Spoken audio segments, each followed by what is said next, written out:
Death Metal Podcast, motherfuckers. Oh, I promised myself I wasn't going to curse, but I already did. What's up, people? Death Metal Podcast on a Saturday night, episode 33 or some shit. Damn, man. And I did more episodes than that, I believe. So, yeah, we're coming live, play some music, talk to some people. There was some shows going on too that happened even before the podcast went on. So like literally like something we were going to record live on here happened before the fucking show started. So but we caught a piece of it. So we'll be airing that here. And good looks to Derek for that. Thank you. I see all my Death Metal Podcast alumni in the house. I even got one backstage, so that's killer. Fucking so the whole thing with Death Metal Podcast, we're not sponsored. We just do this for the love of death metal and good music, heavy music. Obviously, sometimes we go down, talk about thrash on here. We talk about grindcore, black metal, black death metal, everything, man. Noise. You know, so, I mean, obviously this is Death Metal Podcast, so we try to, you know, if you notice, sometimes I'll try to steer the boat over in that direction. Because, so shout out to anybody that's been subscribing. I'm like maybe like 50 subscribers from 1,000, so that's killer. You know, we seem like we got a lot of good interviews pretty recently. I just saw my friend Ross from Immolation the other day, and Alex. from Immolation, Bob, and they played close to my area. And then, we did a good interview with Ross for Immolation, a really comprehensive interview about the history of all of Immolation.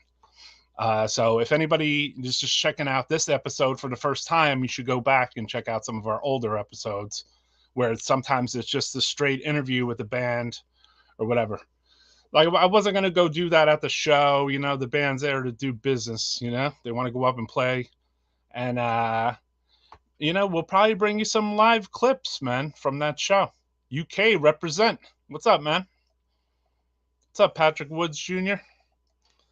Hell yeah. Rhode Island represent. Rhode Island. I got some video from a Rhode Island show from tonight. I think, well, maybe not the Rhode. It's in Massachusetts. Sorry. So anyway, I got a guest backstage too. We're gonna bring him on. I'm just gonna play another song. I've been digging these guys a lot. I got the demo just recently, and check it out. Shout out to Iris too.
Blemish. I guess that was a different song, so I stopped it right there.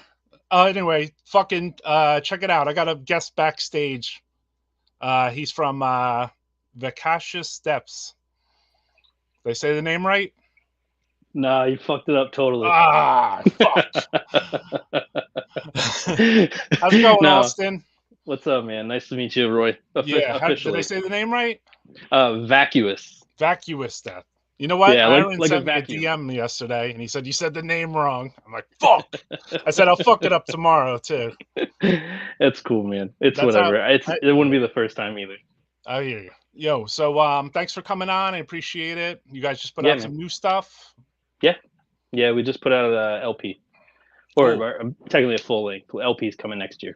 Okay. And, the band's been around for a while now.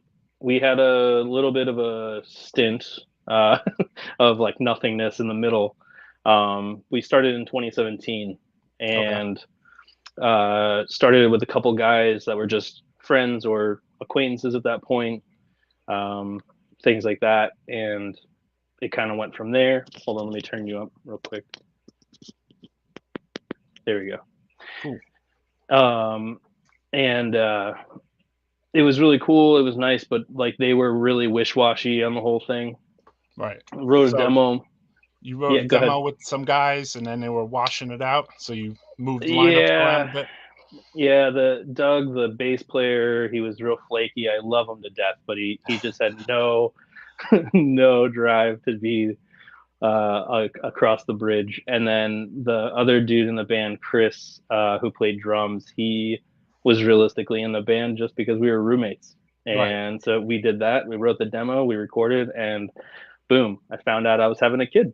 Okay. So I became a father shortly after that. They got pretty scared away by that, thinking that I was going to be like, all right, peace, Well, it's a normal story for a lot of it is. Yeah. But I have a very supportive wife that allows and to share that time and for me to do that stuff. I've been doing it my entire life. I don't really plan on stopping, What's up, Sergio? Hail to Brazil.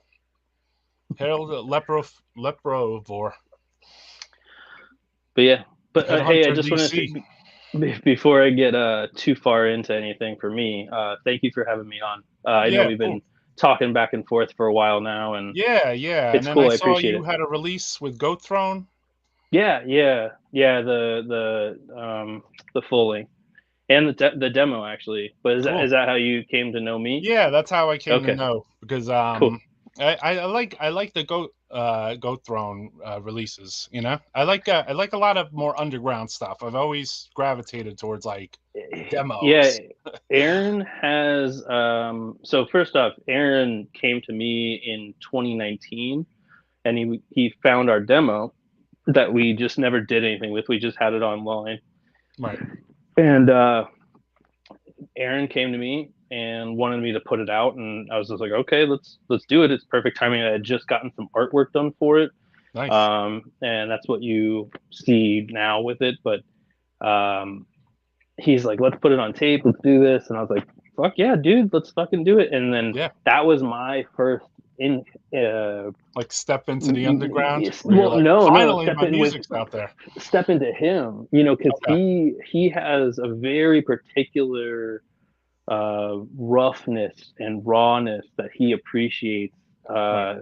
He is not like a big production dude. That's not Right. his sound. That's probably why you like it so much Yeah, I like too. dirty stuff. Yeah, I like nasty shit. Yeah, So, I'm not into really super polished up. I mean, it depends, you know. Like if I'm in the mood for some polished up metal, then I'll listen to polished up metal. But but let's be usually, real. It's a yeah, mood. It's a yeah. mood. If I want to listen to something like that, I'll probably put on like a Judas Priest record or something now, you know. Sure. Yeah. But when it comes to my death metal, I want it scummy. I So wanted to. I always okay, said it's like a garbage truck filled with blood, dragging bodies, going like 3 miles an hour with a really bad engine. You know what I mean? yeah, That's like my ideal. So maybe something similar to this because me and you talked about this band. Oops.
have it. Multiplex. Fucking yes, dude. Yeah, from Japan.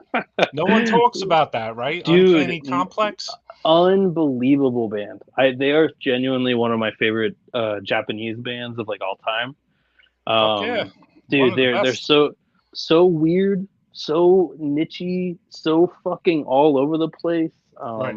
You know, Japan, they had a super unique sound, and especially just like the guitars, right? The guitars and like the drums sound fucking fake because of the way that they're produced. Like, just dude, it's so wild. The vocals are modulated and sound like a fucking robot. Yeah. Dude, it's just the wildest shit. And man, I recently was talking with Sam. He plays in Holder now, but he was the one of the bass players Sam for a Osborne? long. Yeah, Sam Osborne. The good Sam Osborne. The good Sam. Yeah, I heard that there's another one that's kind of a shit, huh? No, the good one. And, yeah, I know. I know who he is. He's an awesome dude. Yeah, he's a really good dude. Cool. I like that. I always see videos of him helping his grandparents. I think that's just like the sweetest. Shit. Okay. Dude, he's such a sweetheart. Good man. But dude, I randomly saw he was getting rid of a bunch of merch, and I was like, I saw this. You know, Multiplex has like the coolest logo because it just like sort of shifts and it just sort of drips down. And you're like, but it's weird. You know, it looks like a sci-fi movie. So I'm like, I want that Multiplex shirt, dude. He's like, no one knows what that is. That's fucking awesome. So I bought a Multiplex shirt. It doesn't fit, just for the record. I'm fat as shit now. But I bought shirts that don't fit. I got some fetid shirts that don't fit. Yeah. I'm like, well, maybe one day I'll be a medium. Yeah, but maybe one day. You know? I mean, it can't get hurt. I say it's goals, dude. Missed the name of the band. The band's name is Multiplex. They're from Japan. They had a 7-inch on Psychomania record. No, not Psychomania. PS Records from Pennsylvania. And then Record Worlds. Yeah, and then the track that we played was from like this compilation where they had like 4 different Japanese bands on it. I remember many times going back into history with my Multiplex, experiences. Go back to Bill Yasirkowitz from Relapse, who was one of the founder of Relapse. Yeah. So he was like a Multiplex fan. I was a Multiplex fan. And we were talking. He's like, yo, did you hear those 4 comp tracks? And I'm like, no, I didn't, you know? That's cool. No, dude, when you put that on, I was like, I know exactly who this is. But like, I was like, man, this is like new to me. What is this? I was like, this is awesome. That was heavy as shit. I mean, Death Metal Podcast is a sharing show because basically the reason I do go on here and play music and then, or live shows, whatever, is because I want other people to hear like what I listen to. You know what I mean? Yeah. So let's do that again. Do it. This is a killer band. Everybody should check it out and buy it.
Multiplex.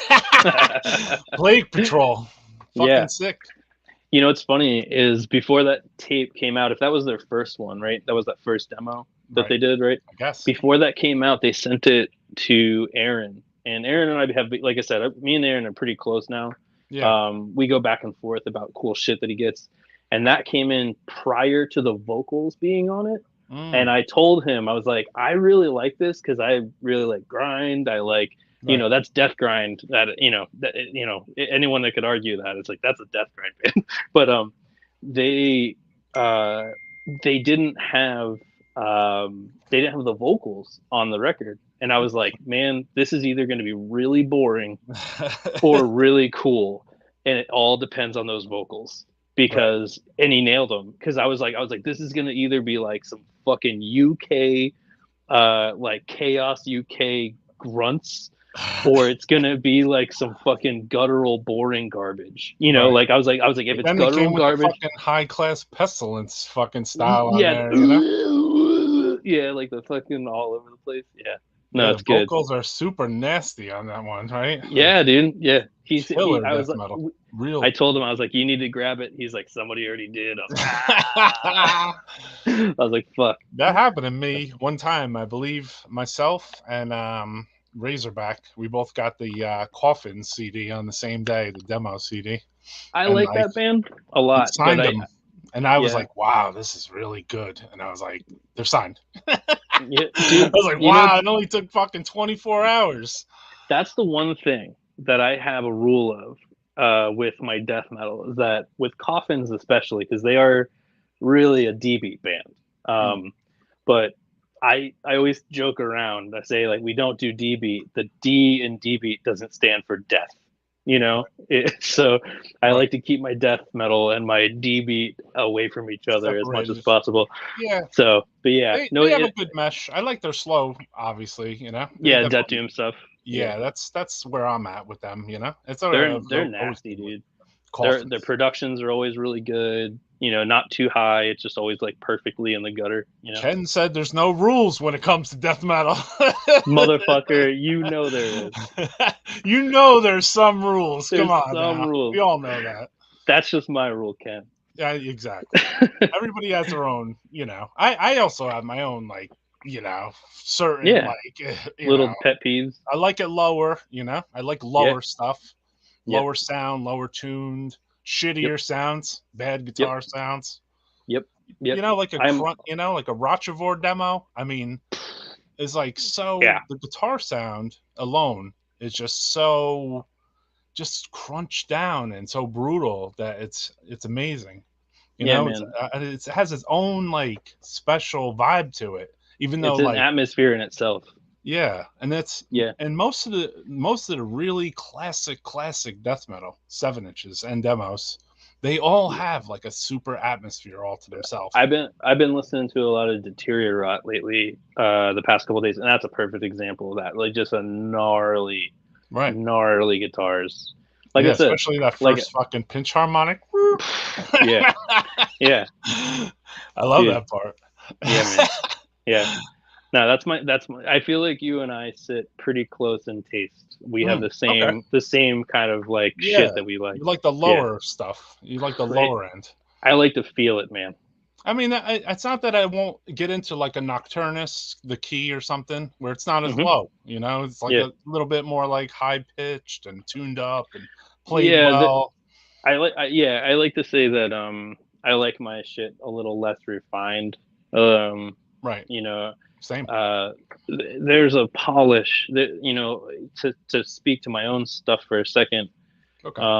When it comes to my own sound, the guitar behind me is what I play normally, and it's a Les Paul, but they're notably very like chunky. They're not like the Jacksons and ESPs. Like, it doesn't have that big body like I like, and it's just really heavy and really nasty. And that's the one thing about when you do this stuff and you're trying to figure out what you like amp wise and Right. sound wise and stuff, you really start figuring out like there's only a couple things that make that shit do that. Right. And we talk about that a lot on here. You noticed over Yeah, time? yeah, Because I yeah. feel You do. like it's an important subject in, music, like to I talk about like sound, like Yeah, yeah, for what's sure. coming out of that amp? What do Yeah. what kind of pedals are you fucking with? Like, Were you an ASUC guy? yeah, hell yeah. I mean, the Fuck yeah. 7-inch. Okay. Yeah. So So amazing so the snare drum sound on that fucker. Yeah, dude, the whole I mean everything about those records were great. So my amp is the same literal same amplifier that they used. Oh, okay. So Gotcha. so Literally. it was literally one of theirs. Like you went over to the So guy's house and bought it? so friend of a friend. Uh huh. So well, I actually do know the singer, Spinach, the last singer, I should say. Yeah. Um, but yeah, he saw me at a show one time. We were my old band, and he eyeballed it from across the room, Mm. and he's like, I fucking know that thing. He's like, Mm. is that Amy or Peggy? And I was like, I don't know. He's like that one's one of ours. I know that. And Yeah. I was like, there you go. There you go. I mean, he So, confirmed it. I mean, I and own some of Mortician's amps and yeah, their bass cabinet too. So that's I just dope. happened to, Roger was selling some stuff from his house and Yeah, he's like, "You want to buy these for some backline for shows?" And I was like, "Yeah, sure." And like I yeah, at the time, I was buying amps, but in real significant history of death metal, this yeah. fucking I bought some Mortician fucking amps, Yeah, dude. you I know? mean, like, there's a reason why those bands played the amps that they did, especially just going back to the ASUC thing. Right. ASUC specifically used the old Ampeg heads. So how far Um, did you are you far enough back to be seeing ass suck your no, age? No? no, Okay. I could have if my friends were cooler Right. and got me into that stuff, but I was not that guy. I was unfortunately I was so close to seeing ass suck because they were billed with incantation, anal cunt, and phlegm in Florida in Ybor City. Yep, And they canceled for some reason. So like basically they didn't play the anal cunt show. So I that was like, fucking fuck, I sucks. love them, you know? Like I've been Yeah, listening to the 7-inch on Rigid Records like repeatedly, you know?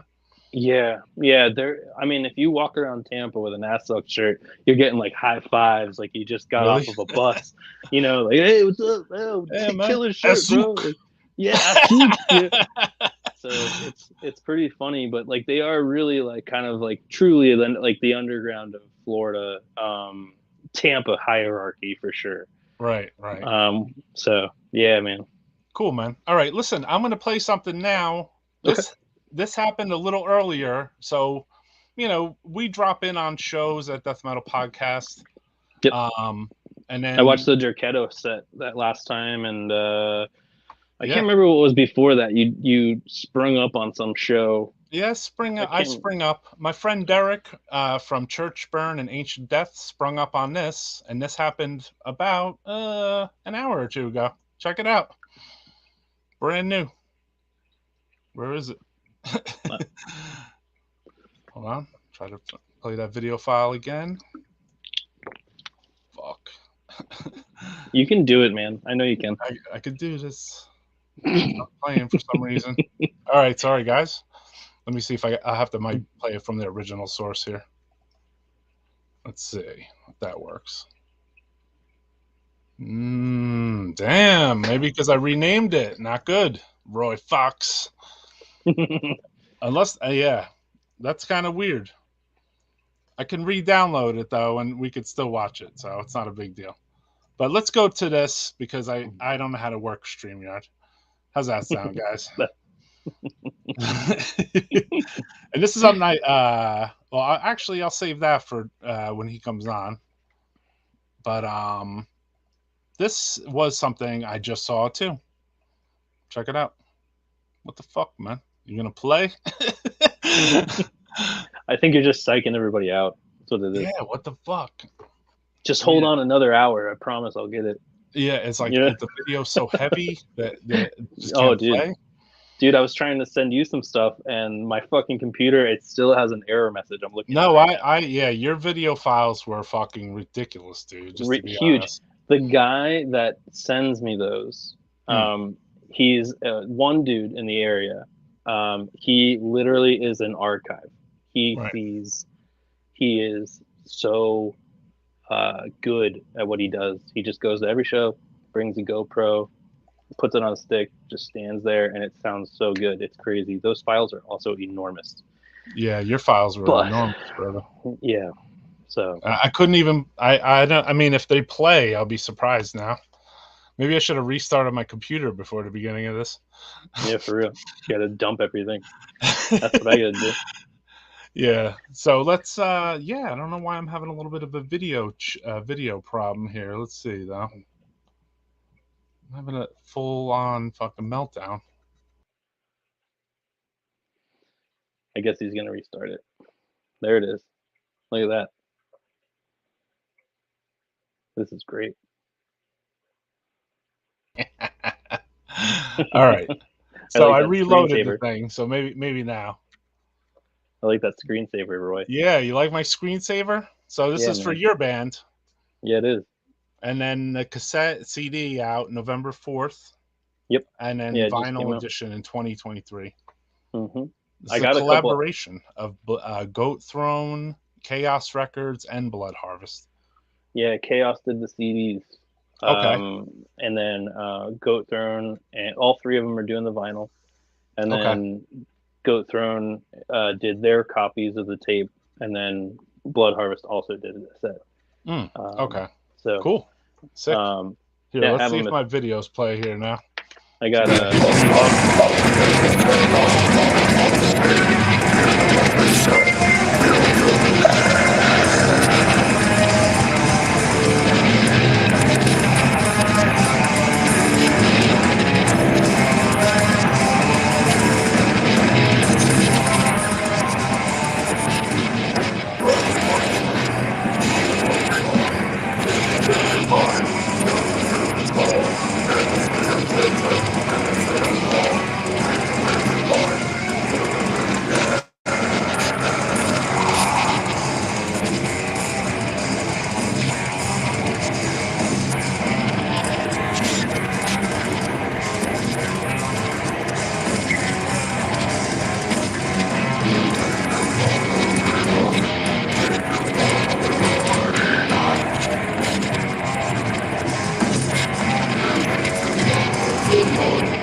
Immolation.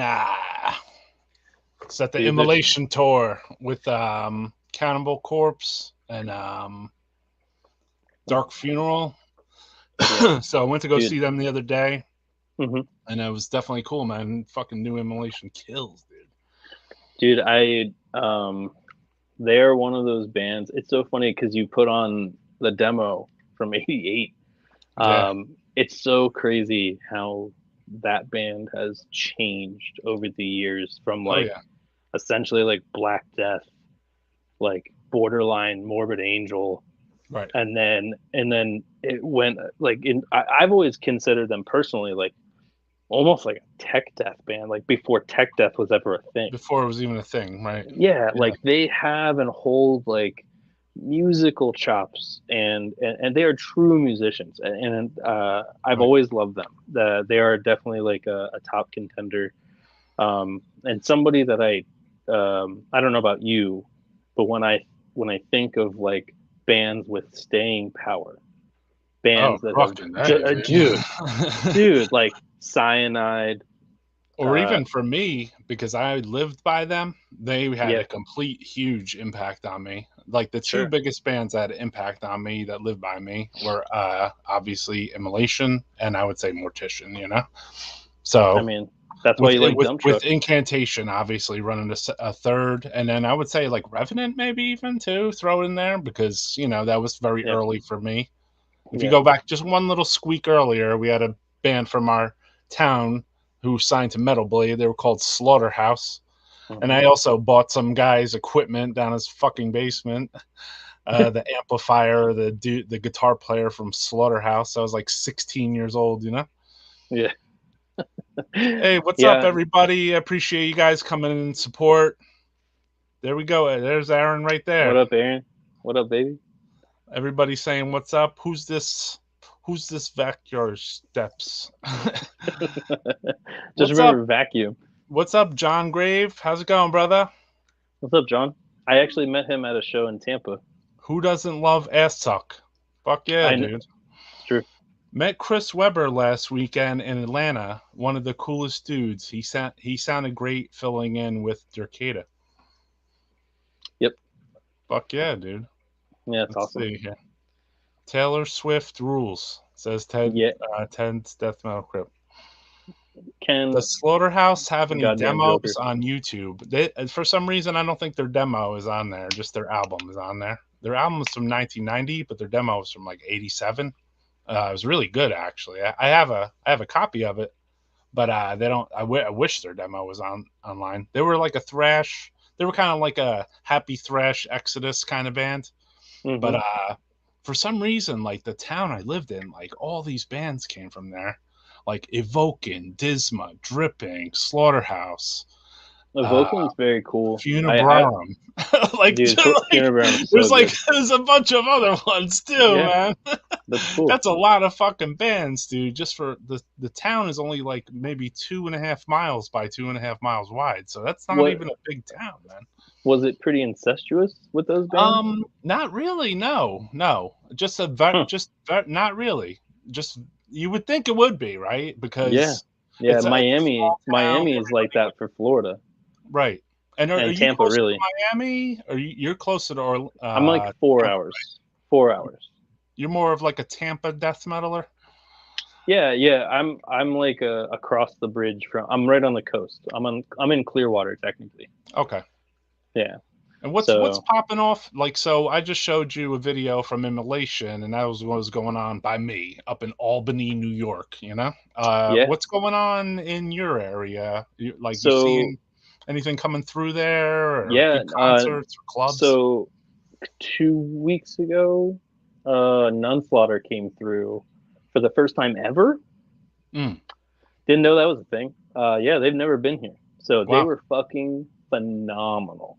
right, Super loud, super loud. That is just not what happens these days. So right. we had been offered that show, and we weren't able to do it because of some conflicts of scheduling. But oh boy, they were so good live. I wish them a lot of luck on their tour.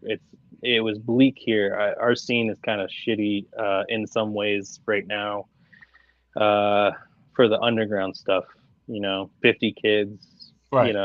Oh, It's I've not. seen that scene in New Jersey all my life. So, Yeah, but it seems like over the last couple of years, I guess post-pandemic, you want to call it, it seems like all these motherfuckers are coming to shows. But yeah, obviously, if the show's not promoted properly, it's not going to have a huge turnout.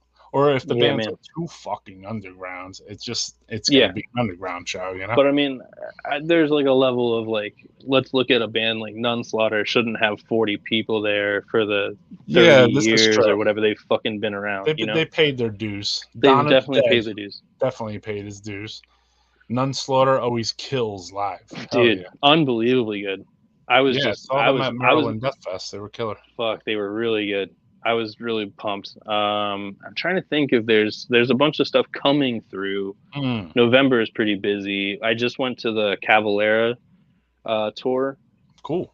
So they did the um, beneath Beneath the the remains Remains. and um, a rise, and so that was really good. That was fun. Yeah, cool. Um, so that was really They cool. played that well actually because I got to see part of that too, and they got the guitar sound really like locked in on that, right? Yeah, everything sounded really good. The only issue I took with it is that they did this weird medley thing at the show of like covers and shit, and I was like, it just would. I was just like, just play more of Schizophrenia if you want to, like, just do that. Like no one Right. wants to hear a half of like a Slayer song. Mm. You know All what I right, we mean? got a question. I wanted to ask: do you prefer underground shows or well-known band shows more? To Stephen go Goldberg. to I or to yeah. play, I'll have to. because I'll give my answer first as a fan. yeah, yeah, I prefer underground shows. I don't even go to the overground shows at all. overground, So, above ground. like a It's like death metal Cannibal Corpse show, like I normally wouldn't go to that. You know what I mean? Because yeah. even though it's a cool show and they're cool bands, everything's cool. Like for me, I, that's I, I don't I know. just call it surface level, surface dweller. I don't know. You I know, don't know what to call it. I know that I like small clubs better. So anything that's like really in a bigger place, automatically, like I feel like it loses some of the like death intimacy. metal fucking mystique. Yeah. So it's like feels Yeah, like it hurts. It hurts the show. I Oh love yeah, what's playing. up, brother? I love playing and uh, Yeah, play all of going. schizophrenia. Yeah, fuck yeah. But like, dude, I mean, I think it's obvious. I grew up um inside of a scene that was very tangible, and I Right. look at underground music as it being tangible. You can put your Mm, hands on it. You can yeah, go yeah. meet the person at the end of the show, and they're not this fucking weirdo, or Did maybe you they're grow up weirdos, in a but scene where like Obituary was around a lot or bands like that? no, Because man. obviously Florida. I have always loved death metal, but I wasn't a part of the scene until uh probably, I don't know, maybe the teens of the 2000s, I got you. because my realm that I existed in, all of my friends were punks, all of my friends were into hardcore, all of my friends were into like other stuff, and so I was the only one Right. kind of like doing what I like, And so I didn't really have like people kind of taking me under the wing. I didn't have like an older brother with like a cool collection of shit. Right. And all my friends liked other stuff. So I have like a really good Completely understanding found of, your own way. yeah, I really did. And I have a couple friends, very couple, like emphasis on a couple that, Couple? yeah, couple, a couple friends that like actually showed me stuff that was good. I remember I was getting into like the Finnish scene a lot and very heavy. I'm super into that. And I was talking to my friend Eddie and I was like, yeah, blah, blah, blah. He's like, well, do you like Mordicus? And I was like, yeah, I like Mordicus. Do you like Mordicus? He's like, yeah, I like Mordicus. I'm like, why have we never talked about this? You know? Right. So that was kind of like Doesn't always seem stressful. like a band that gets talked about too much anyway. Yeah, I know you guys Mordicus are is, laughing because what comes up in the chat sometimes.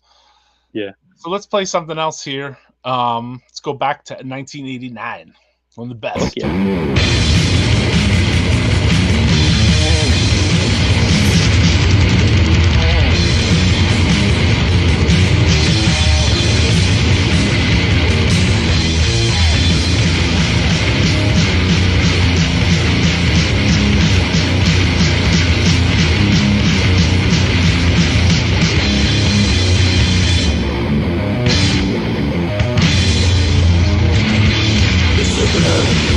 I was a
Yeah, One of the dude. best fucking demos ever, right? Yeah, I think so. Oh shit. Yeah, absolutely. Yeah. Fucking Infestation of Evil. Only 2 songs, literally.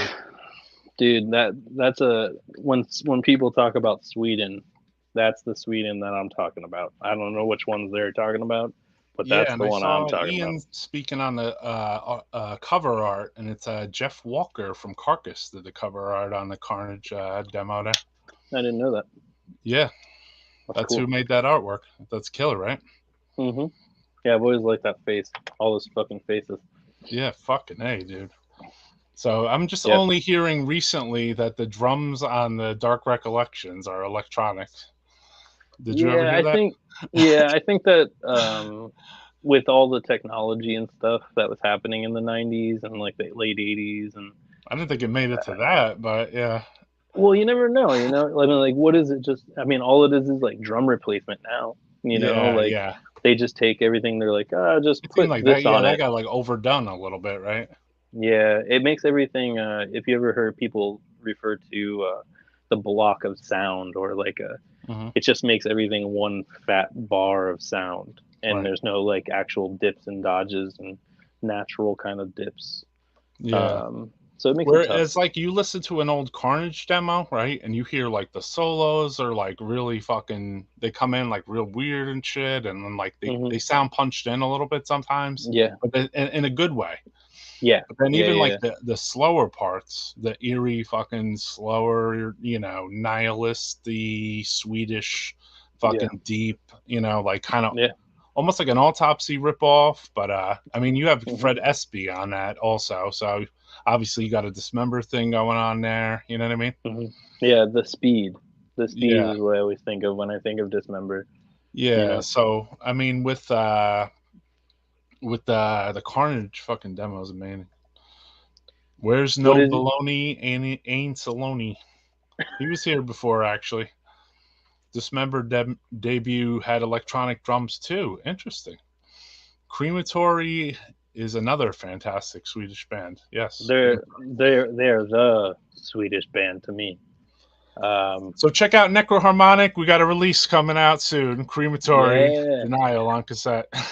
I got the double LP that you mixed up with the what is it? The double LP that you mixed the colors up. Shameless plugs. That's fine. .com. Do you like the Swedish pedal that used HM2 pedal? No. Metal Zone, bro. No. There, honestly, if you want a better version of that, just get a DS1. The DS1 was like the Convulse, World Without God.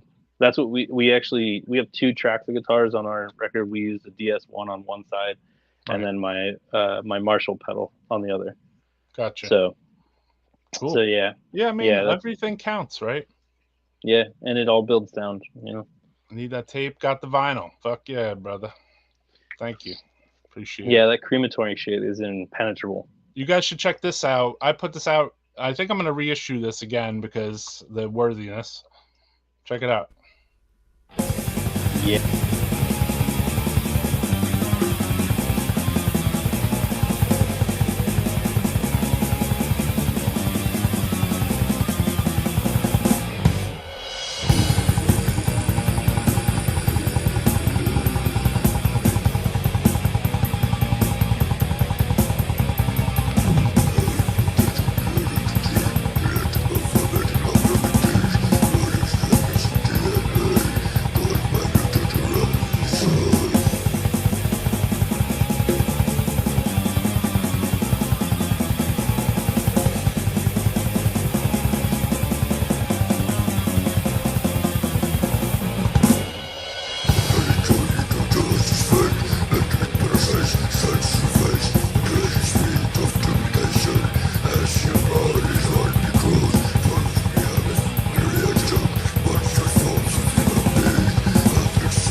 Yeah, dude. People care about Swedish and Finnish drum sounds on this podcast. Yeah, dude. Have you seen the flag behind me? Sick, yeah. Hell yeah, that's killer artwork. Fucking super brutal. Yeah, That that's guy's a what killer artist. that dude does great work. Yeah, Yeah, he's done a lot of killer Finnish stuff, and then I he's guess runs a working on Finnish Facebook page or some shit. the next one is gonna be about the was it Poland? No, the Danish scene. Hmm. So he's Interesting. doing one about the Danish scene next. I Interesting. wanted to, while I was playing, seeing as how we're getting into some Finnish stuff, I We're decided that I always was getting into some Finnish stuff on here, my man. so I haven't even opened this yet, but this just came in the mail. This was the reissue that Svart did. Oh yeah, I saw that. I also got the Disgrace I felt demo as very well. compelled to buy those things and put them in my shopping cart and just looked at them and I'm like, I have these demos. Yeah, I mean, if you have them, it's one thing, I you know. mean, but you know what? I mean, sometimes I have them, but I'm just like, well, how old is that one, you know? Or what does the source sound like? You know what I mean? So that Dude, means they something to didn't me. they didn't change them at all. Yeah, They're that I literally mean the visuals is one thing, but it also the audio means something to me. You know that's what what I I'm mean? So saying. They're occasionally I'm like, well, what is the source? You know, I like got you. so it could be better than the source I have, you know. So maybe I do want that tape, you know. And just to touch on some pure gold. Nice. And also, Um, I don't want to be disappointed if the source is bad no, yeah, or changed, remixed, anything like that. Like yeah. Remixes completely usually piece end of up shit. bad. Yeah, exactly. And a lot of people and a lot of older bands do want to remix their stuff. He's got more gems. Mm-hmm. Agonized from Finland, right? Gods. Yes, sir. Yeah, I got that demo. Fucking Fuck A, yeah, you dude. do. Fuck yeah, you do. Yeah, This man. one actually just came out. Yeah, I saw that reissue on that one. It's really cool. I like what I can't remember what his name is. It looks Malaysian. It's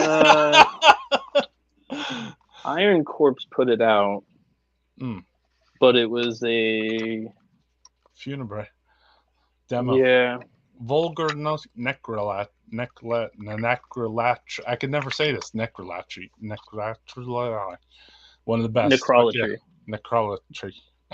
Yeah, but it came out really good. It's cool. Yeah, I mean, good. like when you just want it, I you want it. know. I want it. Trust me. It's just that And how then many I got 4 of them already.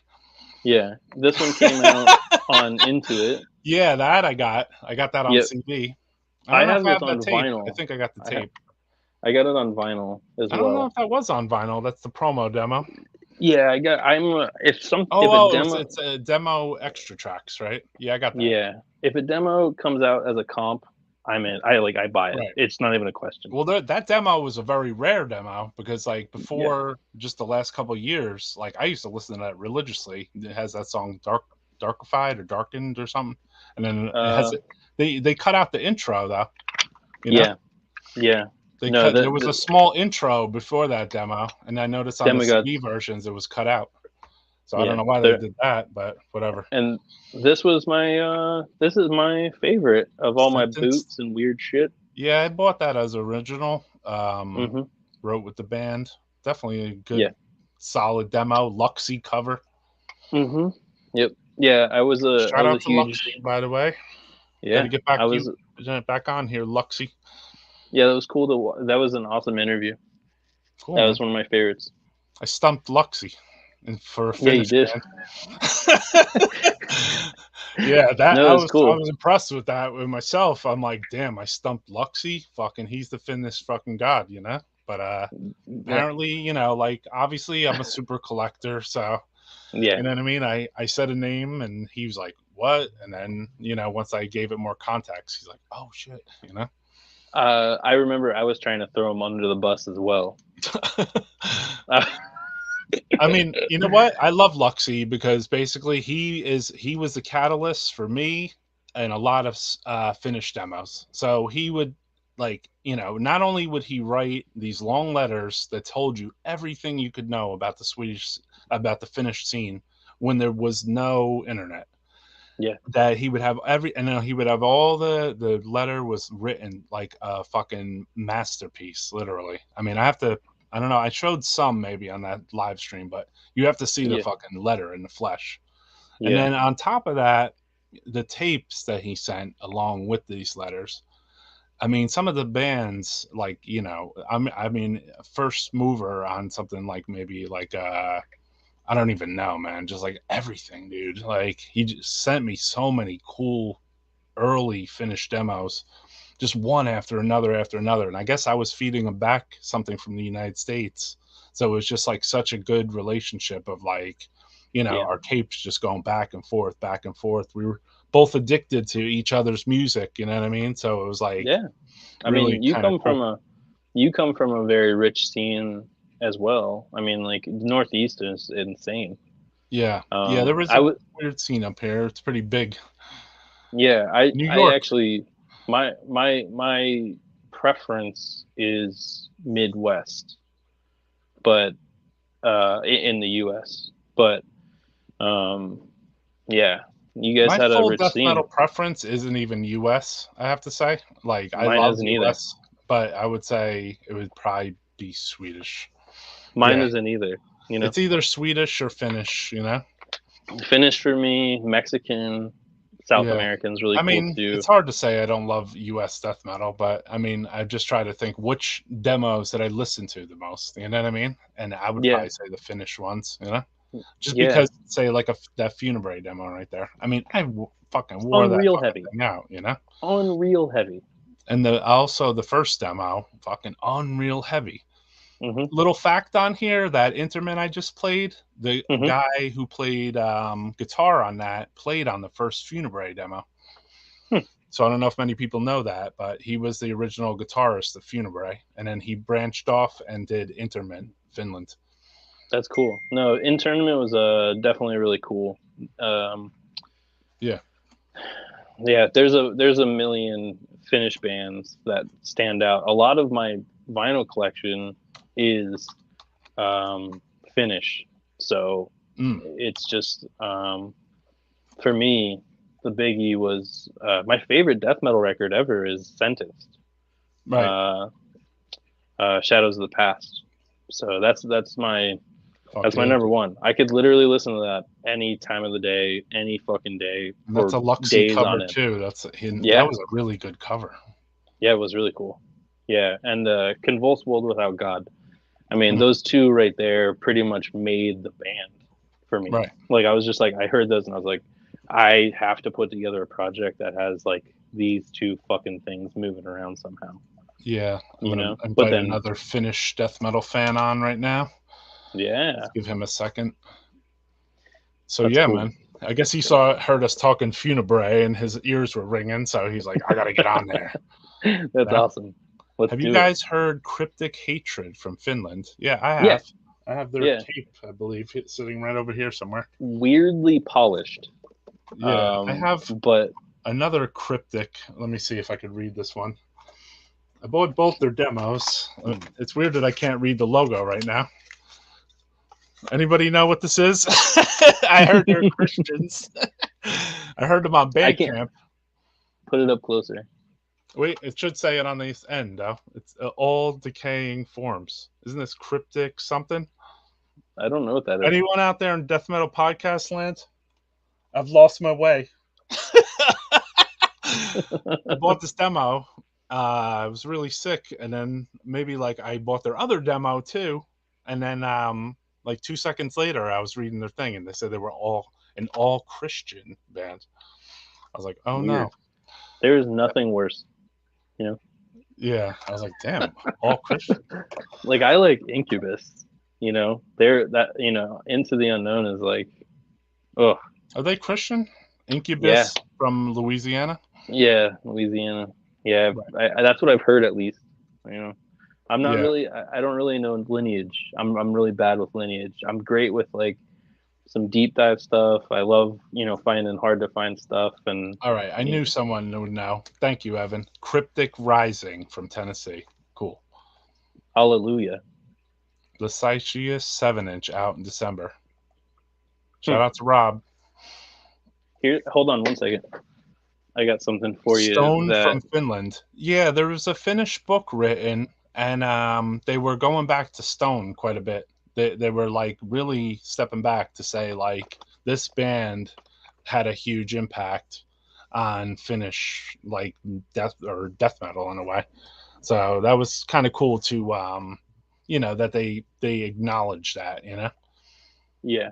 Let's bring something else to the table.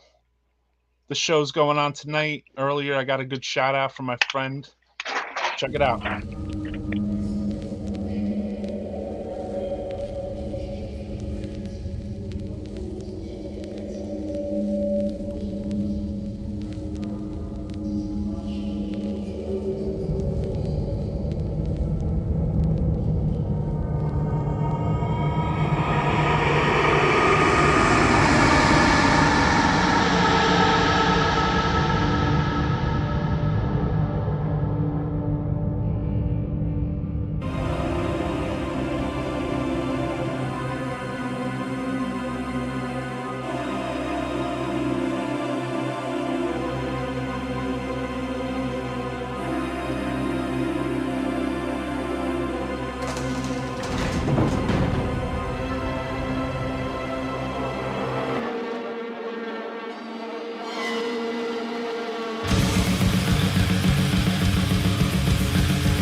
Rest in peace, Ruben.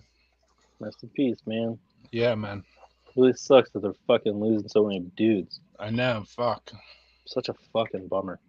Life is strange in the fucking as you get older. Like whether it be your friends or it be like people in bands. It's like fuck, dude. Damn, how many people are gonna die, man? It I have a sucks. couple that have passed away in the last little bit, so I can Yeah, I I had can a whole cluster of them. Fucking unfortunately, which is fucking yeah crazy. yeah man. Yeah, it's Uh, harsh. It's harsh the on the brain. it is the I'm glad they have. It seems like they have like a ton of material just laying around to kind of keep moving in some way, which Yeah, is really cool for them. But also at the same time, it sucks that they were sitting on so much stuff. Like I don't know. yeah. Shout out to Dave. He was on Francisco's podcast today, and he was shouting me out. So, what's up, Dave? If you see this, I know those guys are playing tonight. We might even end Yeah, up seeing them on here because Aaron said he possibly might flip on some shit. But you yeah, know what? As always, like with Francisco, Aaron, whoever, I'm like, if you feel like doing it, do it. If you don't even bother. Because basically, like, I know if I was going to a show, I might not have all moments to like be filming. You know what I mean? sure. But if I'm I not do, really. I'm I not do. really one to film. I like taking pictures, so Right. I do pictures a lot. I have a lot of pictures from shows. Gotcha. That's good. Typically, anytime I take pictures, I send them to the bands as well, because it's Yeah. like I've been in a band. I know what it's like to go to a fucking town that doesn't have anyone there, and there's Yeah. 40 Yeah. people. What's the chances that someone got good I shots? try to get the band together to try to. That's the hardest one to get though. Yeah, Like where you try to pull like all the band members together. You're like, sure. like a quick photo. Not on stage, like off the stage. Very hard. I've never been that fanboy. I can never get anybody together. Yeah, I mean, I've only done that with my friends, obviously, but Yeah, I'm not really a fanboy either. Like, I have no signatures, no nothing. Like, that's I'm so only a weird to me. fanboy to maybe like walk up to somebody that's in a band and be like, "Yo, I like your music a lot." Yeah, That's my fanboyism as far as it goes. But I think like a rapper said, like, step off my nuts or whatever. Like, come and give your handshake and then step off my nuts. So yeah, for real. basically, that always stuck in my brain. Like when it came to like the rest of my life, as far as like dealing with like musicians and stuff, because I'm not gonna Yeah, be there to like the fucking like the yeah. weird throwing themselves at their feet thing is really strange. I went to a I went to a show. It was a handful of years ago now. It was like a Morbid Angel and Necrot. I'm buddies with. Hmm, We played with them years ago when they came through with Undergang, and it was before we broke up that first time. We played with them, okay, and I made friends with Chad, the drummer. He's also in Mortuous and right. pretty much name a band, and he's in it. Shout out to Chad too. Good guy. What up, Chatty? Chatty McFatty. Um, but him and Sonny, I became close with. They're really nice dudes, really stand up guys. And we were hanging out after that show because we were buddies. I was fucking hanging out. And I remember Pete Sandoval walked in to the show at the end of the show. Everyone's kind of clearing out, and this fucking nerd. There's no other word for it. He was just this fucking nerd. Just got all over him, and just kind of like was saying how much he worshipped him, and he's like, "You are Pete Sandoval," and he's like, "I worship you," and Pete Sandoval is like a weird Catholic guy now, Right. or Christian dude. I don't know what he is, but he went off on this dude, and he's like, "There is only one God. There is only one." And he's just like losing it. So it was pretty Interesting. funny, but that's what I picture. I picture somebody like, it's like, dude, just step off. I just wrote a record, like I wrote Right. 3 records. Who fucking cares how many records? Just I'll give you my phone number. Just go, Yeah, man. it's like, there's a lot of men that get drunk at shows and they do stupid shit. That's what I kind of think in the bigger picture of it all. It is. You know Hey, I what? We're wanted gonna to. step back. What are you gonna say? I was gonna say I have 2 things that I didn't share before that I wanted Okay, to. bring it. Last show that we played was in last show that we played was in Jacksonville with Abysmal Lord, and which was really cool, phenomenal show, fun time. And one of my good friends runs a distro, and he was like, "Dude, I need you to listen to this. You need to get this." Blah blah blah. Really cool. Might be a little sketchy. I'm not entirely sure. Just putting it out there. It might be a little spicy, but might be but spicy for the show. Necro Monastery. All right. This is a killer demo. Finnish, and it is one of the dudes from Demagogue. So cool. Never saw that one. Yeah, but it's really fucking good. So that's you really found good. out about that in Florida? Yeah, the dude that he runs a record label, or at least used to. He put out the band, one of the bands, Pest. He did some stuff. He does a lot of black. Yeah, he does. There's a couple. There's like the German one, and then there's another one. But he did not the German Finnish one. Yeah. So, and then this is not actually one of my favorite bands from Finland. Lantern. Oh, Lantern. A lot of people don't talk about them. Like they're kind of in that realm of like Black Death to me, but truly, I don't understand. They're super unique. I've always loved all of their stuff. They have like 3 LPs and they're all really good and unique to themselves. They're not just like one trick pony like my band, but but hold on, I'm gonna flash. Oh no, this is good. All right, we're good. Lantern are great and hard to define. Exactly. They're just like any Finnish band. I'll take your recommendation, John Grave. Yeah, I know of them. I'm not super versed on every Dark Descend Records release. I mean, just a few I like, Malignant Altar, and this one's weird, man. I like funky vocals. Sometimes it's not gravelly. This is not like some beat up death metal. This is like very cool, orchestrated in a different way. Almost gives me I really don't even have like a reference point, but the vocals are what make it unique. Playing in the Imprecation and Dark Descend, like no one's paying me to play these videos. Like I'm playing them because I know Imprecation, and this is not a paid fucking advertisement for any fucking other record label or my record label. This is a show about death metal. And I called it a podcast because it's supposed to be a fucking podcast, which it will be. But basically, I'm going to play on here what I listen to, basically, not what someone sends me and asks me to play. Like if you ask me to play it, I'm going to listen to it, but like I have to like it for me to play it on here, obviously. Yeah. Just because you're a death metal band doesn't mean I'm going to play the stuff on here. And besides that, also, if like maybe some of the fans are noticing now, like I'm clustering the interviews alone without the music because YouTube, you said you were getting hit with stuff. Well, they just want to police copywriting, which is fine for the bands. So I figure, you know what, I'll play them all at the same time, basically, and just and if YouTube kicks me off for that, then I know I've done my job in death metal at least to support what I try to support. And then it's amazing how that works. It's a double-edged sword. Put me out of business.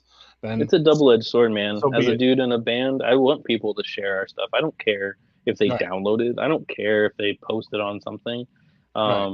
There's certain things that are good. Sword, and I understand it too. Because, if I was like a giant band and we were losing revenues off of it, and that's what I was doing for a living. I mean, dude, the chance of people playing music for a living at this point, and that's it, is so few and far between. It's like, who cares? Just fucking have it, Yeah. If you want the tape, grab it. If you're playing death metal, there's a good chance that you're probably not gonna, live off it. No, sir. I mean, there's some people that do, and then, but you also notice that those same people do that stuff 365 days a year, and doesn't turn on their families. They don't have children. There's a lot of, there's give and take, man. They're completely dedicated to their craft. They tour the world. So they're the ones that have to go out there and go to all foreign countries, and they work hard at their, craft, put out releases, and then go to Germany and play them at festivals. And, it does take, like someone's saying about losing money. Like, and if big bands lose money, that's why they tour, to afford to tour.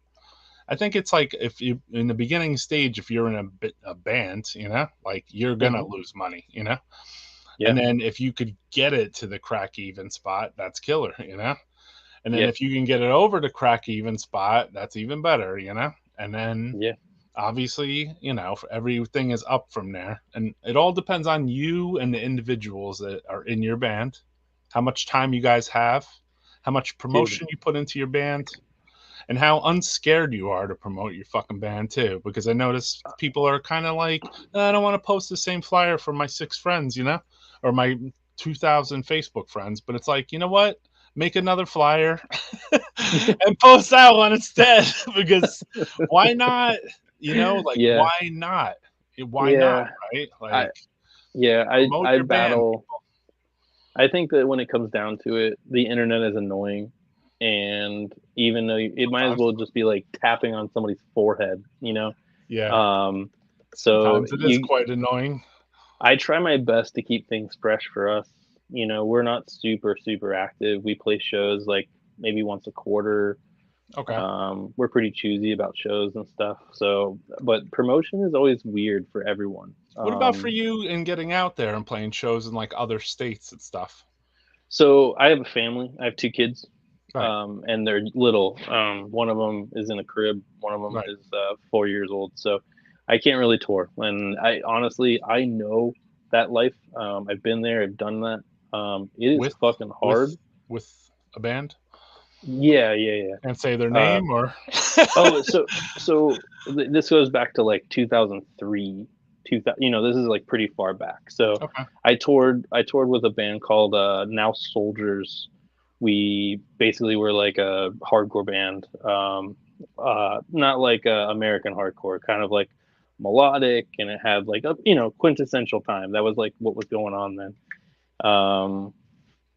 And toured, did a full U.S. tour, did multiple East Coast, multiple Southeast tours. Cool. And I got my chops. I saw what the deal was, but like. We were a really tight-knit group, and we were tight at what we did. It was cool and it was fun, but like, I mean, talk about just like a nuclear assault on like all of your friends. Like, if you're close with people that you're touring with, there's a very, very large chance you're not going to be friends with them. Right. Afterwards, it sucks, dude. You're in a poverty level small little income. Poverty level van.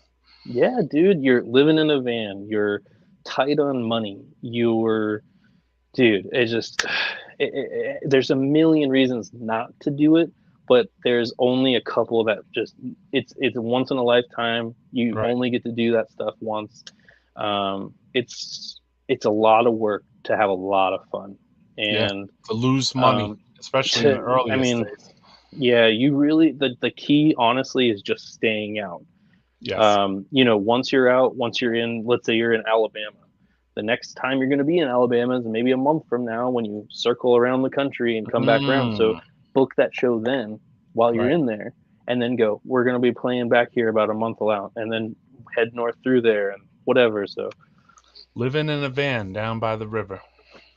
Yeah, brother. That sounds like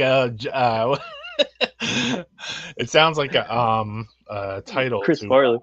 What do you call it? Song to a Leonard Skinner song. That's a good one.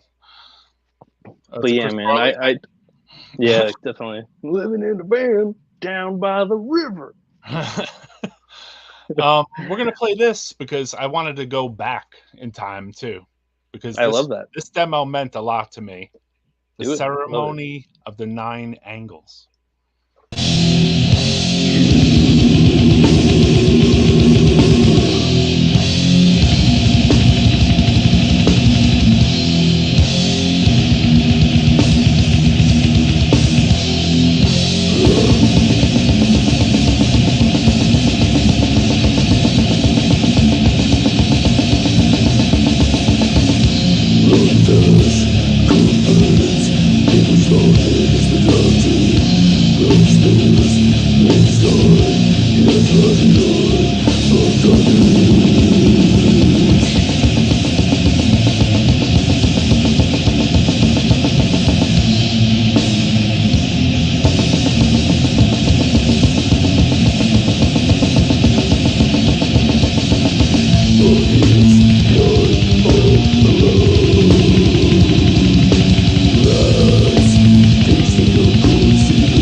like that hard That's some evil shit. end part.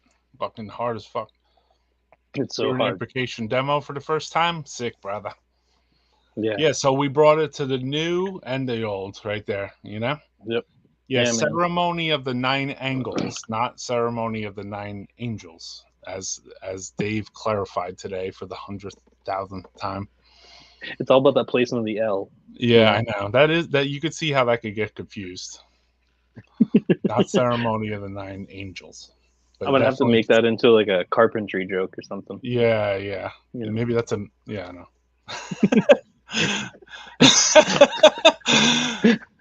I mean, I could end up still seeing them, but it could be we see this instead.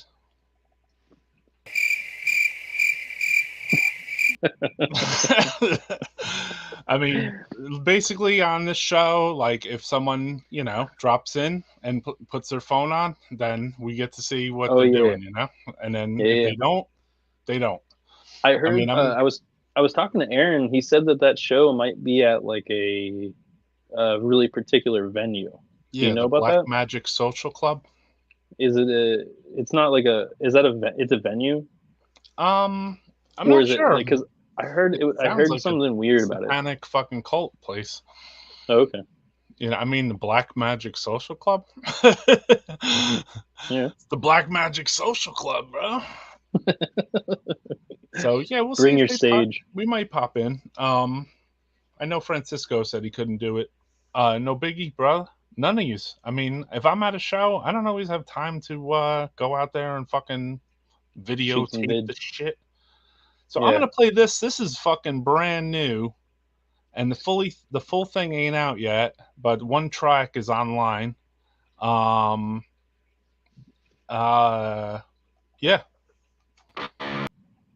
Oops.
browse. Hold on a second. Let's get this off the screen.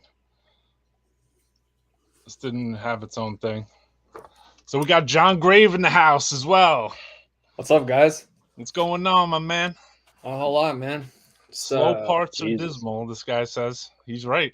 Especially that end fucking part. That was Gashudar, and they got a split coming out with There were so many Malignant notes Altar. on that record that it kicked the live stream off. Yeah? I think Sometimes it you got to killed log Joy. back in. I'm not sure what happened. Sometimes you got to log back He got in. Can you sucked hear into us? a space void. I think that's what happened. All right, I'm going to push his out. No, I don't want to ban him. It's like it has an option to ban them. I'm like, no, don't ban the guy. Just push him out of the studio so he could log back in, you know?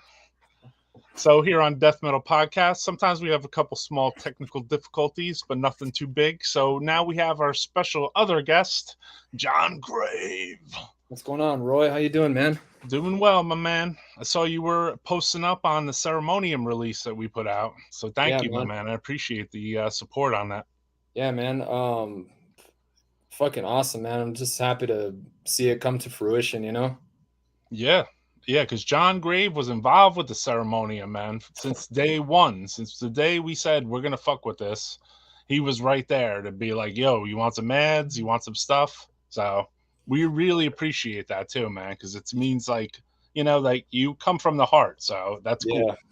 No, it was an honor, man. Like I said, that album and I go way back.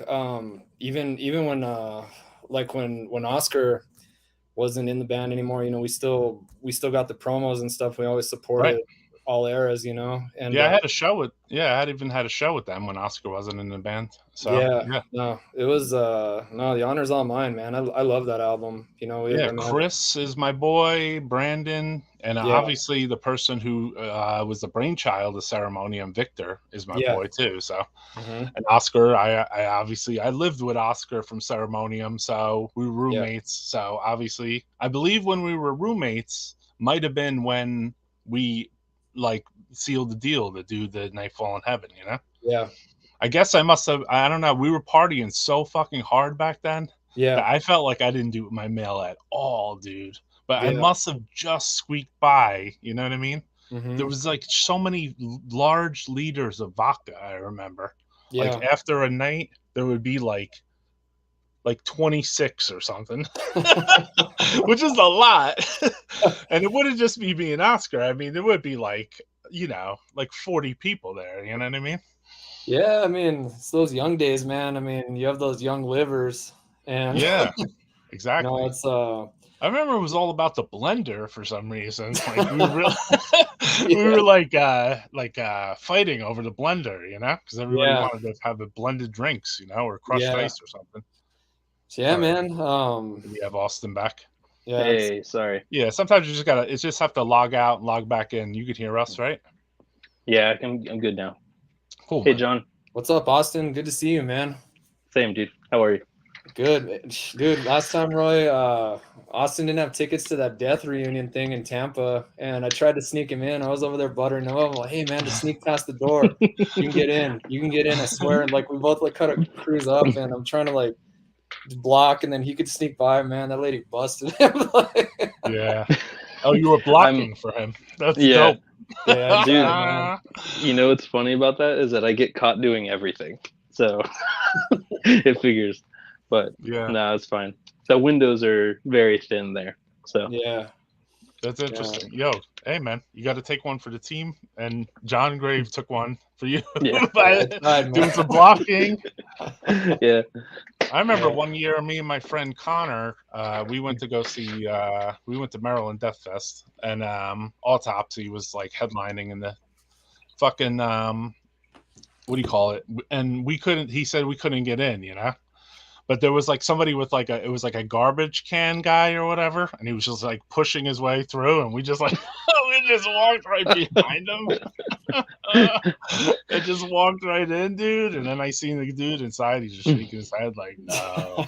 Why are you in here, Roy? And I just told you like 15 minutes ago you could have come in, dude. You know? Dude, I've seriously gotten caught doing everything that I've ever done wrong. Ever. Yeah. I just don't do it. I can't do it. I don't know why you're on this podcast then. You're in trouble. Yeah. What's That's up, right. Oscar man from Ceremonium? Can you guys hear me? Yeah. You're Yeah. good, brother. Looking Oh, good shit. with that shirt on, too. Hey, Canuck. What's up? What's up? I like Got that. another guest, Derek. He's in the dark a little bit. What's though. going on? What's going on, man? What's up, man? Nice to meet you, Arthur. Hey, Derek in the dark. What's up, bro? Hey, We didn't play that video yet. There he is. What's up, Derek? what's going on? Fucking Death Metal Podcast What's alumni up, here. Mr. John Graves? John Grave, man? Oscar, What up, what up? What's Derek. going on? How's it Appreciate you Austin, too, what's Austin. up? going? What's up, going Derek? on, Nice to meet you. Oscar? Likewise. Yeah, man. It's all about supporting and putting on the new bands too, right? Not just about talking about old shit. What's going on? That's true.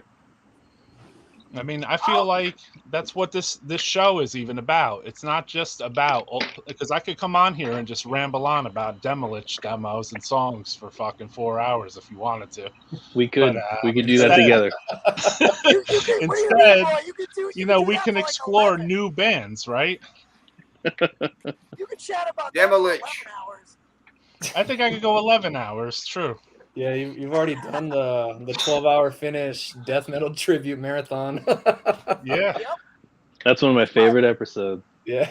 I mean, someone, people talking to me now in the crowds, if I go to a show or something, they're like, dude, I listen to your stuff at work. Thank you. He's like, I listen to half or, 2 hours worth.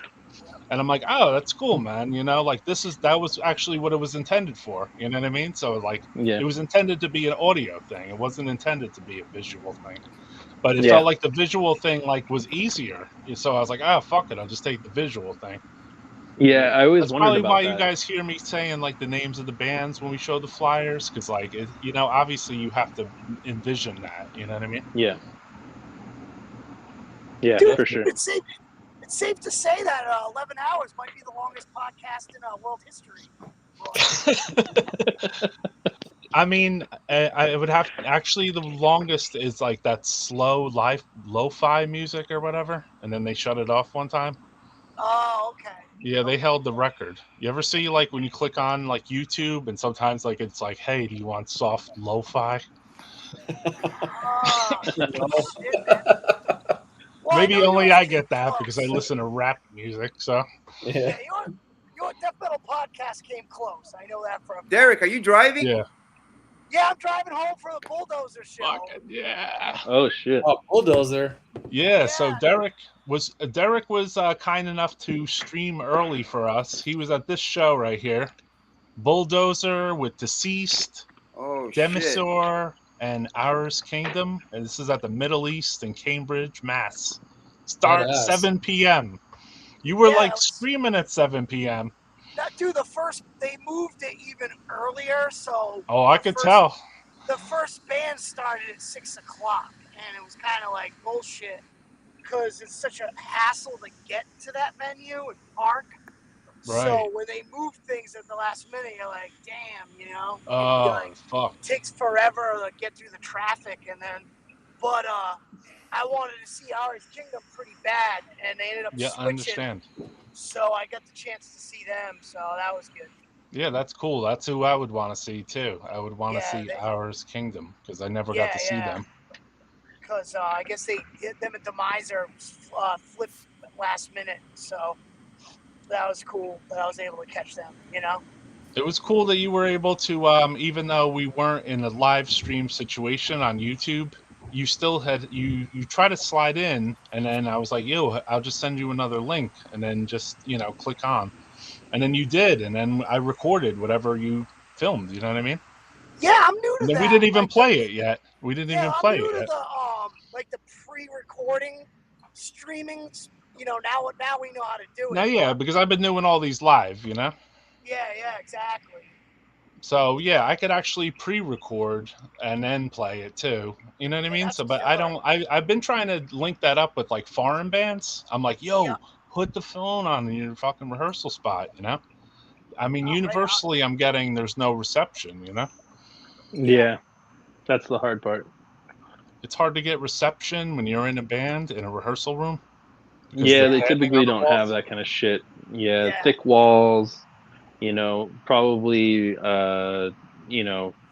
some sort of like manufacturing district. You're not really looking at like a bustling city that you're I mean, that rehearsing doesn't in. mean you can't get a little phone recording with your fucking phone just for yourself, even. For sure. Yeah, we do that in video stuff, but we don't really do it like broadcasted. Right. I mean, the only Yeah. band that did it broadcasted on. Actually, there was two bands.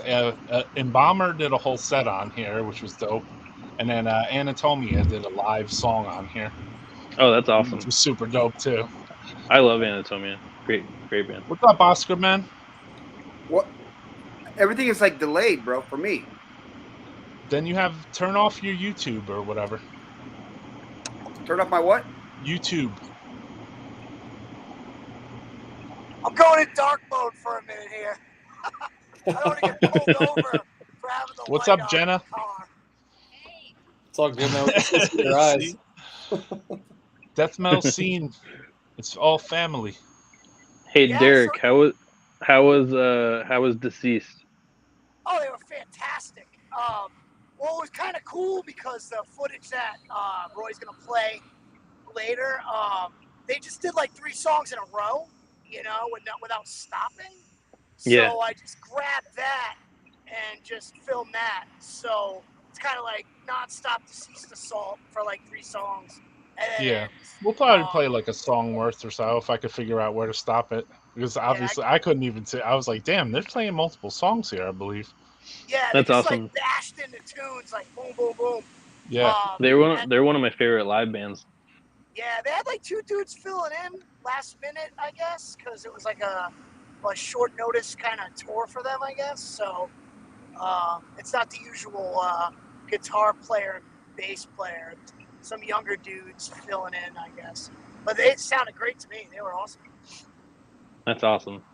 They were. I've only ever seen them one time, and I saw them at Brass Mug where John and I met, and it was probably one of the better sets I've ever seen a band play. Their energy is so fucking high. Their songs were perfect. Like it was so good, and they're one of those bands to me that kind of does no wrong. Oh, absolutely, yeah. I mean, like it's funny because where's that place that you saw them? What area? Brass Mug. It's in Tampa. I'm in Florida. Oh yeah. So like up here they play constantly. So it's almost like I've probably seen Deceased about 7 times in the past 5 years. You know what I mean? They play Worcester, Mass a lot, which is great because they're always good. It never gets old. You know what I mean? Obviously really it doesn't good. because you were at that show, Derek. Well, absolutely. I mean, I would have been there if Bulldozer didn't play, but that was kind of I was a bucket list band. I'd never seen them. Yeah, they never toured or played around ever either, right? Exactly, so, and they delivered, dude. They sound just as good as they did on every classic album, Yeah, I was wondering with the time shift, I was like, is there a deal where a Bulldozer is playing for 2 hours? You know what I mean? So, like, you never know with, like, if a band is special enough, you know what I mean? They could be playing for, like, a long period of time, like an hour and a half set, Like the That's openers wild. play for 20 minutes and then to make the 2-hour time spot for the headliner, whatever. Yeah. Holy shit. Yeah, that didn't I don't happen have that to kind of me. attention span. Fuck, dude. I hate it. You know what, too? King Fowley, I did a show with him in, like, 2000 or 1999 or something, right? Mm-hmm. So he comes there, and then we're doing the show at Hartley's. And, like, the first thing he's talking to me about is, like, how fast things are happen. Like, the band's getting their equipment on and off the stage. So, obviously, he knows that bands jerk it, you know what I mean? By not getting their equipment off the stage. Yeah. Dude, I could have my drum set. So, he taught me something. I think we're good now. Yeah, you're good. Oh, good. I can have my drum set off a stage in 5 minutes. No, Right. like, no Although I problem. can't see Derek. No, we can't Yeah. see Derek. I'm in dark He's a- mode, Oscar, so I don't get pulled over by He's the the cops. dark fucking. He's the dark Oh, knight of deceased. Yeah, I'll turn the light on when I get home. He was at the Bulldozer. The Sorry. Bulldozer show? Yeah. Yeah, bro. How was it? It was good, huh? Killer. Yeah, oh, dude. I mean, they did it at the Middle East, which upstairs, which is like the smaller version of the Middle East. Okay. So it was even better, I think, just because it's usually like the smaller, tours usually go through. They play upstairs, and for that to be upstairs was really good because it was super like underground feel. You know what I mean? Good. Yeah. Yeah, I like that. Low ceilings. That's why, right? Low ceilings. I'm all Lower, about well, death metal shows with Yes. low ceilings. Best. Yeah. It's funny though. The Middle East downstairs has really low ceilings and almost sketchy low ceilings. Like you feel kind of weird sometimes. It's packed. Uh huh. Get claustrophobic. Yeah, absolutely. I hate Yeah. that claustrophobic. Yeah, I get a little weird sometimes, I honestly. mean, I occasionally do, but like, I always remind myself, I'm like, I'm at a fucking show. Like, if I get sardined in here and it's just like, I'm like, I'm at a show, dude. Like, remind yourself. Yeah. Yeah. Well, we don't have any low ceiling venues around this Right. area, so Yeah. that's like a basement thing. We don't have basements. You dig too deep in Florida, you hit water. Yeah, that's true. Crazy shit, dude. Even the show that I was at back in the day, it wasn't a low ceiling. It wasn't an auditorium, but it was a small, it had a high spot. Yeah. It's pretty dope. Yeah, man. I was there with Skippy, and we almost burned the place down, too. So, Oh, speaking of Skippy, anybody order that Head Rock vinyl yet? oh, you saw that? Yeah. You're saw on that. I haven't You're ordered on it yet. that. Yes, that's from the early '90s demos. The reissue, right? On on Extremely Rotten. Extremely Rotten, yeah. The Rotten Records, shout out to fucking David. I have That thing is, speaking of gnarly, that fucking thing is gnarly. Yeah, I'm stoked it came out on Halloween too. That's pretty sick. You know what I mean? My I'm man gonna- always handles the game like that, bro. Yeah, dude. I'm looking forward to getting those in. They look really good. He sent me all the proofs and like the remasters. I gave him a listen, and it's just cool to hear that material like remastered because it was never mastered to begin with. Yeah. So just to have it mastered, period, is kind of sick. You know what I mean? So super cool that happened. Did he Cheers to Dave. did he remaster the 7-inch too? Yeah. Awesome. All of it back then, we didn't have anyone to master anything. Yeah. So it just got recorded. Mixed, All we did and- was turn up the volume back then. Yeah, That's, Oh yeah, no, it's Turn it up. just it's turn the sick, volume man. up. Yeah, Yep. I have that one too, and man, I love that 7-inch. I was gonna buy it, but I wanted to see if it was remastered because curious to see how it sounds. Yeah. What's The up? 7-inch is awesome. I'm actually not on that. Yeah, one. no, I remember. I did contribute to the songwriting of that though. And it was a Weren't you cool like time. cut out of the photo as like pre-Photoshop? Well, okay, so It's just like Chuck E. Cheese instead. The photo on the back cover, I thought it was that one, but I think it was for the inlay. Okay. It wasn't for that exact cover, but I All always thought it was. But it's You like, had it's totally forgotten about them at that point. That's what you're I getting think at. it's in I the get it. insert. It's in the insert, I believe, where it's like old school Photoshop or something. There was no Photoshop, but You were amongst the younger lads like me. I guess I was pretty young, but tall. But like you were very young at the shows, like me and you, Ronnie Dio.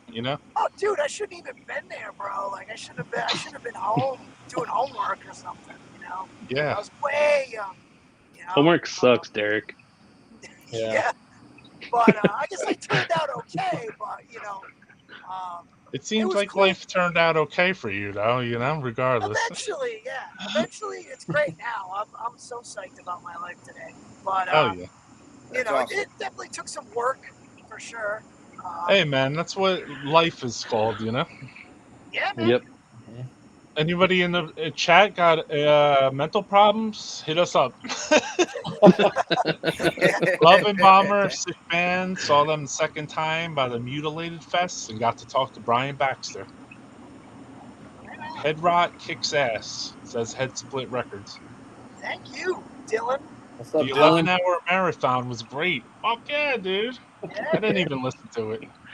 No, I touched base with Mike Brown today, actually. 4-hour Demolich. Let's talk about Immolation. Yeah, Oh, you talked to Mike Brown today? I Awesome. did. I did. Just a brief little bit to catch up. There you go, man.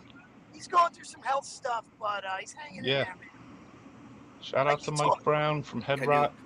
Yeah, dude, he's an important figure because, like, you know, He is.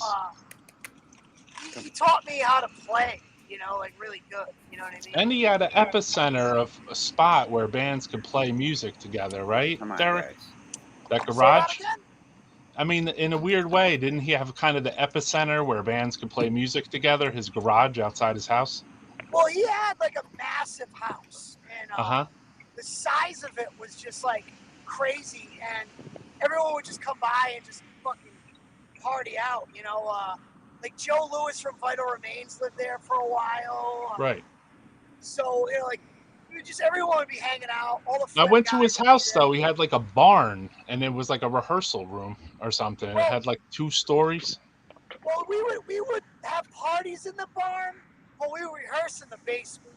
Oh, okay. I mean, everything was so big that you could just do anything. And I it was got just, It was insanely great, man. Like, I don't think there'll ever be anything that cool, like, ever again. Death Metal Spa Ranch. I get it, brother. It's fucking sick. Like the Bunny Ranch, but for death Shout metal. out to fucking Head Rot. But I it's talk just to funny Skip, that like, you every said 2 Demolic weeks. because Demolic was the first band I ever tape traded with a Head Rot demo. Nice. That's cool. Yeah, so that was the first demo I ever like got in the mail for a Head Rot demo. That's sick, brother. That's the Yeah. way the underground worked, right? Man Yeah, of it was fine cool. taste. It's cool to like see those dudes now and talk about that because Right. it's just 30 years later. You know what I mean? Dude, that tour that they're on right now is so fucking good. I wish that would come here. It's like Concrete Winds and Crips. Oh, yeah? Yeah, dude. Yeah, Fuck me. Concrete That Winds is a insane. tour. Yeah. Yeah, I We saw got them, big love for European death metal on this podcast or live stream, whatever you call it, YouTube's. Fucking The I saw them in the YouTubes. summer of the Antichrist Siege Machine. That tour. Yeah. I caught that. Cool. Yeah, I'm actually buddies with the guitar player. Of He's Antichrist he's Siege from Machine? yeah, his name is Ryan. He's an old local from Tampa. Oh, right on. Yeah, his old band, he had a grind band called Cellgraphs, and it was like total Assuck worship, Oh, no shit. and the drummer of that band started Vacuous Depths with me. Insane. Was he Cool. living in Tampa when he had that band? Yeah, Makes sense because of Assuck being from yeah, Tampa. it basically sounded like Insect Warfare wearing a strap on, railing Assuck. Insane, dude. That's great. Where Yeah. in your life did you come in on Assuck? Did you come in on the record? Because I had listened to the 7-inch before I heard that record. There's 2 different Yeah. Assucks. Me, I'm I curious. came I was asking Austin actually, because he's from yeah, Florida. please. Okay. Misery Index, the 2 LPs are really good. Anti-Capital is fantastic. Right. But yeah, both of the LPs are That was great. your first introduction to fucking Assuck. Yeah, Blind Spot was also really good. Oh yeah, the Blind Spot. I used to buy 7-inch fucking plastic covers from the dude that did the Blind Spot records. He had like the cheapest ones in the underground. So I always thought that was cool that like we worked amongst like the punk ethos, you know? Yeah, are you familiar with Reversal of Man? They toured with them a lot. Not. It was no. like kind of screamo. That was like kind of they like were the like heyday. hardcore. They were like hardcore, Yeah. right? Like kind Yeah, of. they toured I with remember them. They were like really close with Yeah, them. I They were only kind of listen buddy to death bands. metal, so I don't know shit. I don't Yeah, they even were listen to really all into the metal. popular bands. I'm just an underground freak. Well, they toured together a lot. I'm really good friends with the singer of that band. Some of those people, though, from Florida and that scene, shout out to Pain Eater and Bob White and Mark Odachuk, because they are like godfathers of fucking going to see Death in like 1985 and shit. Yeah. Hey, Derek, you got a question in here from Head I- Split Records. Oh, Derek, right on. what's up with Dave Suzuki? One of death metal's most revered obscure players. Oh, right on. The guy's Well, a fucking wizard. He most definitely is. He's doing great.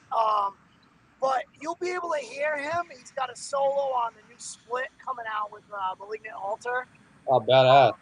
Yeah, he did a guest solo on that, so you'll be able to fucking burn that out. It sounds fantastic. I was there when he was doing it. I kind of helped set that up a little bit with Bo.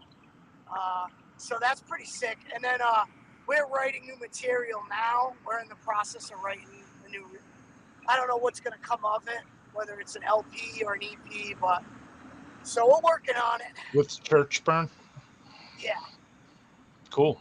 Dave's sick, man. He's so Yes, sir. damn talented. That guy, I remember the first time Derek and I probably started talking, like I was like bringing up Dave Suzuki and he sent me a picture of them together and I was like, man, that guy, if I could say what's up to that guy, he just fucking rules, man. He's so badass.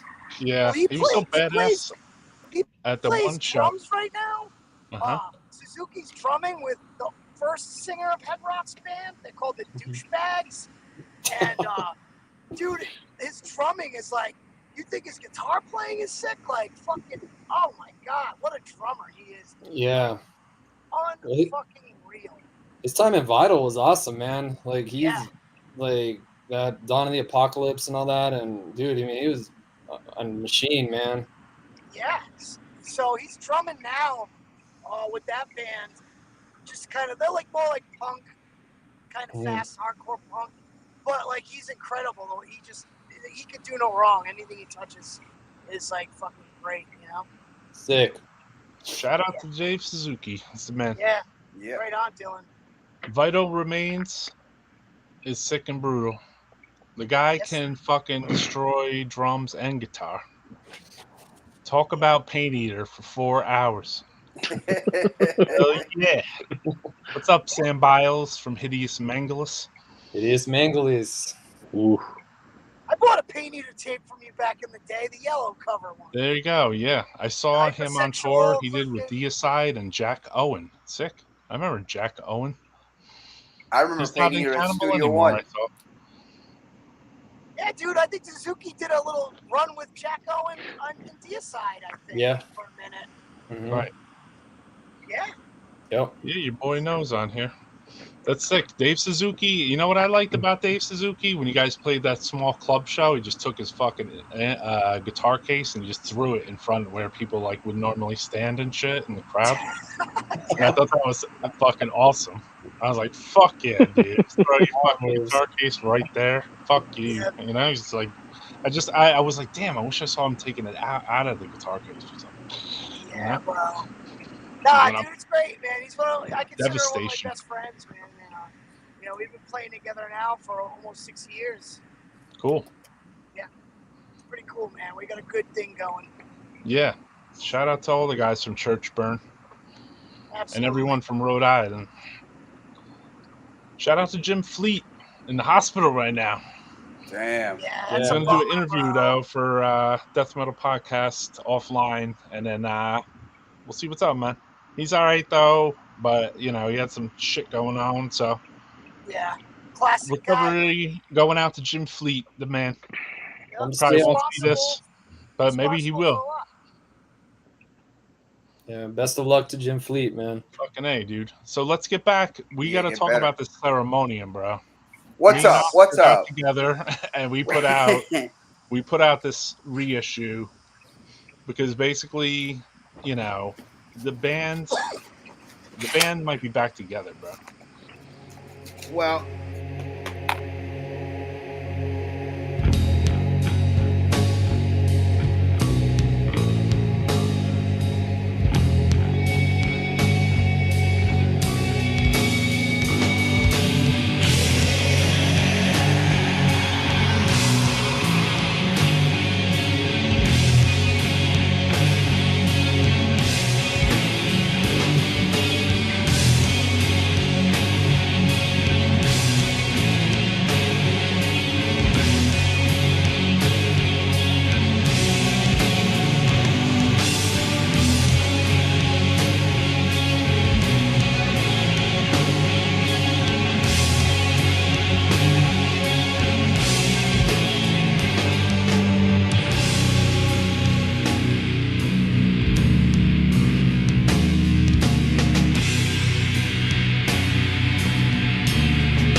Death Metal Podcast, motherfucker.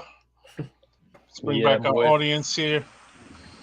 Not our audience. Dude, I love all that tom work. That's like one of my favorite parts of that song.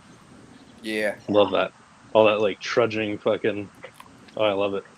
Yeah, man. That was a killer fucking recording too. Yeah, it sounds really good. Blue Meanie Studios or something. Big Blue Me. Yeah, Big. Wait a minute. No. That was that. It was Excello. Excello. Yeah. Excello? Okay. Excello. It was the Nightfall in Heaven. So That was Nightfall like in the Heaven. Blue The 7 Meanie. inch was a big Blue Meanie. Okay. Yeah. Gotcha. That's where the Awesome. Deteriorate demo was recorded too, at Big Blue Meanie. Big Blue Meanie. Yeah. Deteriorate. Hey, The Austin. Snag demo. Yeah. Yeah. Snag. Are you guys out of South Florida, or are you living in South Florida? I'm in Miami. You're in I Miami. live in Miami. Yeah. Okay. You're up in Tampa. I'm in Tampa. Yeah, I'm in Tampa. Oh shit. Yeah. Florida boys. Are you guys planning on Florida, man. Look out. doing anything fun, like live? I mean, I talked to Chris yesterday, actually, the drummer, and just nothing. We're open to maybe do like a festival or a sick show, but going out and like playing like active live, I don't think so. But I know Hibernus just is putting out a record on Blood Harvest, and I've been talking with Caesar, and they're gonna do some stuff. So yeah, cool. But yeah, we talked about it with Chris. I mean, it'd be cool to do like a fest. That'd be cool. You know who's cool, man? Incarnated Entity. That dude. I think his name's Dan. His band's like a worship to Ceremonium, and they're fucking good, man. Is he the one that did he redid the vocals on he covered it, but he put the vocals on it himself? No, I don't think that's that. Oh. It's like a different band. They're like a underground band from like Seattle or Washington or Oregon or somewhere. I think you sent me them, right? Yeah. I might. I mean, I'm like the fan. Amongst the fans of Death Metal Podcast. Oh, yo, I have to say something. Shout out to Synthetic Life, who was always on this stream constantly in the chat. I met him in Albany. He rolled up on the show on his bike. He had a Flesh Crawl long sleeve on from the first album. Hell yeah. And I'm like, what's up? He's like, yo, I'm Synthetic Life. I'm like, oh shit, what's up, man? It's so weird. Like, you gotta call each other by like your fucking screen names. Dude, and shit. it's the fucking worst. And anyway, he's like, yo, I'm Synthetic Life. And I was like, yo, what's your real name, bro? And then I was like, are you going inside? And he's like, yeah. So I figured, I was like, all right, cool, man. I'm gonna talk to that guy when I get in there. Whole show, and I never see him again, dude. I was like, you know what, though? I don't give a fuck. If he rolled up just to say what's up, bro, then that's all that mattered, man, you know? Yo, I wonder what No Baloney Anzalone's real name is. Oh, shit. Someday we'll find out. Yeah, we will. He'll be on. Francisco almost had him on. So we're trying to get it. Yeah, just like, what's your real name, you know?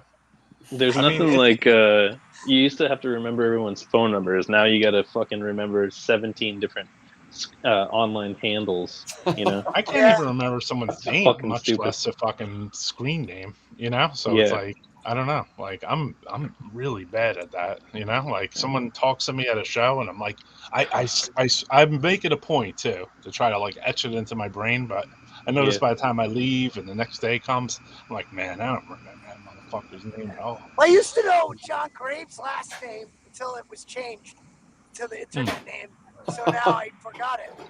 Right. Gotcha. Yeah, yeah. It was funny, man. I changed my screen name and all that. It was during Halloween. I was like, I'll put something stupid on, and I just left it. And because I had coworkers that were snooping around too. Yeah. I like blacked out my picture and did all this shit. Like, I was trying to get hard on the place, so I'd go back underground. Full underground mode. Yeah. Yeah, it's like that sometimes, you know. Mm-hmm. I mean, especially if you got a workplace, you know what I mean? for some people, you know. Yeah, for sure. Or just to ditch off motherfuckers, fuck off, you know. Yeah, totally. Pretty real. I mean, it seemed difficult to get rid of people on Facebook. I remember I just saw something that had come up in like my own like little memories, and it was like, damn, it took me an hour to delete like 15 people. I was like, Delete what it. did they got some mass deletion button? And I could just be like, no, no, no, yes, yes, yes. Yeah, I don't think they have that. They make it difficult because they want you to watch their fucking ads, you know. Yeah.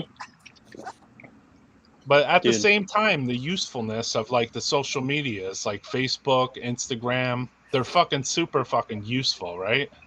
Yeah. If you're trying to promote stuff, or say like in John's case, you run like web forums that have to do with like collecting and shit. Yeah, I mean, just I do. Sorry about Well, we had the true late 80s, early 90s death metal page on Facebook. We had 150,000 followers at one point, you know. Right. Yeah, it's killer. And you know, and then like the cassette pages, the CD pages, all that. I mean, you guys, I'm a crazy ass collector. I mean, you guys know that, and Right. you know, and it's a cool outlet, you know, just to talk see like, other people's stuff, right? Yeah, you know, I mean, Yeah. not even to like show off, but like just to kind of geek out on this stuff. I mean, Derek, you know, you all get it, you know. No, I get it because I look at other people's stuff. Yeah, some Well, you know crusty ass tape, and it's like gold, you know. And I think one of the coolest things about it is it's like when you're dealing with people and buying and selling shit, like it's hard to like find the fucking meatheads, you know, like people that are trying to rip you off or whatever. Yeah. No, like those like Facebook communities, it's kind of easy. It's like to find, super niche, right? Like Yeah. it it's is like pretty easy to fucking find niche. people that are like ripping you off. It's Yeah. really easy to like, you know, get good. They actually feel bad trades. for other dumb people on the internet, you know, sometimes because I'm like, damn, I'm in a niche that like everyone seems like they're on the same page, you know. Yeah. But like, you know, at the same time, I see a lot of other shit out in the world and hobbies, and I'm like, damn, man, people could be like literally like scam for all their info. If they see the right person right into them. Totally. My favorite collection page is a place where I go and buy Target gift cards and then just ship them to them, and I never really get anything, but you know. Yeah. Sounds great. I like that Finland one where the guy Tony or whatever that drew that art in the background there. He does like a straight up like Finland death metal one. And you see like the other like Finland and Swedish people like talking in there. I'm like, I remember that motherfucker. You know, like I wrote to that guy like millions of years ago. Yeah, the internet's weird, man. It's weird. It's good. It's cool. That's how you and I met, Roy. Yeah. That's why we're best buds. We talk about Multiplex. I mean, that's how me and John Grave met. We ain't best buds yet, bud. But I get there, man. It's good. It's cool you contributed to that release, John. That's cool as fuck. Oh, thanks, man. No, it was fucking awesome, man. I'm so stoked. John did the layout of the Ceremonium tape. Yeah, yes, he did. That was cool. I'll be checking it out. Did a great job. Thanks, man. Appreciate it. I'm happy you guys dig it, for real. Like, came out awesome, man. Fucking. It's got a good response in the underground too. Awesome, man. I hope people care. Really enjoys it. It's good. Yeah, very positive response. Why did you guys end up going with the artwork with just a large logo instead of the tree water color? It was just such a hard it was a hard layout to in cassette format. I mean, Graves he could probably it was a hard it was just format layout. It was just very difficult, even for very me. difficult. I've been tough in the image. game doing layouts for a long time. So if you look at it right there, like unfolded, but it came one way or another. You still have it there, like visible, like it's there. You know, it's just vertical is what it is, and I got you. You just blew it up, and I got you. The problem was like the art, man. It's it's like this big, and you're trying to stretch it out for a J card. I mean, it's you either do it like an old like an Eastern Bloc boot with just the art and like some text underneath it, which looks like shit, or you kind of tweak it to a way to where it's cohesive and everything meshes. No, I feel you. You know, I've been laying out our shit for the entire 6 months now. It feels like. It's tricky, So, right? Yeah, I was a graphic designer, so I always take note of that stuff. So yeah. I bet. But I saw it. I want to get the tape. I was hopefully gonna grab it soon. So Yeah, we need to get it into some record stores. Yeah. Yeah, I need to drop. I know that Caligari picked up a handful, and he's local to me. Oh, that's cool. I know that label. I don't think a lot of people realize that. But he's actually. I didn't realize that. Yeah, so I every once in a while will hit him up and tell him to drop off something at a local shop around here for me, and he does that. Yeah, Steelworker. Yeah. Cool. So yeah, he's got a couple tapes. I know I saw him. I know he's picked up a handful. Hey, what was the name of that old classic record shop in Tampa that everyone used to go? Aces Records? Aces. There it is. Yeah. I went there. Yeah, I went there once. I went there when James Murphy worked there. That's sick. Yeah, so that was pretty epic for me. Because I was like, damn, man. Yeah, bro. Yeah, it was weird. I like you kind of look like James Murphy. You're just like a more attractive version. Thank you. You know.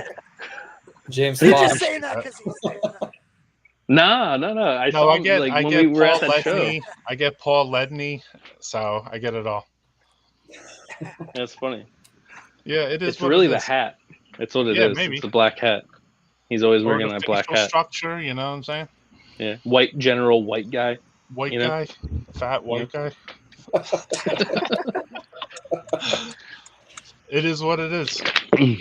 They bless me with his face, and I got to use it, you know. But I use my mouth basically, and then that's what the podcast is for, you know. Yeah, got to go audio soon. Yeah, I think so. I think it will. I mean, it's just that I wanted to amass something. I don't know what the fuck I wanted. I have a bunch of interviews I didn't even put online. They're just straight up, you know, more audio based in a way too. I feel they are. And then I don't know, like it's everything came generically with this, and obviously like you have to stay at it, you know, because if you don't stay at your craft or whatever you want to do, fucking in my case, live streaming. Which is fucking kind of difficult to go live like this for fucking multiple fucking hours, dude, you know? But anyway, fucking, you make it easy, Roy, for some reason. I make it look easy? It's fucking hard as fuck, dude. Well, I just feel like a lot of stuff, it loses its interest after a while, and then it's like time to wrap it up, and I don't know, man. I never lose interest. If you keep it moving, though, and you know what you're talking about, then you fucking shit can stay on, you know? But the thing is, like, if you watch like these other, I mean, I don't want to bash other metal podcasts or whatever you call it, live streams, live shows, YouTube channels, like they're, you know, they're weak, you know. They don't play the right music. They don't, you know. There's too much editing that like it's not as genuine as. You know what I mean? Like, yeah. The only thing that I could change, if I could change something, is like eliminate the word because like that's what I'm trying to think. Yeah, I think you know a lot too. I mean, for some long-term reason, I know a lot. You know. Yeah. You know too. I think that's why I bet you every little podcaster has to delete just like a lot. You know. A lot. I say that all the fucking time. I think there's something to that, Roy. You should amass a lot and then kind of release consistently, and you can. I think there's something to that because the reality of it is that there's a lot everyone. In his head. Well, everyone rushes to release everything, you know. Right. They're like, oh, we got a new episode, but it's like they miss a month and then they're fucked. Right. You know, you know what I mean? It's just like, you know, amass like a year's worth of material and then keep working through like this. Yeah. And then put up what you want, you know what I mean? Yeah. Same with the audio format of it too, because I'm just like, I think maybe you could go to more audio heads, you know? Yeah. I want to help the workmen. Come here, Frankie. Shout out to the workmen of the country. I mean, this podcast isn't boring, man. It's not. It's never boring. I wouldn't push it as much as I do if if it were shitty, you know. Yeah, that's cool, man. I really enjoy it. I can tell by the viewership too that, like, we keep a consistent number on here that that ranges from number to number. And as soon as I saw that number, I was like, well, if that many people want to watch this, dope. That if they're watching it live, and then I can only imagine how many fuckers are gonna watch this shit on the replay. So I'm like, I'm good with whatever. I have no expectations. You know what I mean? I can come on here and shoot the shit with my friends. We're just talk chilling. about fucking death metal demos we used to listen to, or where we bought them, or their equipment. You came out of the gate firing hard with a lot of great guests in that big burst, and I think a lot of attention.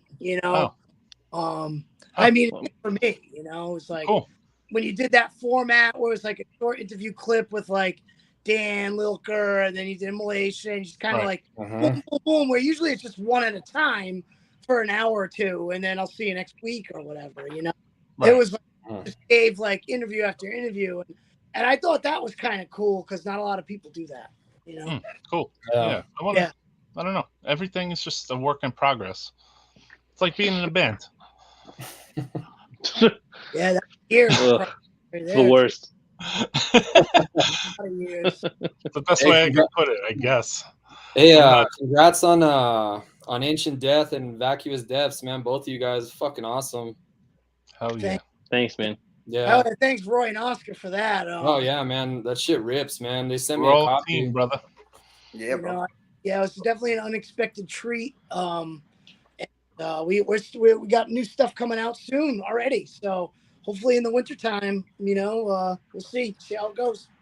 Yeah, that's awesome, That's man. right. I'm happy to hear it. You guys are working hard on recordings, from what I heard. Some stuff, just rehearsing. Yep. Crafting your fucking Jerry, stuff. our lead guitar player is now the lead guitar player of Atheist. Right. Yeah, Jerry is playing with Atheists now as well. Yeah. Oh wow. Announced that it's cool now, but we're still doing the band 100%. There's going to be nothing slowing down at all, which is really good. It's just a good thing. We got it all set up so we could work on things while he's on tour, and then just play when he gets back, and just keep on firing. Yep. Yeah. Firing on That's 8 awesome. cylinders. Boom. Yeah. So good stuff, man.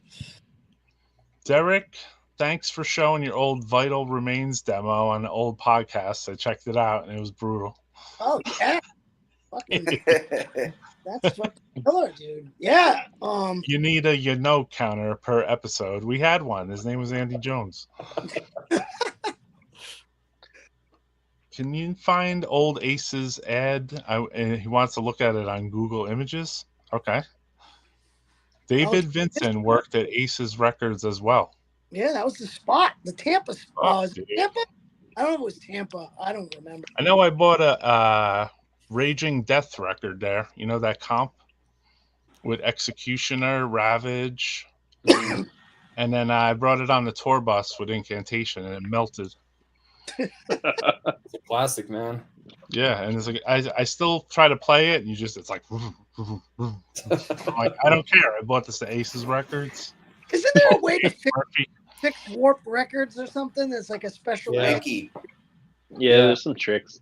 There's tricks. John Grave knows all the tricks, dude. Yeah, I got a couple on my sleeve. You guys got to play those tricks with your records. I haven't I built those into my time schedules. I mean, luckily I haven't had to. I just wish I could take skips out. That's the Yeah, that's the pain in the ass, man. Is the skips. I mean, flattening it's easy, but the skips, it's fucking pain in the ass. Yep, my decrepit 7-inch OG has a skip in it. I'm bummed on it. Yeah, might have an extra. I'll hook you up with it, dude. That would be epic. Hold on, I got someone else to stream something good here. We got news coming in from the newsroom, Death Metal Podcast. There you go. You need like a ticker, just going across like beep, beep, beep, beep, beep, beep, beep. Buy the head split new stuff. Yeah.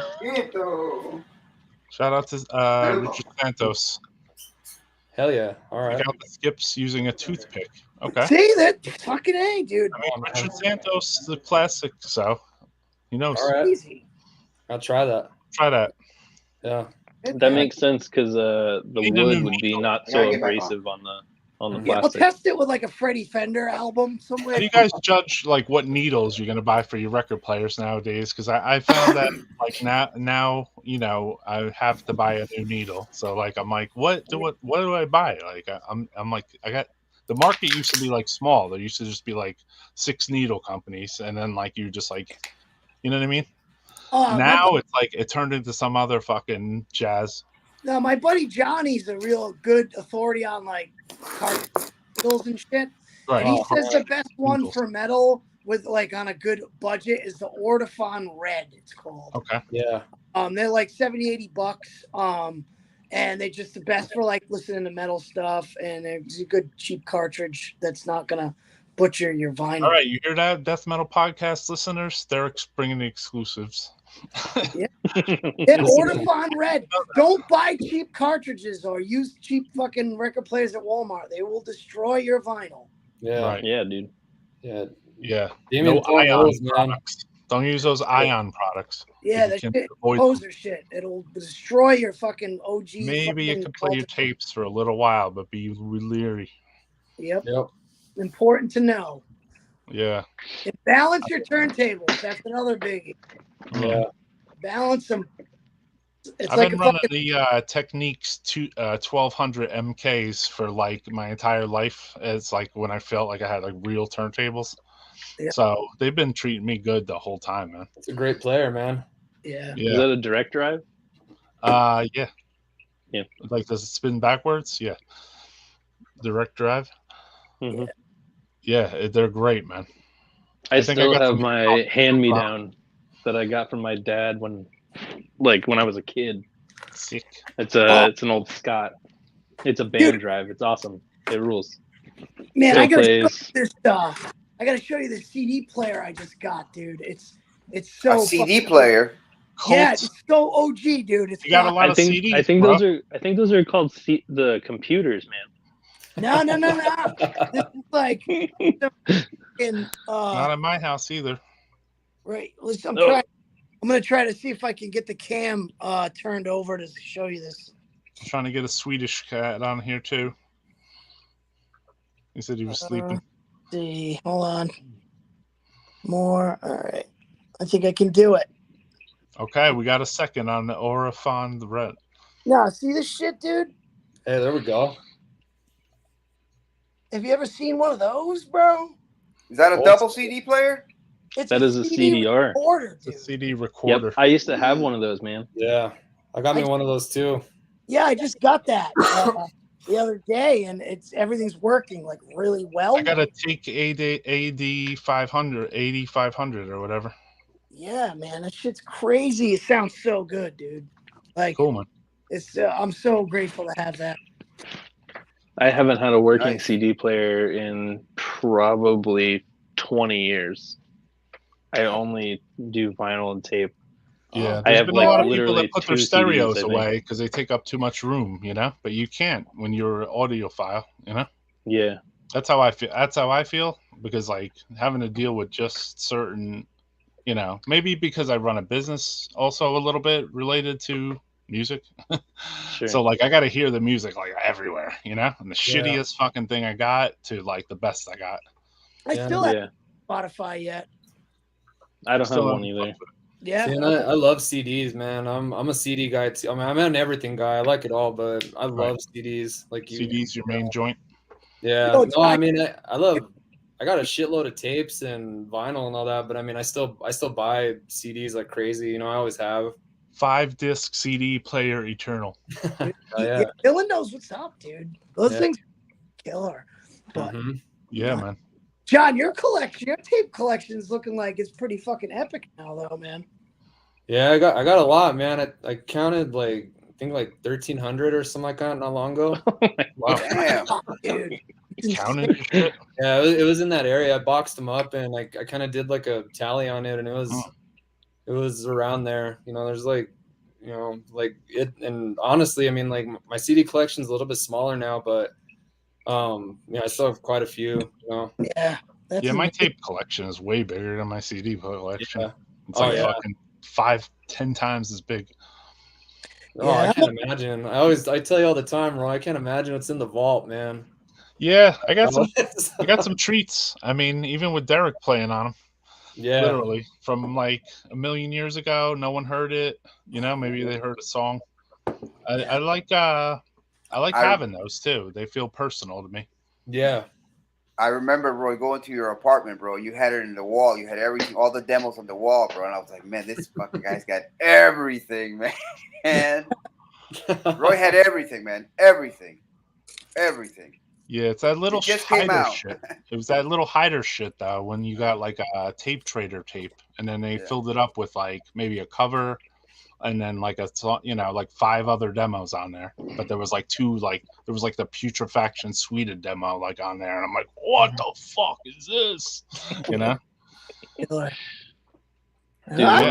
one of the coolest collections I ever got to walk in and experience was this dude in Tampa, Brandon, technically, called Bob Surin. He ran a record store, and his collection was like shopping in like a museum. Wow. It was incredible, dude. Like handwritten notes, perfectly folded and placed inside of each one of them, where he got it, and like all of the lineage of where it came from, who had it prior to them. Jeez. Dude, it was immaculate. It was. I mean, like, I'm Was not it death that metal guy. stuff, or was it No. This was like punk, hardcore. Okay. I got some of my cooler grind stuff. I got this really rad. There was a guy from Brandon, Florida. I'm sorry to get off note, but he was friends with some of my friends from Pain Eater, and he had like this huge, like, I don't know if you say the word on here. It was like, no, he had a collection of like serial killer memorabilia, like the biggest, the most crazy fucking people too, you know? No. But yeah, and he was. I saw like a fucking, what do you call it, on him on YouTube or something. I was like, that's the guy. I know it. You know? No, this guy Brandon is housing quite a few weirdos. Right. But yeah, this boys was from Brandon. Dude, it was unreal, man. It was called Sound Idea Records. That's cool, man. But man, like, we're talking like pristine collection. I mean, I've never experienced anything like. I got that fucking killer. I'll bring out a couple of them while we're dicking around here. So people, there were persons that were like.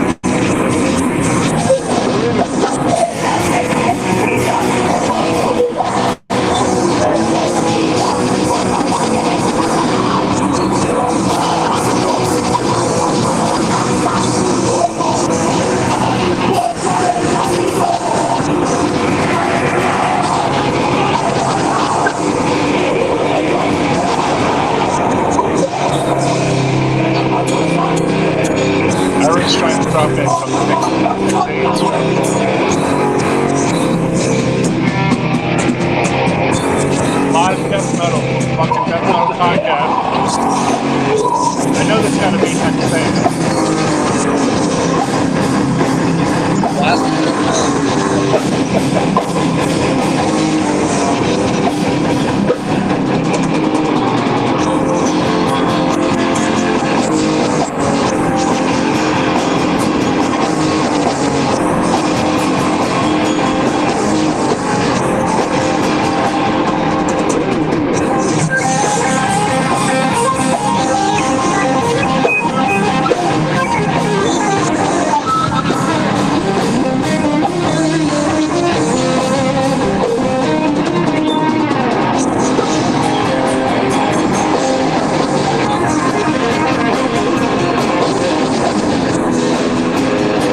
songs. We will be playing on our split coming soon with a fucking mighty Wolf Skull, your own boys. That's here for fucking Wolf Skull. We're very honored. We're honored, man. Thank you so much. And to Aaron, where the fuck are you, Aaron? There he is. There he is. Love this motherfucker. This guy gives you a fucking star on the map. This is for Aaron and Coach Record.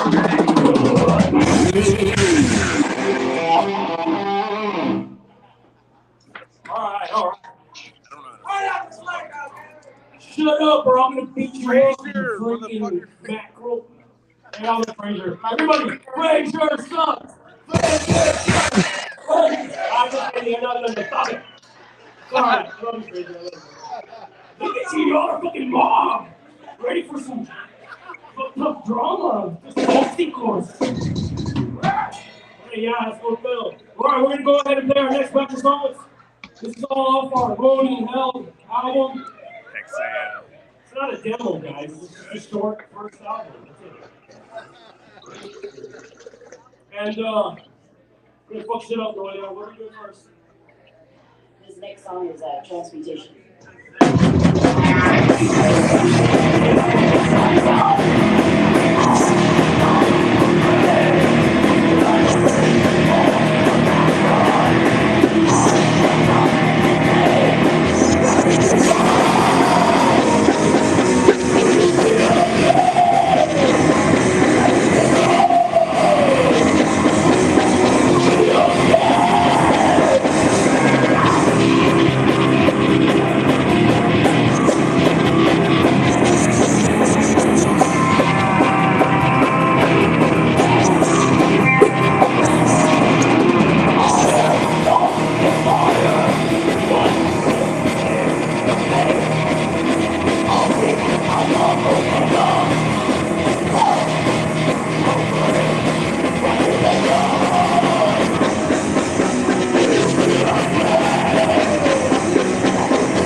So there you have it. That's rad. That was sick. Hold on, let me take this banner down. We got a drop in from Aaron at the Hexea show. That's rad. That was cool. Yeah, that was cool. It was be cool to get the video, but I don't know, you know, this is Death Metal Podcast, so take whatever, you know. And shout out to JD and Noea. I grabbed a couple things while we were listening to that. And shout out in to reference. Goat Throne, Aaron, for taping that. Fucking A, dude. Take a look real close to the. Come on, I got visual here. Oh, there we go. To the venue tonight. All the fucking bands that are playing tonight are fucking sick. We're honored to be here playing with you guys. Let's hear it for Imprecation. Apple. Yeah. And of course, this is Carter Rising. Hell yeah. All right. I'm getting old. This next song is called The Shining One.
Just about done, everybody.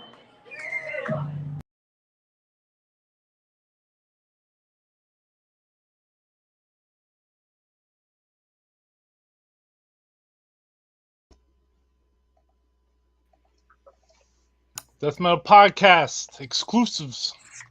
That's pretty cool. From Hexea and Goat Throne Records. Somebody's doubling. That's me. Okay. I love a female vocal on death metal or black and death metal or whatever. Yeah.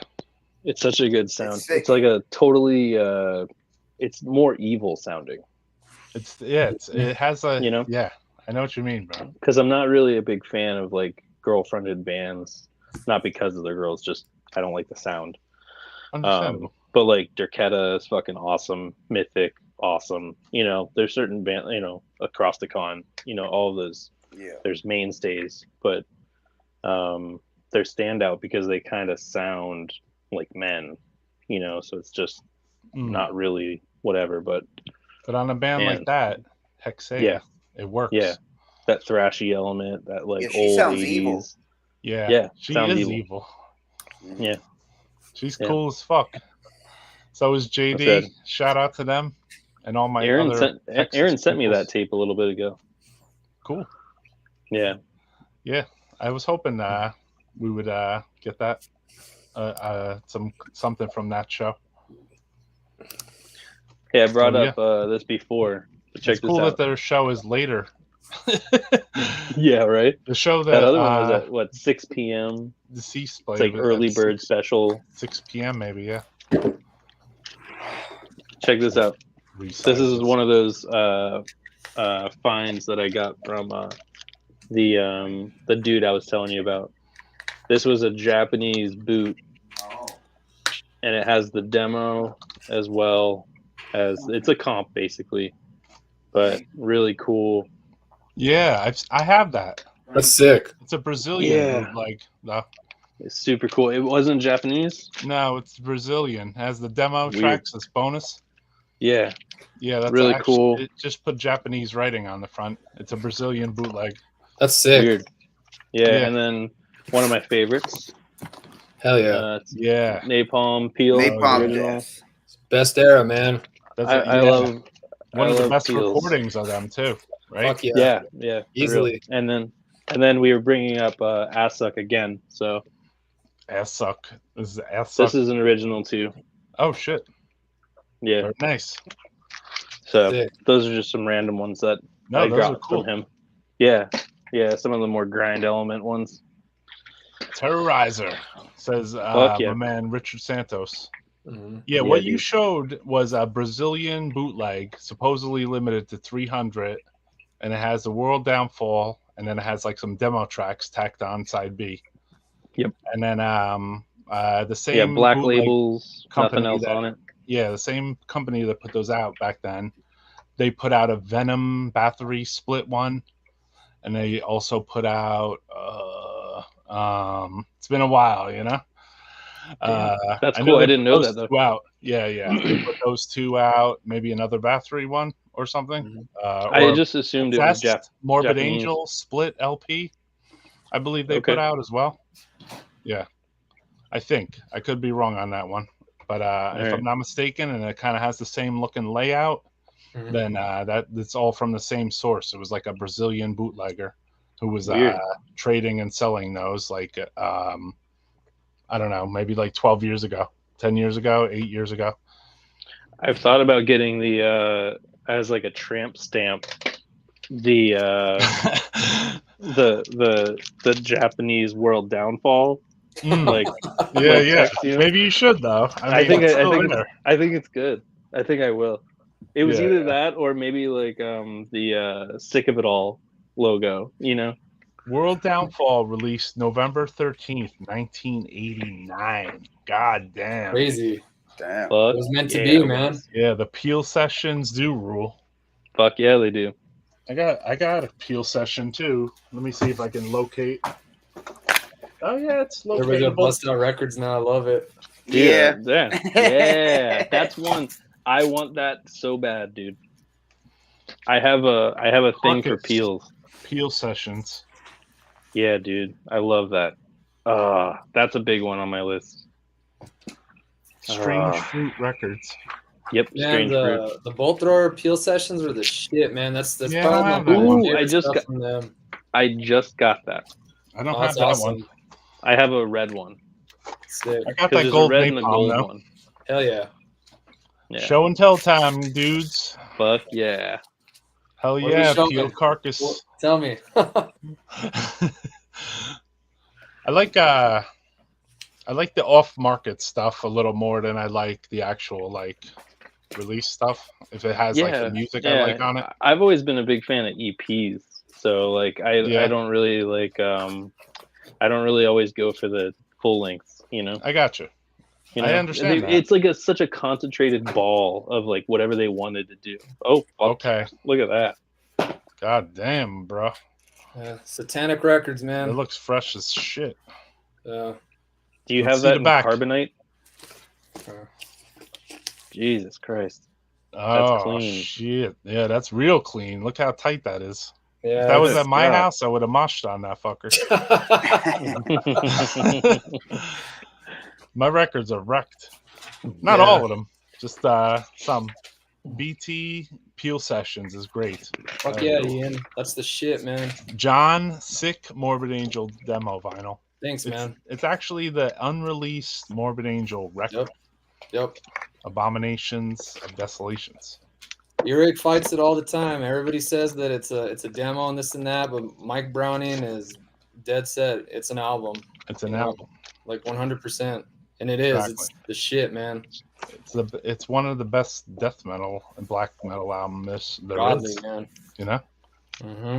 Besides Thy Kingdom Come demo, Oh, man. if you were going to go to any Morbid Angel, those are the two spots that you want to be in, you know? Super evil shit. I love it, man. That's like fucking amazing. Mike rules. Yeah. Also, the Live at Escapades show. I got to mix that in there too, because there was something going on there that was electric, you know? Yeah. It's just like Slayer in '85 when they played Belgium. Like, you have to stick that in almost in their discography, right? Dude, the what is the Live at Dynamo 85 show? God, man, that is a fucking time capsule, man. That's like prime time Slayer right there. Yeah. Hopefully someday they retreat those things like they did the Jimi Hendrix records, and then they make like Slayer ones, stuff like that. Because, oh man, there's, like if you want to capture time, you have like, some live Venom stuff. You have like that Slayer live recording, but like, there's only so many, obviously, things like that, It's special, man. It's like totally special. That's like archival footage, it's like it's just crazy. It's like what you store away, like and the stage banter in between, is like worth the fucking golden statue right there, Definitely, man. I have that Abominations on tape, but would love to have it on vinyl. I would love to have it on tape. Yeah, I might have another one, man. All right, I can make you one too. So there say you go. The word. Death Metal Connections. I got I don't even have that record that you showed. I think I have the earache version now. I was supposed to get that record, but I got ripped off for it. A couple of them, actually. It was released in Greece. Which one? It said it was released in Japan now. The Morbid Angel one. Since we're talking about like off-label stuff. If there was a Japanese one, I don't really know, but there's some more. I always hold on. Sorry, brother. Yeah, European Madness on Headache Records. I got that one too, man. It's I got a couple of Morbid Angel Sickness over ones. Europe. Yeah, man. Just some Live 91. Let's see the back of that red one because I used to have that one years ago. Yeah.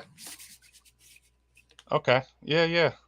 Damn, I haven't seen that in a minute. Let me see the no. Let me see the bottom. That's when all the shirts weren't ripped yet. Is it Headache Records? It don't have. No, I have the Headache one. I had a couple Headache. They had 3 of them on there. Okay. They had the I think it was the 3rd show. Damn, you're a fucking hard collector if you got the Headache one too. Yeah, I got a bunch of old Headache shit, man. I love old Headache records. Nice. I'm still missing a few, but I'll get them. That's how I feel. I'm still missing too many. Yeah. I'm like, damn, man, I'm missing a lot. I'm missing a lot. I started actually making a list recently. Like I've just always been. I don't collect. I can't say that I collect. I collect what I like and I love, and I consider them forever records. That's like kind of like a thing. But like I don't have everything. So for me, I get everything that I want, but then I trade out the shit that just never stayed. So I've always had about, I don't know, like less than 1,000 records ever, but I've always used all of them to get other records. So that's just how I've always, I'm not a big collector. I don't get I like reissues, honestly, because they're affordable, I got this recently because we were talking about Deceased. I figured this would be really rad. Fuck yeah. Nuclear Exorcist. Hold on. And then check this out. This is really cool. It's a double. Oh man, that's awesome. Isn't that rad? Yeah. Yeah. So I mean, like, Deceased is one of those bands for me that they're, I don't know, man, they're overlooked so much, and it sucks because they're such a good band. But they're, yeah, that was a big one. Thought that was really cool. That's all I got. Yeah. No, King rules, man. King's the shit. He I think he was on Francisco's show a while back, man. That was a good interview. He did too. Yeah. He seems like a really, really cool he did guy. a death metal podcast with me just on the day of death, which is fucking amazing, dude. Yeah. He does, we lived that though, so his live performance is like uncanny good, at least in a small setting. Mm-hmm. It was so good. I was like, this is incredible. How is this band not like constantly on the tongues of everyone, you know? Yeah. They really are criminally underrated as a band. Did you catch really him a lot back then, Roy? What was it? I'm sorry. Deceased. Did you catch Deceased a lot back then? Like back Deceased? in the Luck of the Corpse era and all that? Yeah, before that. Like when they wow. were playing the Nuclear Exorcist demo. Mhm. Mostly. Oh, awesome. That was like the era that I walked in on Deceased and was like, whoa, you know, like they would play just songs from that pretty much. I think Are I you, caught them once at G. Willikers. That's what I mean, at G. Willikers. That's sick. Yeah. That's awesome. You know, the sound of Luck of the Corpse always reminded me. I don't know why, and it's probably not even worth mentioning, but Filthy Christians was a big one for me. And also another record that I scored from that same collection. And it always reminded me of that record because the productions were like kind of weirdly similar. Mm-hmm. It's like it didn't sound like a traditional death metal record. It didn't sound like the Morris Sound, you know, Blowout, you know, Def Leppard record, you know. Yeah. Yeah. No, they're sick, man. Play Deceased rule. Yeah. Folly's a legend, man. He doesn't drum anymore at all, though, right? Like doing drums and vocals anymore, or anything like that, or he's just strictly vocals now. Strictly vocals when I saw him. Yeah. Oh, okay. Yeah, but he was wild. He was everywhere. Oh, you know? sure. Oh, it was so cool. I was like, look at that old fuck. This is He's a great. maniac, man. He's the shit. I like that guy a lot. Yeah. All right, we got something special then. If you guys want to check this out. Earlier tonight, my man was over right before we went live. And then he was at a show.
Ceased.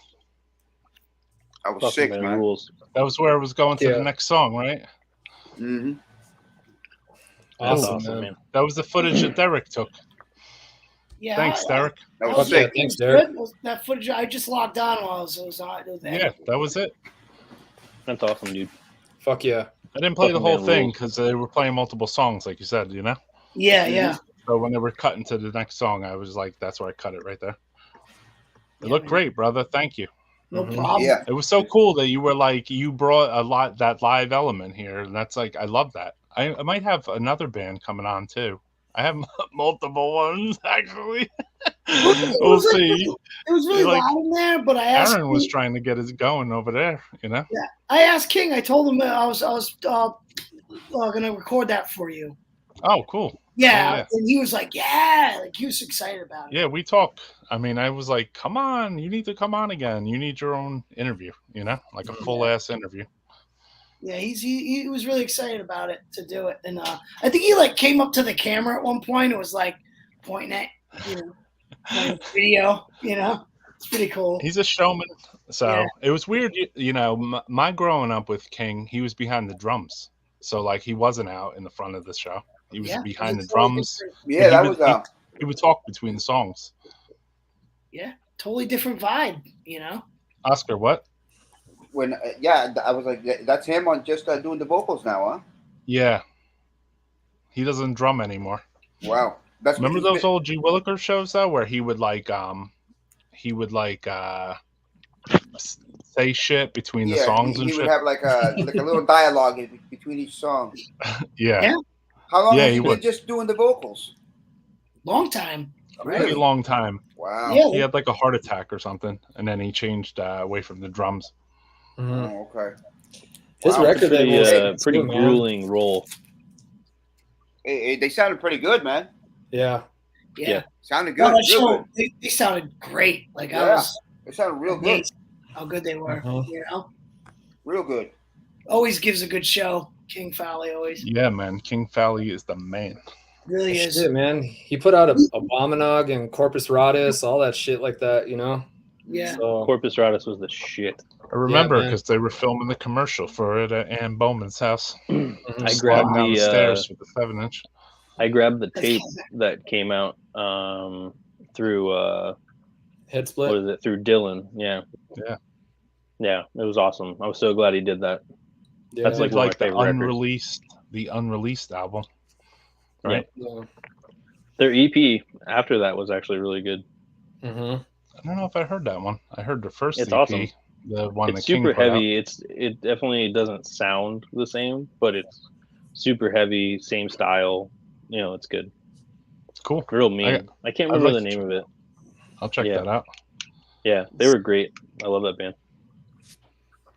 King is such a nice guy, good friend. Seen him live with Brad and Patterson tribute show this year. Yeah. No, With man. vocals, Intensified not boards the drumming. shit. I remember doing an interview with King over the phone, and he was a lot of fun. A lot of respect to him. Hell yeah. And Stephen Goldberg coming hard.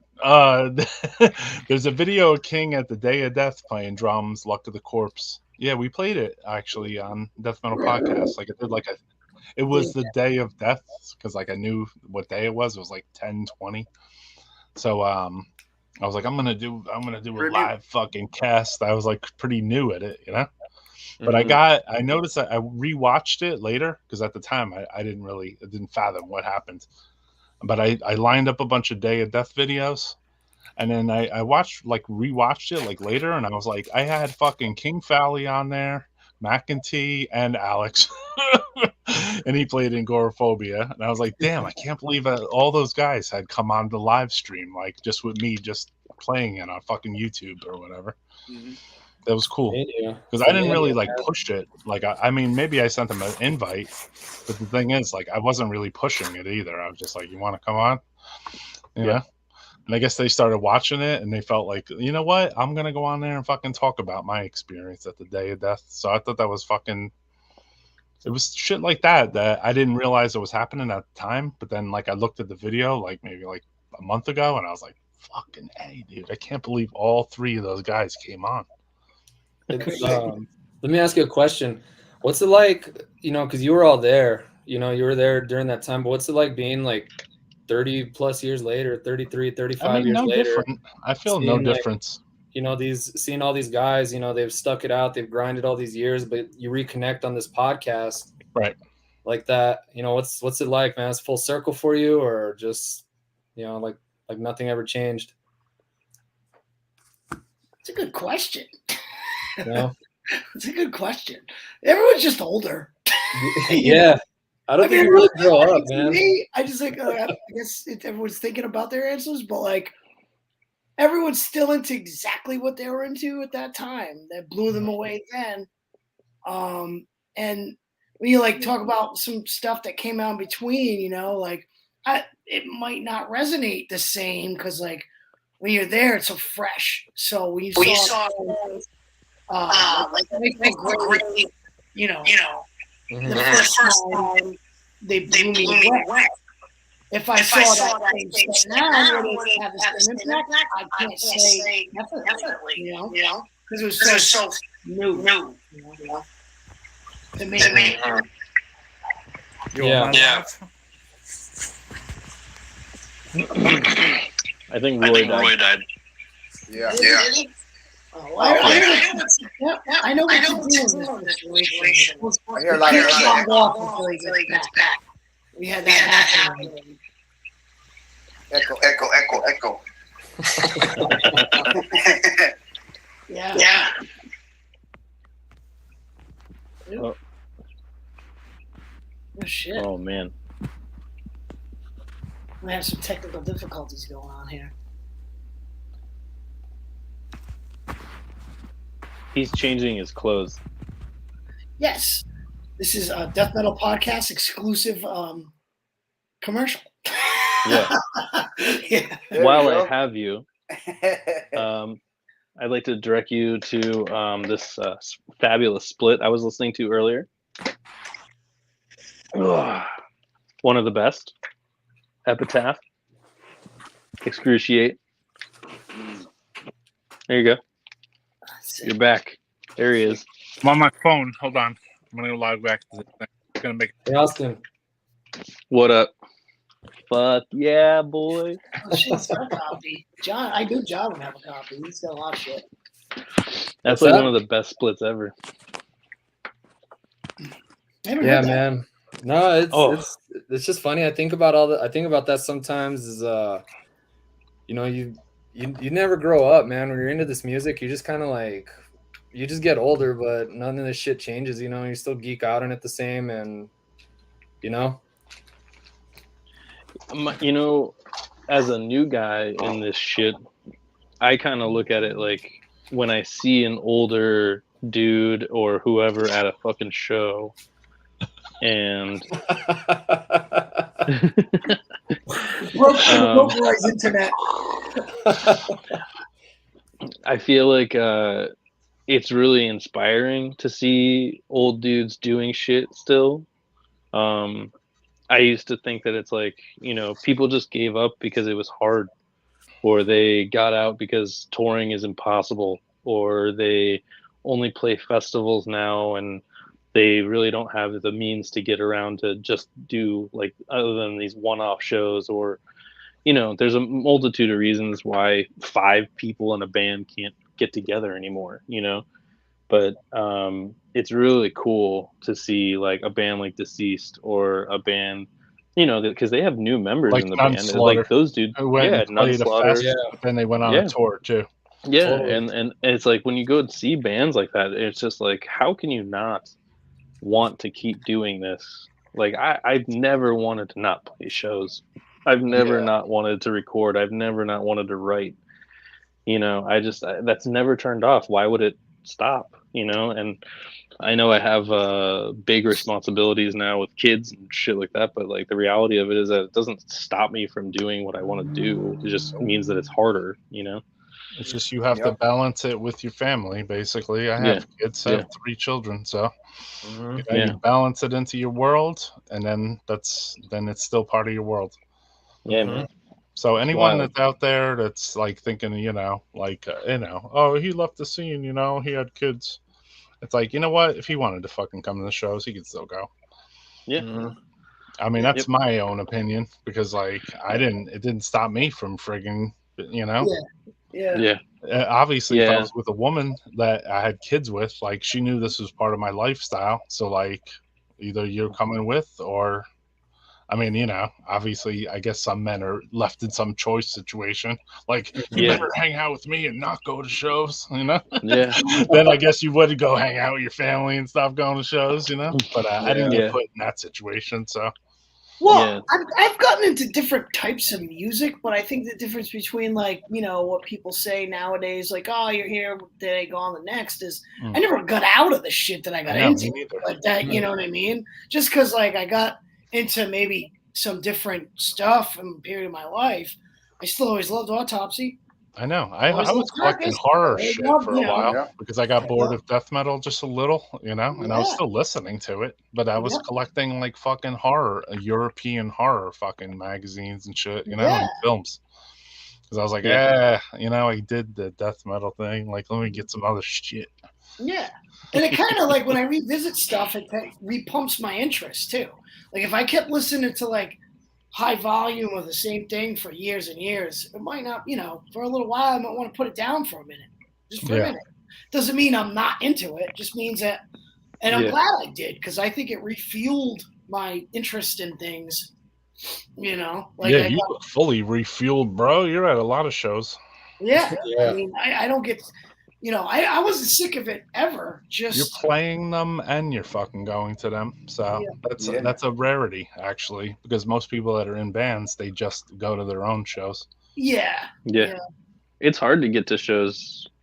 I'm 40 minutes away. I know that talking with Aaron all the time, like he's like hours or an hour or more away from shows. So it takes a lot for him, and he's like me, or at least how I used to be. He works quite a bit, so him getting the shows is hard. But at least he doesn't have kids to like be at home and shit. Work a lot. That'll fuck your fucking show schedule up. I know. Weird schedule. I'm also pretty centrally located in an area where there's like a lot of shit going on. Yeah, that's awesome. Island. No, Rhode Island. Yeah, I'm in between, New York City and Maine.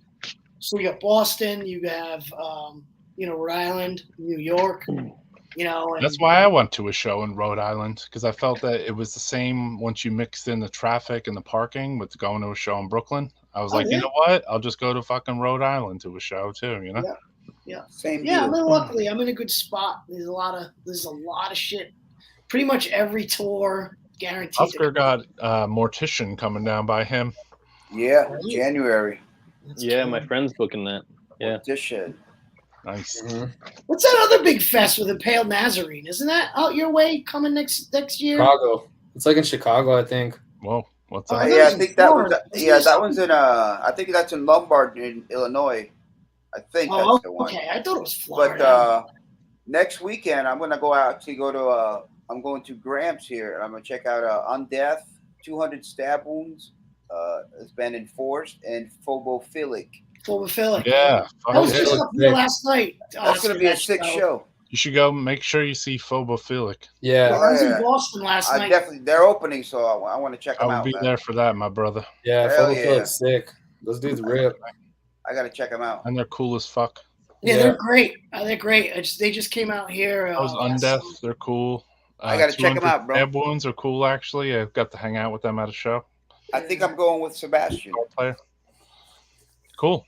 Sebastian from Dripping. That's about to come here too. Yeah. Where you at, Sebastian? Sebastian. Send him another fucking invite. Maybe he's on the shrooms,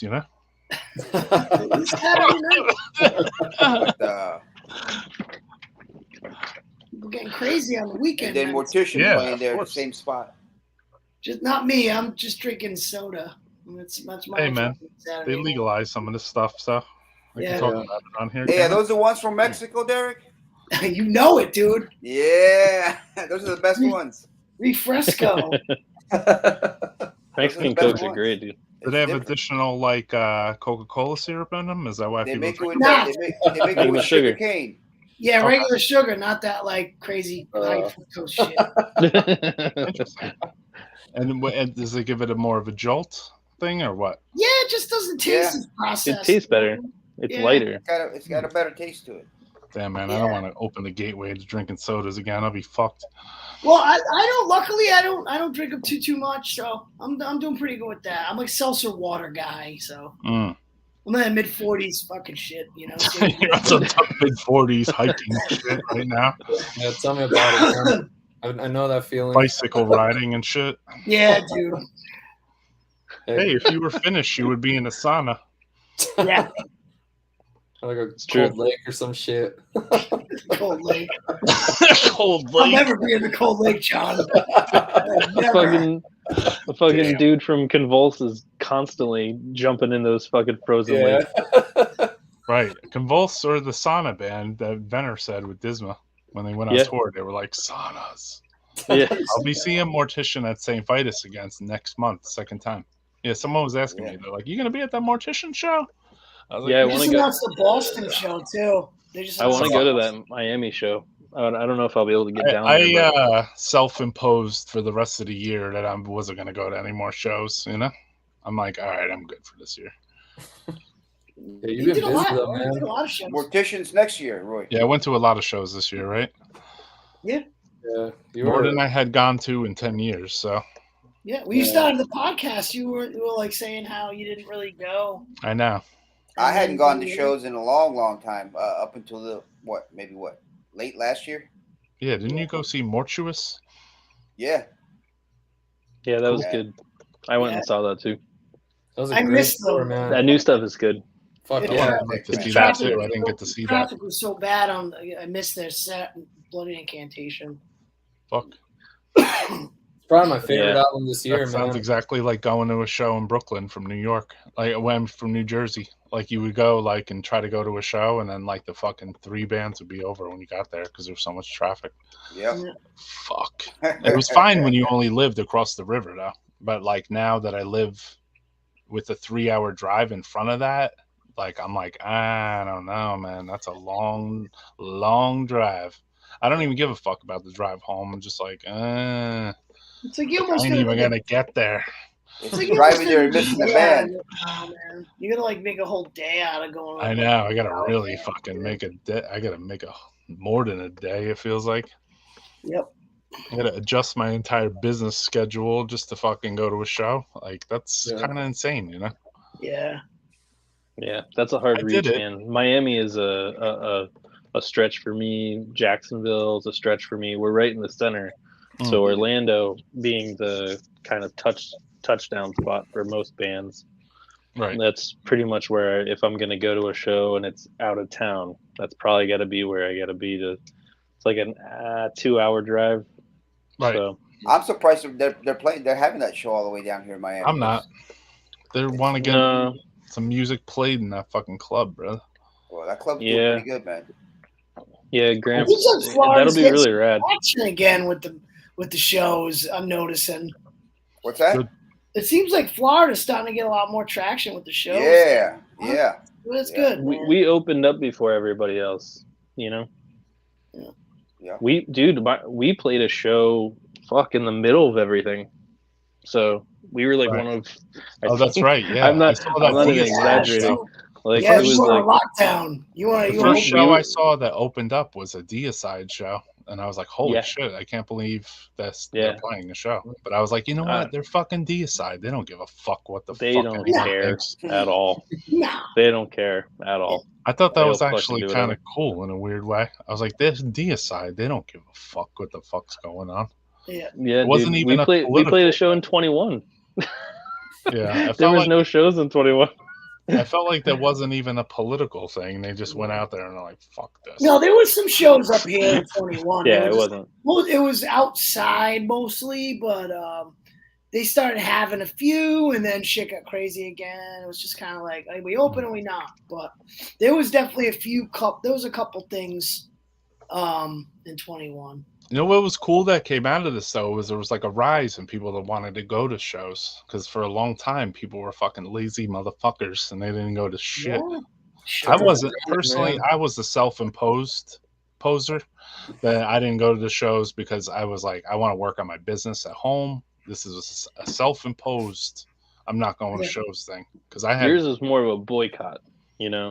I don't know. Yeah, I was boycotting a flotilla. Yeah, I don't know what it was. I was trying to focus completely on just me or my business or whatever, you know what I mean, my home, compared to being away and going to these like long fucking journeys. Basically, there was just so many of them in my life already, you know. Yeah, like I had seen enough fucking shows to fucking go around and give everybody 10 shows, you know. Yeah. Lifetime. Yeah. So, I mean, that was cool, you know, but at some point, maybe I wasn't thinking things were stale. When I thought things were like a little stale, when I was outside the show more than I was inside the show. I was like, why am I going to the show? I'm only going there because the people that are there. I'm not actually going for the fucking show.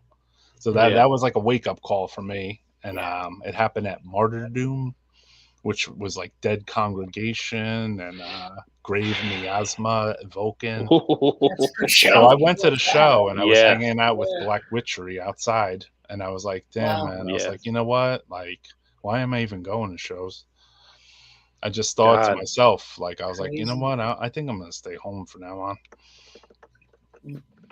You should just move to Florida because there's nothing really happening here.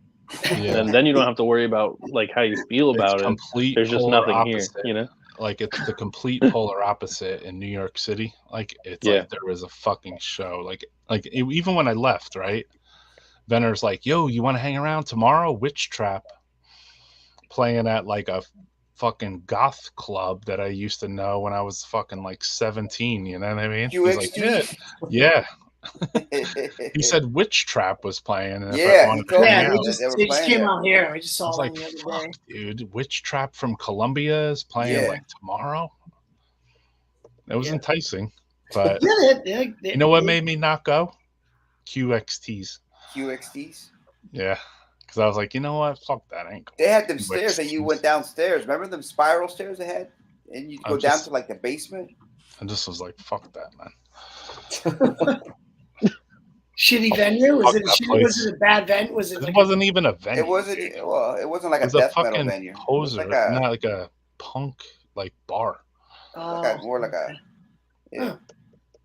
I'm surprised not a cool punk bar, like a stupid punk bar. Like a pretentious one. I guess you know, like mixed with like fake like interview via vampire fucking people. Oh, you know? If that makes any sense. Club, yeah, it was one of those. So I was like, fuck that. I ain't going to that shit. Interview with a vampire. I mean, that's how I want to put it in perspective for you guys. Then you would understand, right? It's got Tom Cruise and Brad Pitt. Yeah. Imagine vampires. Lost Boys. You know what I mean? Yeah, it's like Tom Cruise being the last samurai. What the fucking white ass motherfucker is the last samurai? Far from it, dude. He's a local to me. The shows I did go to, like a neighbor. I mean, I have video of Decay. I have video of Cannibal Corpse. I got all kinds of shit, man. Like, I don't know about playing it on here. I mean, I already broke all the copyright strikes within the first like 10 minutes. But you know, like I let the show just ebb and flow a little bit too, because there was a band that said they wanted to come on and play. So I'm like, should I start playing something? You know what I mean? At least we played some good shit too, you know. But I mean, I have let me see here. I have a couple songs of Decay, another song of Immolation, playing the old shit. I got Rochavor rehearsing. You know what? I wanted to send a shout out because I didn't do it on Halloween. I'm gonna play this. Rest in peace to Killjoy.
Fuck yeah, dude. Fucking brutal. Dude, that fucking cover I of that know. demo. I wanted to say shout out to Drew Elliott because I saw Drew Elliott at the Decay show, who drew all the early Necrophagia fucking covers and the album for Seasons of the Dead. So I just picked yeah, I up a saw tape of Drew that. Elliott at the Concrete Winds show. Him and his girl How were they? Victoria. I was really interested to see them. Shout out to them. Who was that? Concrete Winds? Concrete Winds. Yeah, they were killer, Yeah. man. Yeah. Super intense or Yeah, I mean, it was cool to see something that basically I didn't really know what I was supposed to be seeing because, like, I was taking a recommendation from Carl from Hod and Pius Levis. Yep. He had said, he's like, yo, that show is not going to happen again or whatever. And I was like, Yeah. you know what? I'm going to that show then. Yeah, I like their old band quite a bit. I feel like I want to go to shows that aren't going to happen. You know what I mean? Austin, what was the old band before Concrete Winds? Vorum. Vorum. Yeah, I haven't heard that. I heard about that. That's why I'm curious. I'd like to. It was Black Death, but not traditional. It wasn't. It was kind of like a, I don't know, super fast, kind of chaotic death metal. But it was super cool. Like I highly recommend the last EP that they did. That was my favorite of their stuff. It had I think it was called like Open Mouth or something like that. It was like a real weird title, but dude, that fucking record is so good. So good. Finnish stuff, like they're rule breakers that make great fucking stuff. Like, I mean, or they're super exact and authentic. Like yeah. One of the darkest demos, you know, Oath of the Goat. That's more like grindcore. With you know what I mean? Lord Diablos demo was like Mortician mixed with Beherit, right? Yep. I mean, like Ken was yelling at me before. There is no rules in death metal. See that? Some mistakes are the best ones ever, man. Yeah, the Cenotaph 7 inches, the solos. Yeah. Holy fuck. The drumming on some things are like really off time on certain things, but like, I mean, they seem like they give like a certain like ambiance or whatever, right? Yeah. There's that was a big one for us actually. When we were writing the full length, we brought in a bunch of reference records. Cenotaph, Gloom was in there. Fucking Convulse obviously was a big one for us. But man, that shit. Yeah. Convulse, World Without God. Old school demos, like you could tell, like everyone was. Try it again, Aaron. You were good. Like everyone was developing their playing. We'll take the audio even. Like made it sound so raw and good because they weren't that tight yet. You know. Shout out to Aaron too, man. Thank you, bro. We even just seeing Hexea is fucking amazing. Yeah, I'm saying it like an American. I'm saying it like a damn American. It's Hexea. I want one of them quesadillas and a jalapeno. Tenebrous Apparition 7 inch, exactly. Fucking soloing on there, or one. I don't know. It was the drum beat or something. It was like completely fucking out of tune. Yeah, that was Shub Nigger demo too. Same type of fucking just off time, bad timing. It makes it good. So it makes Man, I got some old soundboard recordings from Cenotaph from 1991. Like super, man, that shit's amazing. They're so fucking good live too. Yeah. It's a good era. I mean, like Shub and all that shit. Oh yeah. I mean, like Mexico is. I mean, when it comes to like, if you like, oh, I really like raw death metal. Be like, if you don't talk about Mexico, you're not fucking talking about anything because that shit is raw. Yeah, it's raw. Yeah, real raw. The most Blackthorn, Mortuary, all that stuff. I mean, you're talking about countries that probably really the people there don't have good equipment. You know? Yeah, dude, you're talking about like actual restriction that's creating that noise, not not like it's their third world that's creating that noise. Yeah. You know, Yeah. It's got it's the amazing. The Mexican bands have the evilest death metal sound. Oh, dude, absolutely. Without a doubt. Like, One of the first Mexican bands I ever heard was I don't even know how to pronounce it. It's like a Rihili or Ryle. Yeah. I'm always weird about how I pronounce that. I never knew but, how to pronounce that either, Dude, I but know I but remember they're- writing to them their Here's the demo. Let me fucking see. Argentum. with the Artcore cover. Yeah, Dude, that's this shit amazing. Wait, bring that back up, fucking John rules, Gord. man. Grave. In Oh, Argentum. I saw recently that they were gonna do. I'm actually really interested in getting it, but they're doing It looks like just some like they wild did the rag Finnish shit. book. They wrote a Mexican book recently. Wow, a Mexican death metal. Fuck Yeah, yes. yeah. So I actually want to get that. Get this one if you get a chance, man. Right here, Total Virulence it's the Spanish scene. Yeah, Oh, that's the okay. one. Really Yeah. good, Fuck, man. dude. This one's dude. really good. Wow. Yeah. Who put that out? I can't remember his name. He's on I'm friends with him on Facebook. It's Total Virulence zine actually, but they just compiled a bunch of stuff for this. I mean, they got, Okay, it's like a compilation of Total Virulence. Here's a good example. Look, some old Human Waste right there, some classic yeah. ground. Oh wow. I got those advertisements right here. Like yeah, the a little lot ones. of good stuff in here, man. Interviews, all that. Mm-hmm. Yeah, they did a proper book though too. I can't remember. I think it's like I think it's called like Mexican heavy metal or something like that. I have to look it up. I'm really bad with names. Nothing ever sticks. But man, it's such a good scene if you like raw. You know, if you like anything raw, dude, it's like that's the one. You know. You know what else was weird? When you had countries like Singapore and Malaysia and these countries, like they were making music too, like black metal or whatever. And like some of those countries, like it was like illegal or something. Do you guys remember? Crazy. I mean, when I was younger, they said it was illegal to make black metal in Singapore. Roy, what was the one Singapore demo that was like going around a lot back then? Abhorror, Rumpus of the Undead. No, it wasn't that one. I'll remember it. There was a band called Mutilation. There was a guy I traded with. Mutilador from Mexico. Oh, yeah. Oh yeah, Mutilation. That's what that is.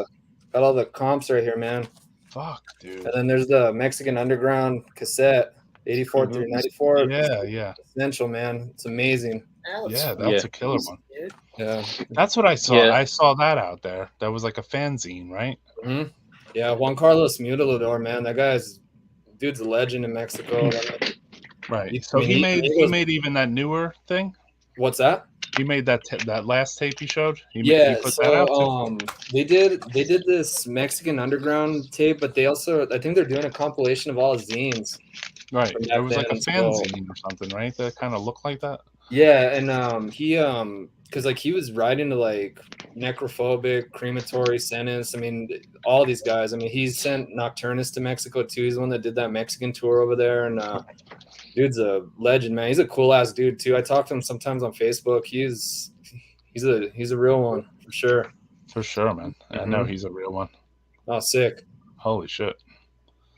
Damn, that's pretty obscure, brother. Yeah, dude. This is one of my favorites. Damn, I wrote to that band too. Ripping Flesh. Yeah, Ripping Flesh is sick. Like rehearsal demo or something. I also really like Leprosy quite a bit. Yeah, Leprosy's sick too. And it's not super raw, but that one's like a raw death. Blood Soaked. Blood Soaked is fucking phenomenal. Chaos, the dude that put out our CD, boom. He put out the Blood Soaked stuff. Yeah. Cool. Dude, Blood Soaked is like one of the heaviest fucking death metal bands out there. Or like the Mexican Immolation. Yeah. I kind of relate them back to. Listen, while we're in Mexico here, Oscar, I think you should talk about this a little bit. You know, like what about in Honduras? Because that's where you were from.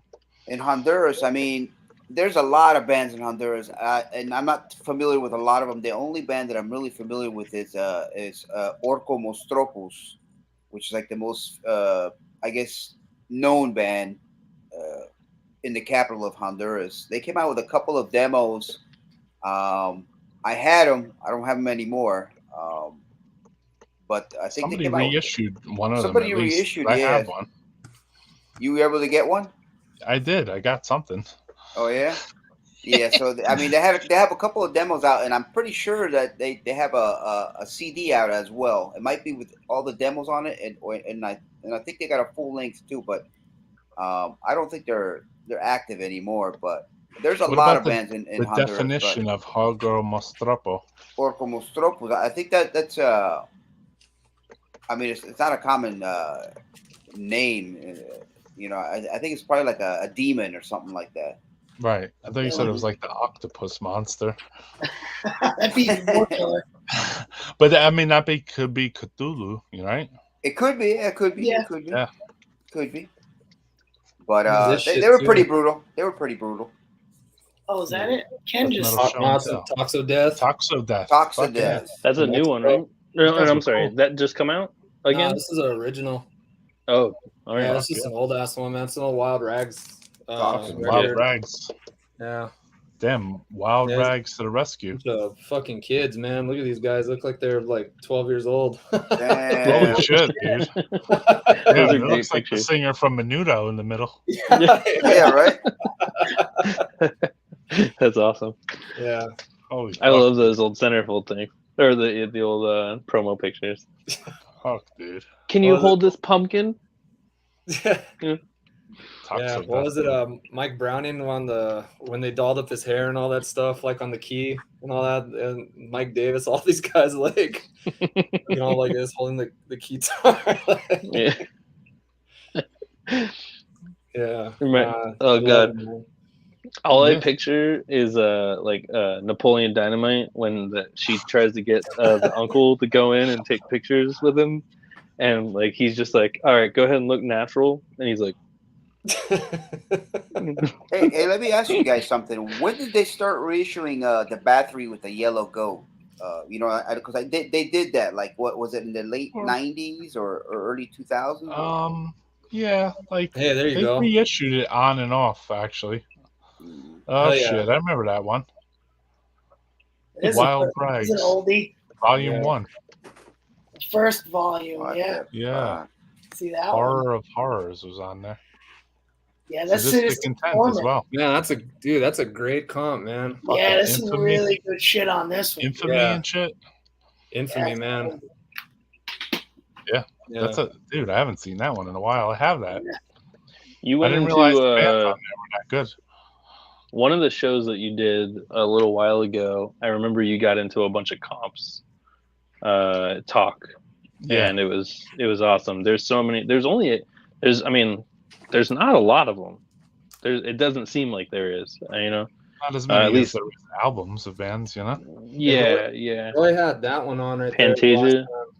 Yeah. Oh, that's Yeah. a great comp. Yeah. Oh, Yeah, Vital It's one of the Remains, all that best ones stuff. there is, dude.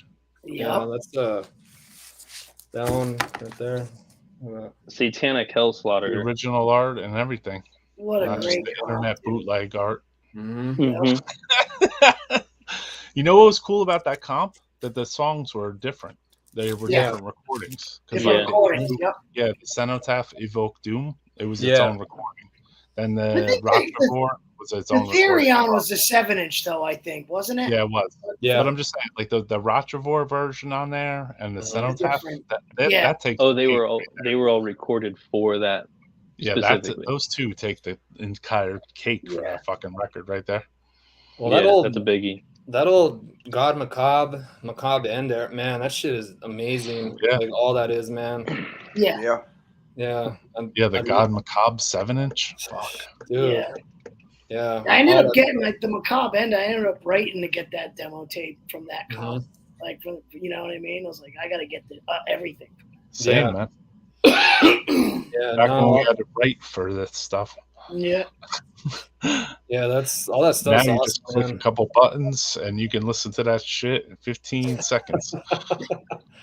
Yeah. Yeah. Back No. catalog everything they ever I did. did notice something. I mean, I'm just going to throw this out to the younger death metalers. A lot of the death metal rips that are on YouTube are not that good, dude. Like, a lot of them are kind of bad quality. Like, Mm-mm. And considering the music was already bad quality, so you have you have like Quality a on top of bad it. quality, bad quality version, you know. Yeah. So I hope eventually, certain rips maybe will be better, or like from originals or something. You know, And not man. I from, like, mean, Napster. that's why I'm always like yelling at people to quit consolidating like MP3s and Spotify and YouTube. That's not a music collection right there. That's not. I don't give a shit what anybody says. You need physical media, man. I mean, that's I think you need like, it all. I yeah, mean, I you think know what I'm saying?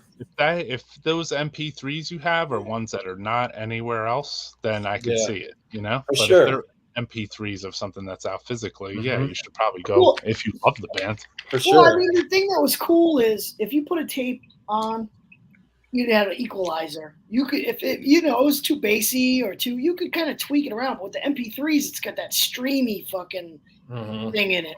We really can't dial that in. Yeah. On Like, I can't- Winamp, you can without getting dial rid it of in that a little, sound. but It's they like- try to get rid of that shit. So Yeah. I don't know why. Can't. You know what I mean? Where Fucking that's Winamp, what's bro. cool about the physical stuff is that Yeah. you can really get it way it's sounding the best it can, even if it's a raw demo, shitty demo or something.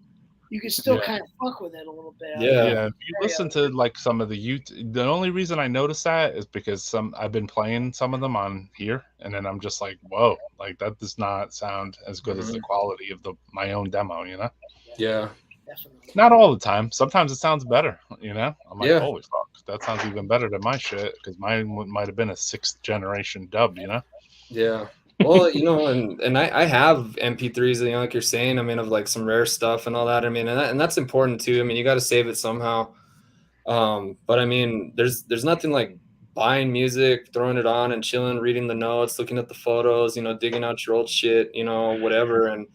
And just skimming through magazines or something, you know what I mean? Like there's nothing like that, man, in your downtime or you go. That's what we used to do in high school. Yeah. What's that? That's what we did in high school. Yeah, man. That's why I went back to drinking Budweisers, because it made me feel like I was back in high school, That's Well, why I again, jerk off in the it's shower. That was like the cool thing to do, man. Fucking put the tape on, and then read the lyrics, man, and just check everything out. Where they recorded it and everything, man. Yep. Yeah, man. I mean, I used to do that. Mm-hmm. We were all saying it, man. You used to look at the thank lists and you see, oh, this band. They would keep thanking this band. What? Why? And then you go out and buy that band. Yep, what shirts are they wearing? Like what posters are in the background, or who, all that What stuff. about You look at compilation everything, tapes? Remember the compilation Dude, tapes? I think this is one of my biggest pet peeves, is that going back to the comp thing, there is no such thing anymore. Yeah. I know it's expensive to do a release. I know it's expensive they found it to be non-profitable. And splits and but comps. it served a purpose. If like you said, the Pantasia, the comp was an example, really, of like, get something that doesn't exist anywhere else. Get bands that you want to do, like all these killer bands all in one spot. Right. And Exactly. then Like it's like you can't get it somewhere else. You can't just I think download this is that. like this is the last like recent comp I can remember. See, this this right here. I put a bunch of bands together on this. Like I never did it, but I was gonna throw this in free with stuff I send out. Like just make them on my own cost. That looks cool as fuck, man. That's like one of the old comps, yeah, bro. that's awesome. Yeah. So I flip this, and then you do it like so, and then we had it all like with those old ones used to have like all the little addresses with those logos too. Yeah, and I was gonna like I still get stoked on all this, man, and this is like a bunch of like obscure shit that I was just gonna throw on a tape, and like somebody buys a shirt from me, or they get like a record or something, toss one in and say, hey, you got something to jam, maybe it'll turn you on to something cool that you've never heard before, Yeah. And but I mean, I like that, man. But I mean, even going back to that, it's super hard to find. Bro, stop putting out some comps, John. Yeah, maybe it's time, right? There's no money. Yeah, there's no money to be made on this, man. I mean, it's all me just home dubbing these and like seeing where they go. Hey, man, thanks for the tape or something. And yeah. you just geek out on it. Submit copies, submit demos, and for a comp, whatever. Your Yeah. band's You know what's killer, you weird? make- Like when you look at some of the old comps, right? Like I don't know if I still have this photo here, but like if this guy was like the A&R for Century Media or whatever, no, I don't think I saved it. Is it? No. Hell yeah. That's awesome. Yeah. Oh, that's an old handwritten fucking tape trader list. That's how we did it. No, I didn't save the photo, but the comp, it was like Apocalyptic Things by Schaus Fred, and like every band on there was like fucking from '89, and it was like the whole entire like Earache and Nuclear Blast, and like before Century Media was even a fucking label, basically. Yeah. Yeah. Well, Damn. What Well, were they even called like, before they were called Century Media? Or do you remember? I don't remember.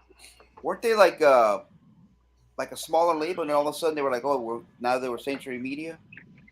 Mm-hmm. I think so. I don't remember what they were. That's a good question. I don't know. Old Relapse was the shit too. Yeah, some of that stuff was Yeah. cool. Appointment with Fear 1, 2, and 3. Fuck yes, dude. Oh yeah. I'm actually looking for one of those because at the end of one of them, my friend Venner let me borrow 2 or 3, and at the end of it, there's a band called Stenching Putrefaction, and they don't have any kind of like contact information on there. And I was always like, "What is this?" Because this is the best fucking band on here. Ken's Death Metal Crypt Comps, fucking A, dude. Do it. There you go. Get it, Ken. Please do it. Bring it on, brother. There's these two from Mark Riddick right here, the Gord Morton comps. Oh shit! Yeah, these are fucking amazing, man. Well, let me pop I don't this think I ever open. got those. Yeah, let's see if you can get that track list right there. You gotta go in way tighter than that. Yes. Sorry, man. Nah, that's just too small. But anyways, like Sargallicin, Butchery, Carnal Dissection, Cyanide, Demanicy, Dugod, and Balmer Exhumed. I mean, it's dude. so much good shit, Fuck. man. And like, that guy was on it too, man, with those crazy ass comps. I mean, yeah, Richmond even drew his own Records. covers for it. Yeah, look at that, and all his art too. Yeah, That's early. Mark Riddick. I could see that one better. Absorbed, Cataclysm, Crossfade was on there. Fantastic. Bombed. Yeah, that's old. I like that it's a U card. GBK. Yeah. Mm-hmm. Wow. Damn, man, I can't see the Yeah, bottom. there's some. Security, it looks like. Yeah, comps are the shit, man. I'm a comp guy. I love old comps, man. Like, Yeah. It sucks that it died out the way it does. But I mean, I get why it disappeared. It just sucks that it did. And I feel like the zine world, like somebody like Noxious Ruin is doing a really good job of like putting together like a cool concept on top of the fact that he's like putting together these things. But it really just needs to be honed in as far as like maybe like an annual one or something where it's like all these bands contribute and they only contribute stuff that's specific to that release. You know what I mean? Make it special. Make it so it doesn't exist online. Make it solely for the underground. Right. Hey, There's Roy, more you of that found now than there has been, so that's cool. Hey, Roy, you found that Eternal Sickness comp not too long ago too. Yeah. You had that footage to post. I know. It's just so much. Like I'll just like literally like dig through an old box, and I'm just like, that old fucking demo. Eternal Sickness. Yeah. Which one is it? I have a couple of those. Yeah. I think it was 1 or 2. I don't know. Yeah. But, the one with Demigod and all that on there. On there is just all classic now. And to you at that time when you got that, right? Like it opened up gateways for you, right? Yeah. Because you're like, fuck, their address is in here. Well, that was the first comp that Headrock got on, and through my address, because the dude was from Maine, and he was really excited to have us on. So, I just was like, wow, I couldn't believe the bands like Acheron. It was like Samael. Yeah, cool. It was unbelievable, and they were all fairly new bands. Yeah, they were. And it's like, so it's so weird, like to say those bands too. Like if you think about like their lineage, like 30 years later, like some of these bands were like really like they put out like so many records, Yeah. maybe back when we, heard these old comps or whatever, it was like Amon was on there or something. But next thing you know, you have Deicide and they're headlining festivals and shit. Yeah. But this, like, what I think is coolest about the whole like comp thing is like how far ahead a person's mind is that's making it. Because because like they know about all these bands. The foresight. They could fill up an on there is entire insane. two-sided tape of all these new bands, and so foresighted. Yeah, that when I first hear it, I'm like, whoa! Like maybe I'll know like a couple bands, but I'm like, there's like 18 bands on here I never fucking heard before, And they're all bangers.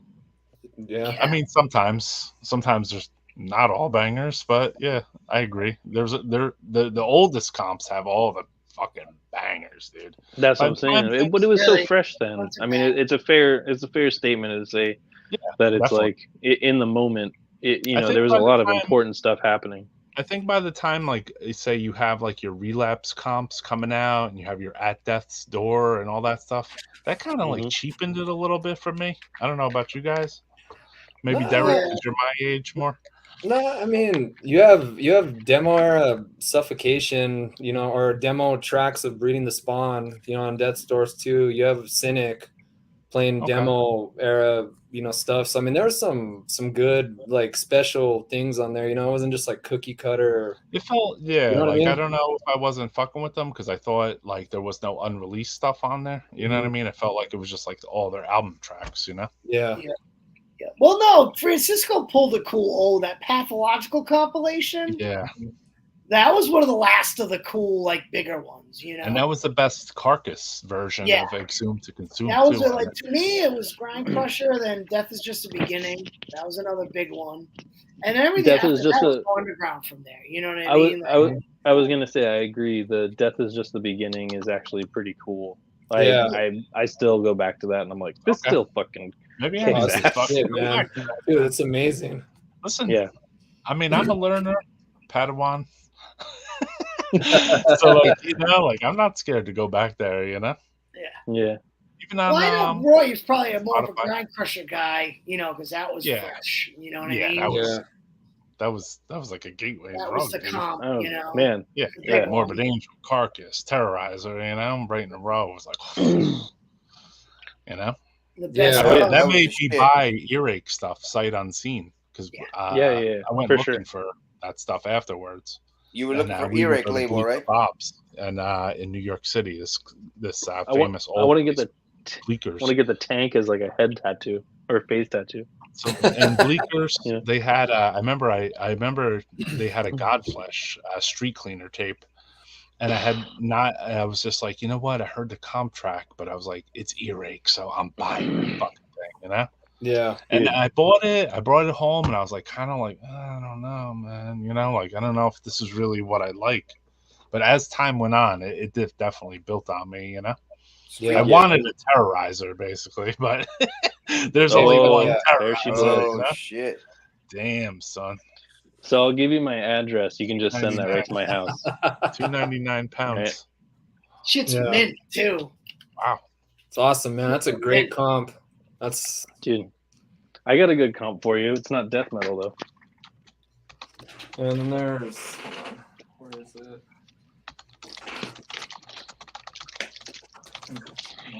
There we go.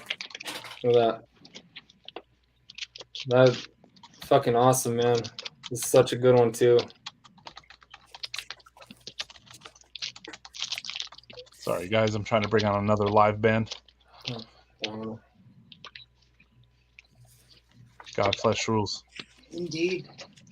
Hell yeah, the Grind Crusher played the hell out of that. So I got this comp when I was a kid, but I found out through a record store that's local to me that Pusshead used to do a subscription to. It was awesome.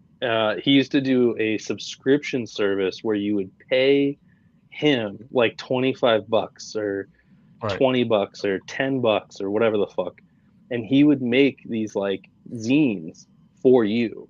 And they were like one-off, like Wow. like 10 off things.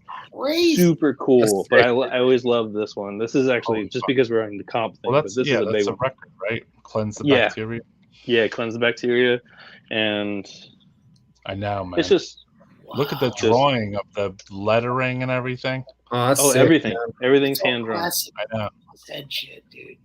I That's know, amazing, the man's on man. there, Inferno, It's a Siege, siege, bro. Poison In the Idea. past. Yeah, talk about far ahead of his time, brother. Mhm. Siege, COC, Crude SS, Inferno, He Mark just- 47, Enola Gay, Yeah, Extreme. dude. Septic Fuck. death. Holy shit, Septic Death. Yeah, dude. Sick, So- The man. interview he Siege, did shit. with Danzig back in the day, too. Uh-huh. Yeah, he did so much. It's like But a he just did a 5-hour show. interview. That's amazing, dude. He's doing big ass art shows again in New York. Really? They just happened. One of them just happened. That's Wow. It awesome. was with he did something with I can't remember I if went to his art Seagrave show was in it, but 1988 or 1989, and he was displayed in a Psychedelic Solution on 8th Street in New York City, if you remember that spot. Remember 8th Street, Oscar? Yeah, Yeah, we when went we there a take couple times. No? get off the path, and then 8th Street would be like where we Psychedelic could. Solutions. Yeah, so at Psychedelic Solution, they did this was like 1988 or 89. They did like a pus head fucking display. so And I cool. bought some posters too. One of them's up actually right up here, dude. See that right there? Oh, that's cool. The That's just Misfits, a print, but see Yeah. that Misfits one? Mhm. Yep. Yeah, I got that. Yep. Psychedelic Solution fucking thing years ago. Well, it's like I have my not go only ahead, sorry. Not only Pusshead is known for his like amazing art, but like his fucking label. How fucking fire was that? You That know, was a Puss fire World record. stuff was all down the board killer. Like Yeah, dude. Yeah, absolutely. all Yeah. of it was great. Yeah. You know? All right, I'm Dude, gonna that play was some a music to wake us go ahead. up, all right, brothers? Let's see what we got. Wake me up, brother. All Do right. Let's see what we got here. This will wake people up. I've been seeing a lot of noise from this. You guys tell me what you think.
They're stuffing food in my face. Dude, I saw them at Michigan Death Fest. Whoa. Creatures. Saw them. Damn. I don't remember them playing many shows. They played Michigan. They were like one of the opening bands at Michigan Death Fest. Right. Then They were maybe like I saw added them on too. later or something. I want to say that I might have seen them too then. Yeah, you probably Which did. Michigan Fest was it? Like the third or so? Yep. It was the second one, I think. Okay. And I might have seen them as well. That was the one with Phlegm? Yep.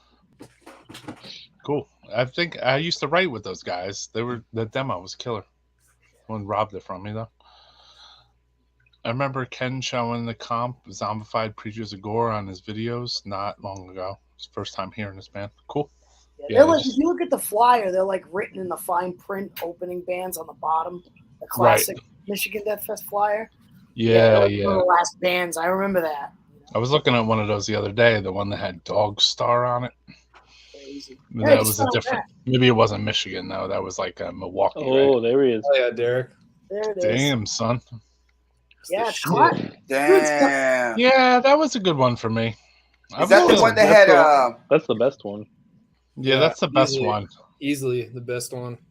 Well, what's good about it is it's got the Death Strike on there too with the. And what was good about it too that there was like one or two things I did not have. I think I had some of those full lengths, so that's maybe that's the place where I kind of had that little decline thing going on. Because I was like, all right, well, I have the full length of this, so what the fuck do I need another comp song of it? But it was cool to get the songs of the other bands to check them out. You know what I mean? It's sick, man. Yeah, it's a good one, man. This is an oldie right here. Sure, man. Oldie but goodie. Yeah. Got a few lying around. A lot of gateway drugs right there. I just saw. That's a gateway comp, big time. But that's what Nuclear Blast was like. Fucking. That was power. I mean, Nuclear Blast is a powerhouse now, bro. Yeah. Oh no, definitely. Since we're on the subject of comps, I had busted this photo out, and I might have showed it before, but I might not have. But me and you were talking about this, Derek, and I was saying, remember we were talking about like death, and you're like, yeah, the first time I heard death was Scream Bloody Gore, and I was like, the first time I heard death was like on this right here. Oh, yeah. Dang, that's crazy. Speed Kills 3. It was on there. Wow. You know what? At the time, though, it wasn't super remarkable to me. You know what I mean? Like, I was probably like moving more towards the Bathory and the Possessed a little bit, Dude, look at that! Look at that little liner note for the Possessed song. The original Toy Boy thrash band. Oh shit! Too fast for a DB to catch. What the fuck? Holy fuck, dude! That's pretty funny. Dude, fucking sync. We got Possessed. Toy Boy. Wait, Death Angel, Rush on Speed. Count those riffs. 39, 40, 41. Whoosh. Would you say that Bathory got as big as ABBA? Bathory deserved to be as big as ABBA. Merciless Death from Dark Angel. Slayer's closest rivals. Unbelievable speed and heaviness from start to finish. Yeah, I can back that. I can back that. Dude, those are the best liner notes I've ever seen on a comp in my life. Oh yeah, Morbid Noise comps. Those were sick too. Yeah, that was the first time I heard Death, bro. Like I had to really go back to my memory bank and be like, when did the first time I heard Death? And it was like right here, dude. How about those Metal Blade comps? Yeah. Well, this was a Kerrang, I see. Yeah. But yeah. You know Metal what? Blade comps were good I got too. something for you, Oscar. Metal Massacre, right? Yeah, Metal Massacre. I had the one where they had Sodom. All right. We're at the Dripping Decay show. You guys know them. Fuck yeah. So we did a drop-in on the Dripping Decay show. Thank you to Azov Space for hosting us tonight. It's a fucking sick venue. Treat it well and you may see it continue. You might see more sick venues. There we go. This next one's about a movie called Zoo, about two brothers that fall in love with an amputee and like to take pictures of dead animals rotting. I'm fucking jerk off to it. This one is a little slow jam we like to call watching you run.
In the most sadistic possible way, cannibalize their victims by eating their hearts or their eyes or their genitalia in an effort to achieve ultimate pain and suffering on the parties that he was truly uncannibal. He dismembered them and stripped off their flesh. Confused necrophilic orgy. Butchering their victims, removing their eyes, biting off their nipples, severing body parts. Human brains, by the way, is the chemical grown salty scrambled eggs. He sucked on her ass and moved up her brains. It was revolting and revolting. The pictures that this man paints with his words are disgusting. Don't listen if you can't stomach a bizarre story of butchery.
That one was called Cut Muncher.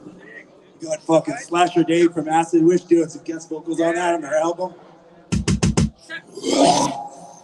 We're writing more. This next one is about fucking street trash. Little street trash tribute called fucking Barf Bag. So it goes out to Death Metal Podcast.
Yo, this is amazing, right? That shit was tight. Fucking brutal as fuck. You see the screen in the back and shit too? Yeah, that's awesome. Really good live show. Yeah, dude, this is killer. I'm gonna leave the sound on for a sec. It's about fucking flesh and bacteria. It's called Bay of Blood.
Killing you. This next one. It's about you when you fucking die with COVID. Nobody wants to fucking sell your body on the black market anymore. It's about what happens to your fucking useless corpse. It's called Abundant Cadaveric Waste.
This one's for all you dark wizards out there. It's called Limitless Sacrifice.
Fucking Yeah, maniacs. it's been fucking fun. Puking our guts out, blasting away for you.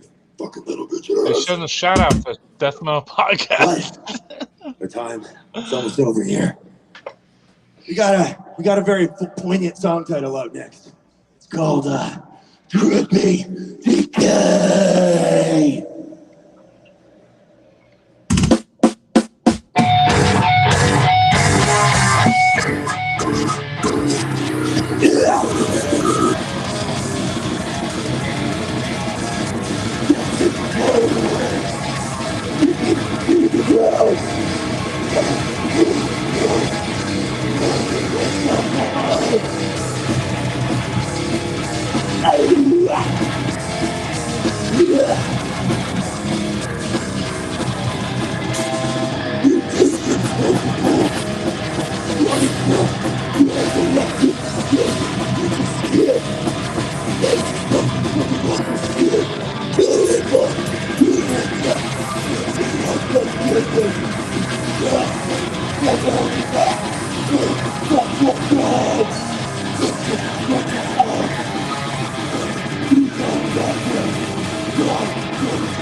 Thank you, we're tripping Decay. Come shoot the shit with us and get some swag after the show. Hell yeah. Fucking A, dudes. Yeah. I love Fucking those. sick, right, bro? Crazy. I love those vocals that sound like he lost his voice. I love that. Toilet vocals, man. Toilet. Pure toilet. You're fucking brutal, bro. Yeah. There you go. There you have it. Yeah, it was crazy at first. Don't say you never saw it before. Yeah. At first it was like autopsy, abscess in a blender, and then it just kept going into different. That's Maniac Neil from like all those like Razorback bands. That's his new band. Yeah. So many influences. Frightmare and all those bands and shit. Fucking Wasn't that a Caligari release? I'm not sure. Didn't you do the tape? Maybe. I have one tape from them. I'm not sure who put it out though. I've heard that before because all I hear was a lot of Repulsion. Yeah, the guy, a friend of a friend said, that he was watching it or whatever, and he was like, hey, it would be cool if I could come on there, maybe me and Neil. And I was like, all right, come on next week, just to see, if he was going to, it's either you're going to do it or you don't, so, and he did it, so fucking he came out and talked about the band, so fuck it, dude. I mean, I listened to him, and I think it's cool, Yeah, it was awesome. Obviously, I'm only going to put it on here if I think it's fucking death metal, obviously, Mm-hmm. There's not a lot of good Repulsion, not worship, but like that sound. Style, There's not a lot of those bands. I know that there's, plenty of grind bands, but Yeah, this one has like it kind of has like a little of that old Carcass feel too, a little bit, right? With the Symphony of Sickness kind of. yeah, for sure. I Okay, heard Head Split did a tape and a shirt. Cool. That's what it was. Yeah. I heard so many things in that band. Like when they pull it off too, Yeah. Jumping and even around with all different styles and the stage show too, with their fucking projector back there, with the fucking horror and gore shit from the fucking all the most nasty fucking movies and shit. I love that type of stuff. Yeah, I couldn't tell what movies that. Well, I was trying to figure out what it was, but I couldn't tell. Well, those guys are super into like street trash and all the other, shitbag fucking. Yeah, classic. But so cool, man. I mean, it's good that we could do this. Like we had one side of the country and the other side of the country in the United States, right, Derek? Because you brought the deceased to this party. Yeah. So was that like just going on a little while ago? Was that live? No, that was right now. Yeah. Oh, that was live. I didn't know if it was recorded recorded a half hour ago. No. I just that was live just now. That was awesome, man. Yeah, let's play my man's band right here.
Fucking brutal, bro. Easy punishing, dude. Good shit, Austin.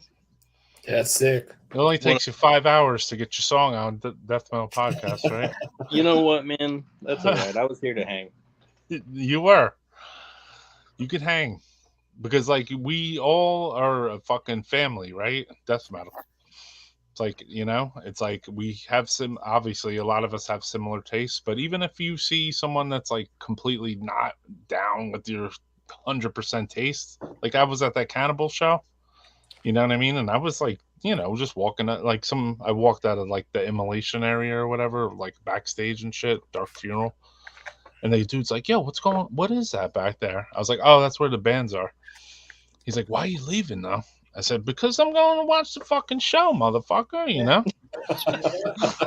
And he was laughing. He looked like he was like 16, 17 years old, man. But, and maybe he was a Cannibal fan, but I'm cool with that, bro. We're both in the same spot, There's something about when somebody's at a show and they're backstage hanging out, doing their thing, and they don't have to be a part of the crew, the part of the fucking moshing. They don't have to do that shit. But like when they come out and watch the other band, it's like it's respectful, it's cool, it's nice, but like it's like, why are you here otherwise? Yeah. Like that's a big thing for me. I don't know. Yeah, I mean, for me too, in it to a point, like I guess the older I get, I start to know bands that are known more. So it's like weird because like, so I notice like a little bit of a shift where, some of the bands I know a little more, like they do stay backstage like a little more too, And I'm like, I kind of bust their balls, occasionally, you know what I mean? And be like, how come you're not hanging out, dude? Yeah. And they're just like, like they're, I don't know, like I guess they get inundated with humans, and some of them, some of them handle it differently, and then others, like even when I was taking photos with Immolation, like everyone, like Ross jumps into every photo basically, he's like, and Alex said, yeah, Ross is like the, he's the photo guy, Yeah, man. Too, like long touring, I can understand. After a while, you just get fatigued. It just gets on you. But maybe, like I've definitely had some road fatigue at one point, like. But I don't know. I always gotta watch the bands. Then also I noticed something too, which I never really noticed too. It's like I saw like Immolation, like before they go on, like they don't just go on with the regular death metal shirts. They put on like different like clothes, just a little bit, like black shirt or whatever, Yeah. So they were going into their zone, and I was like, all right, you know what? I'm out of here too, man, because you guys got to go into your fucking zone, right? Right. We used to change out of we had like stage clothes, and then we had just normal shit, but it was mainly so we never had to wash the stage clothes. Right. Like everybody's like, did you change your shirt? Be like, did you see me? Like I look like a fucking pool. It was a wet fucking it was a wet rag. You could have just like wiped me off. Smell like an onion. Put the window and let them air out and shit. Yeah, for the rest of the night. Yeah, I'm sure Derek's been there. See that look? You should check those in Florida, dude.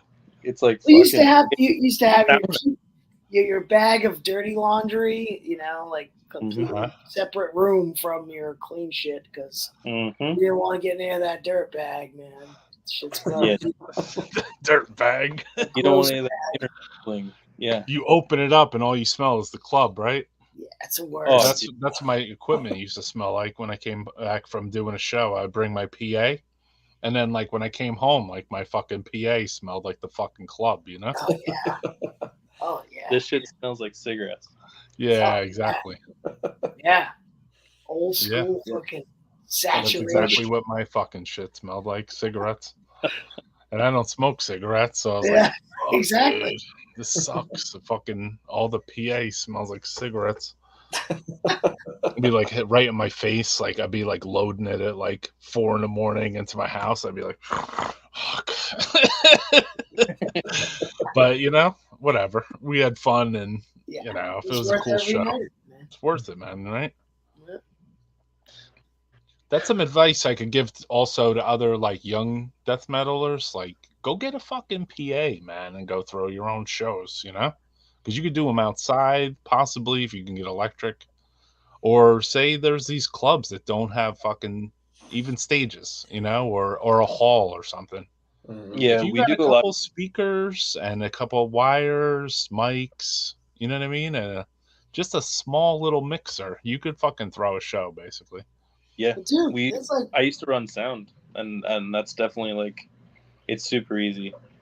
Yeah, I just had like a box, you know. It was like I paid like I don't know $500 for it or something, which is I guess a lot, you know. But I mean nowadays you go on YouTube, whatever, Facebook Marketplace, and like I Yep. bought a whole new PA system for like 300 fucking bucks. Somebody was so big, somebody just wanted it out of their house. Yep. So yeah, man. Where it's at. It's a good way to like it's a good gateway to maybe like throw some shows or like, you know, book your friend's band or your own band or I don't know. I feel it's a, you know, I don't know. I think it's harder to get in the club than it is to get the PA, but obviously, you know.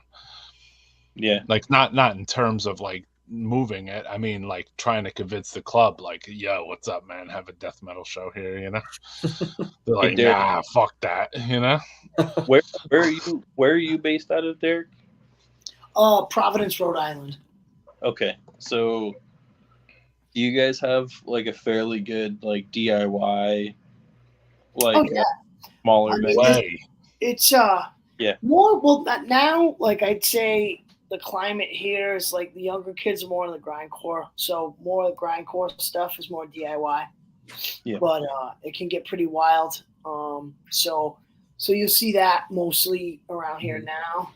But as far as you know, everything else, it's mostly a good couple. There's like a handful of local clubs that are doing everything. And they're doing a good job, you know. They're getting everything through here pretty well. Yeah, you got a good scene there, dude. Yeah. There's a lot of bands passing through there too. I noticed. Yeah, it's only like maybe 2 or 3 clubs that are really, you know, but it's enough. So it's kind of good. And then you know, Boston's got one dude. He kind of does everything, but he does everything. So it's amazing. So there's like kind of nothing that doesn't slip by us. So right, it's good area. That's awesome. I know I was gonna talk to Carlos. Is that his name? Oscar. I'm sorry, Oscar. I was gonna say all of their DIY venues and all of their small venues are closed up now. Yeah, they in Miami. Yeah, Grams. Yeah, I think they closed a lot of them. I think one of them is opening back up though, so that's cool. That's the main one. But yeah. I know which one you're talking about. Yeah, I was talking to a girl at Maryland Death Fest, asking her like, Elsie. You know, huh? Was it Elsie? No, it wasn't someone that booked shows. It was a girl who like is in a band and she does like makeup and stuff. She's like, she's a grinder. She's a death metal grinder. I know from Instagram or somewhere, you know. Yeah. Shout out to all the cool motherfuckers on Instagram too, because there's like between Facebook and Instagram, there's like all these motherfuckers that talk to me when I go to shows now, and they're like, "Hey, I know you from Instagram." I'm like, "Cool, man, that's dope. Like, how the fuck do you know me, man? You know?" Insta. Or they know me from this fucking shit, you know? I'm like, all right, cool, that's good, you know? I'm like, welcome to my open book. You know? Stuff, man. It's weird though. I mean, sometimes it's a little weird because I'm like, damn, I'm like an open book on here, but I'm like, fuck it, we're just talking about metal, you know? Yeah, but talking metal's awesome, man. Yeah. Yeah. You don't get to do for it all hours the and time. hours. Yeah, I was bummed that Oscar's not on because I pulled out some gems for him. Man. Oh shit. You know, one of these for him. We're gonna be doing a soloist Ceremonium thing soon. That's for you, Oscar. I pulled it out for you. Yeah, Oscar goes to sleep. This one too. Metal Massacre. This is the best of. Oh shit. Oh man, look at that. Yeah. Damn, I haven't seen that one in a long time. Yeah, this one's great. It's got the Swing of the Axe, that alternate version on there. Oh, that's right. Yeah. Dude. And then but the Nasty Savage track too. Cool. Yeah. Crazy good. Cool, man. You too. Someday we'll bump into each other at New York, Brooklyn. Because like if fucking Synthetic Life, even though he's not on tonight, like he rolled up on a fucking bike just to say what's up. So I mean, it's all good, you know. I picture like Debo on Friday. It was dope, man. I don't know. Yeah, that's cool. Like, you know, it made me feel like, I don't know. It made me feel like I was in a band, you know. It's like, yeah, all right, cool. We gotta meet No Baloney Anzalone next. Yeah, we got to go to Texas. Like, we got to take a. Yeah. We'll That's take the a most group classic name ever. trip where we all like go to some festival together. You know, Yeah. we'll go to Texas is Sound cool. Exchange. You know, Yeah, I'd love to see that store, you know. Looks like it's a Yeah. good spot, man. That yeah. Texas, Shout out to Francisco too. He did an in store there today, and he gave away a bunch of necroharmonic stuff, including Ancient Death, and yeah, we threw him some tapes of like Ceremonium, Ancient Death, a couple shirts and shit. That's killer. So he was giving them out, and shout out to all the Texas guys from like Imprecation. Yeah, And, it's like a record release, right? yeah, it was a yeah. record release party, It's kind of. a brutal new album. I love it. Yeah, the sick, fucking man. layout was phenomenal, dude. Yeah. Yeah, Really kind of nice. reminds me of like Consuming Impulse a little bit in certain I'm areas. gonna have to scoop that record up now. Oh, good. Yeah, I've heard it like 6 or 7 times already. I love it. It's great. Yeah, I gotta there's certain stuff like I usually will just get the tape, but like I guess you can't get the feel for something unless maybe you see someone like looking at it online. So like he gave a pretty good feel of that thing now, and I'm like, fuck, I gotta get the vinyl now, Yeah. Oh yeah. Yeah, I ordered a tape. Hopefully coming soon or whatever. Hasn't come in yet. Cool. Yeah. It's tricky too because there's so many bands, right? So sometimes you have to make decisions like, am I going to buy this stuff or am I going to buy this stuff? Especially on like a band camp Friday or something. Oh, it's crazy. It's nuts. The amount of shit. Yeah. Dude, it's impossible to keep up. Especially if you follow a lot of bands. Hey, there we go. Fuck yeah. Hell yeah. Big Mike's band. Yep. Abominator. That shit. Abominator. Yeah, it's great shit too. Funniest guy on the internet. Yeah, he's fucking hilarious, man. He's fucking hilarious, dude. Yeah. He knows his shit, man. He's been around since as long as me, basically. He worked. That's Sal's boy too. Yeah. Fucking worked at Wild Rags. Yeah. Dude, I listened to an interview with him on Heavy Hole. His background is very similar to mine. It was kind of crazy. He was like in power violence and grind and fucking all that stuff, but he like was in it, right. It was really cool. I was like, oh shit, like, okay, I get it now. It's cool. Yeah, it's awesome. Yeah. Ruin is amazing. Yeah, Ruin's really good. I got a pretty good stuff. I feel like the Brent stuff is more in my court of play. Yeah. But that record's really good. Cool. It's definitely one of my favorites this year, at least. Yeah.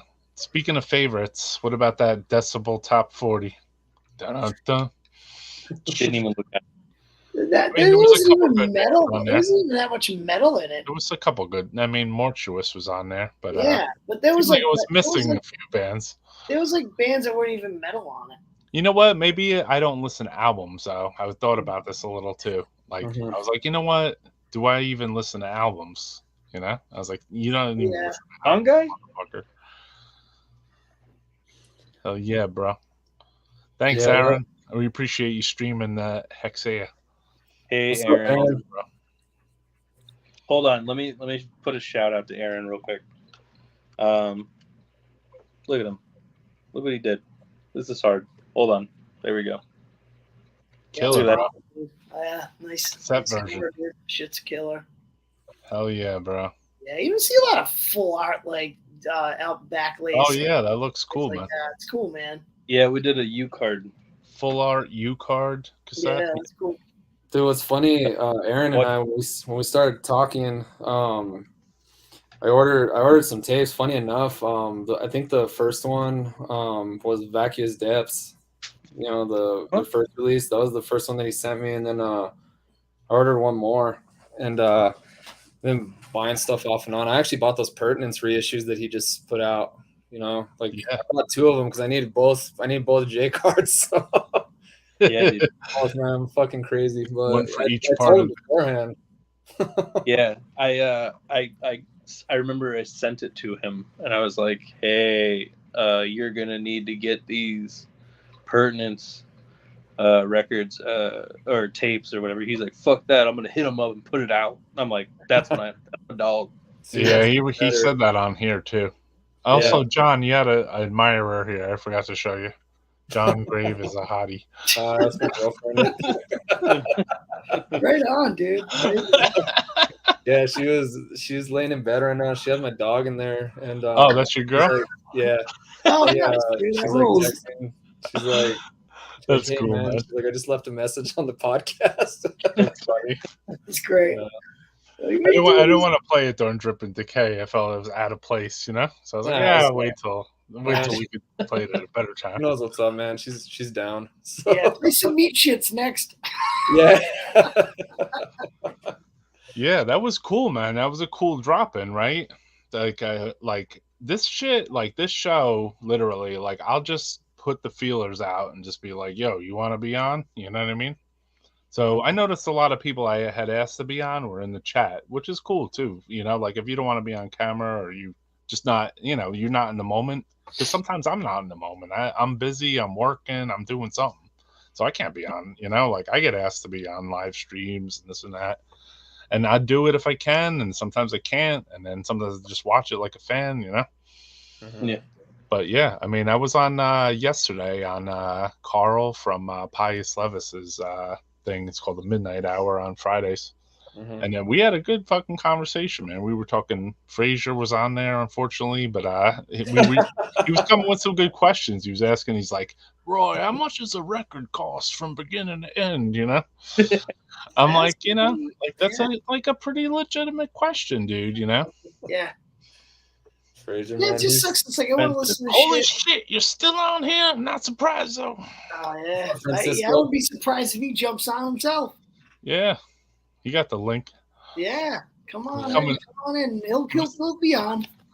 It's been 5 hours. You know, we got to go fucking 15 next. No, I don't even have the. I felt like after today, I was like, damn, did I talk myself out on Carl shit? You know, but yeah. No, I actually I gotta turn in early too because I gotta go to Merciful Fate tomorrow. I gotta get there 6 hours before the show. Dude, they're amazing, man. That show was. Like, you're gonna have a blast there, man. Awesome, dude. I caught them in Phoenix. They were fucking unreal. Like, it was like you talk. I mean, like the shit hits you like you're a kid again, man. It's crazy.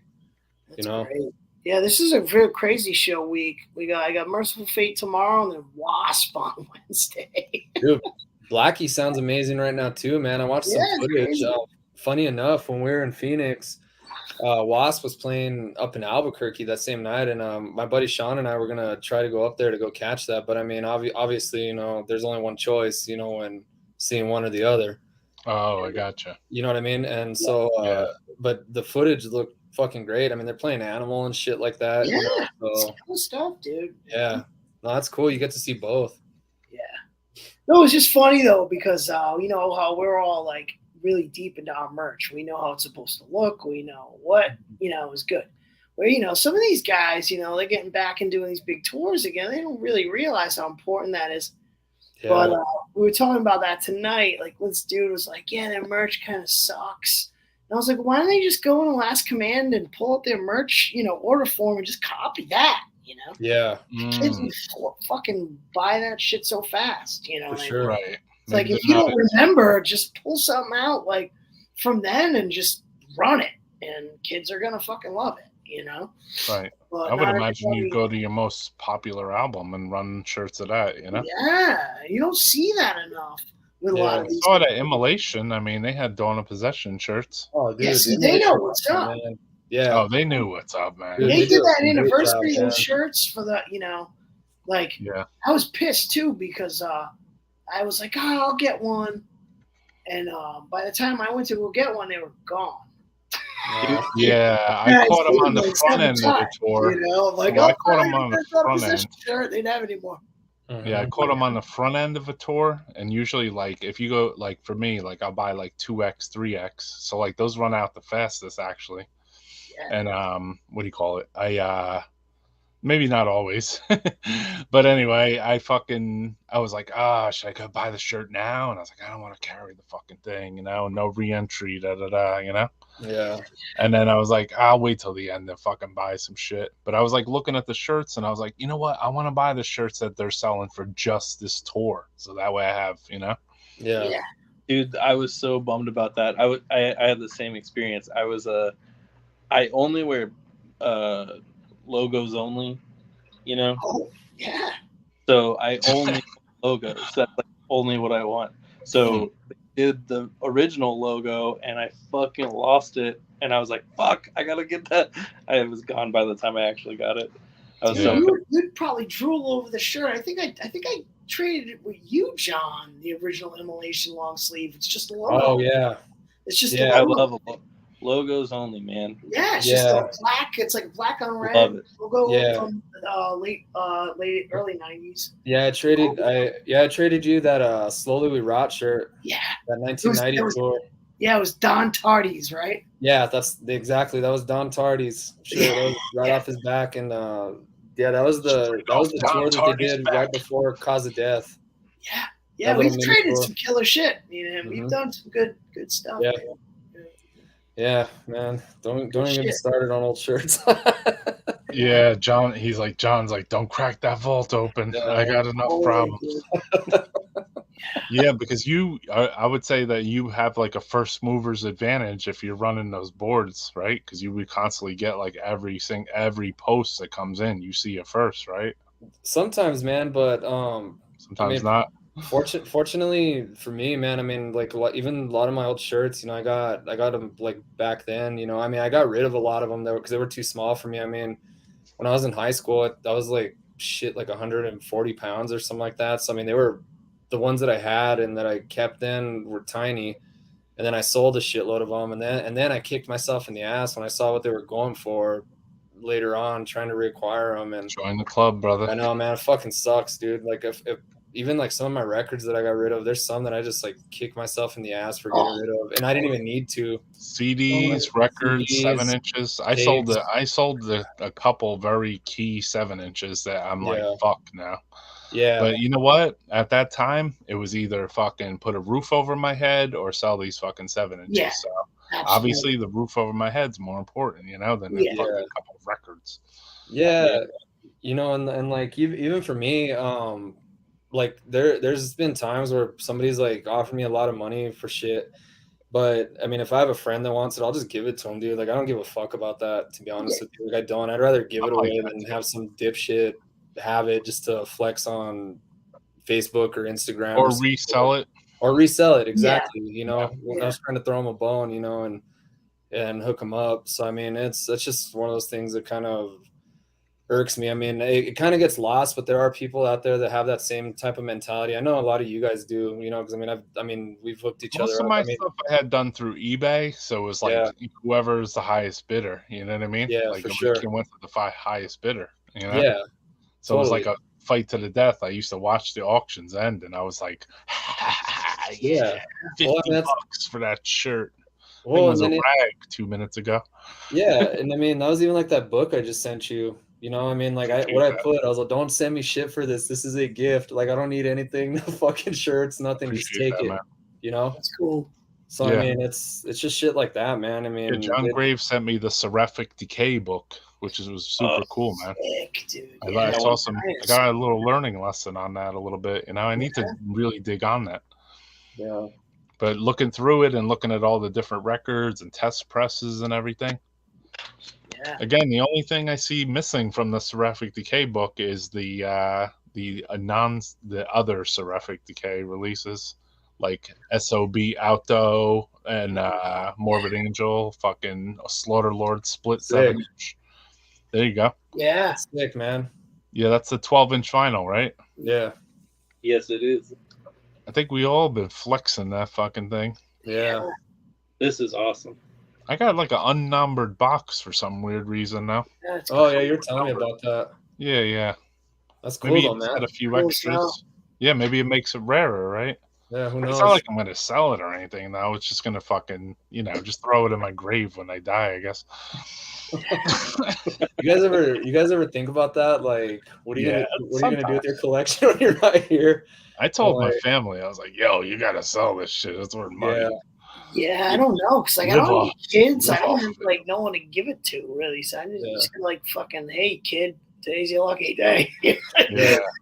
Like, what do you do? Turn over my grave and like my original demigod shit gets sold for like $10 or something like that. Come I back. actually felt bad because the way Jim Kanye, not bad and good. So Jim Kanye had some fucking collection from hell, and I felt bad because I felt good because it got spread around. That was the coolest part. Yeah. But I felt bad for the people that had to do it because like they were his friends, but like there was so much to do in a weird way, But you could tell obviously it's a labor of love for them, because they all love Jim, and I mean I love the guy too, man. He's so fucking awesome as a person. Yeah.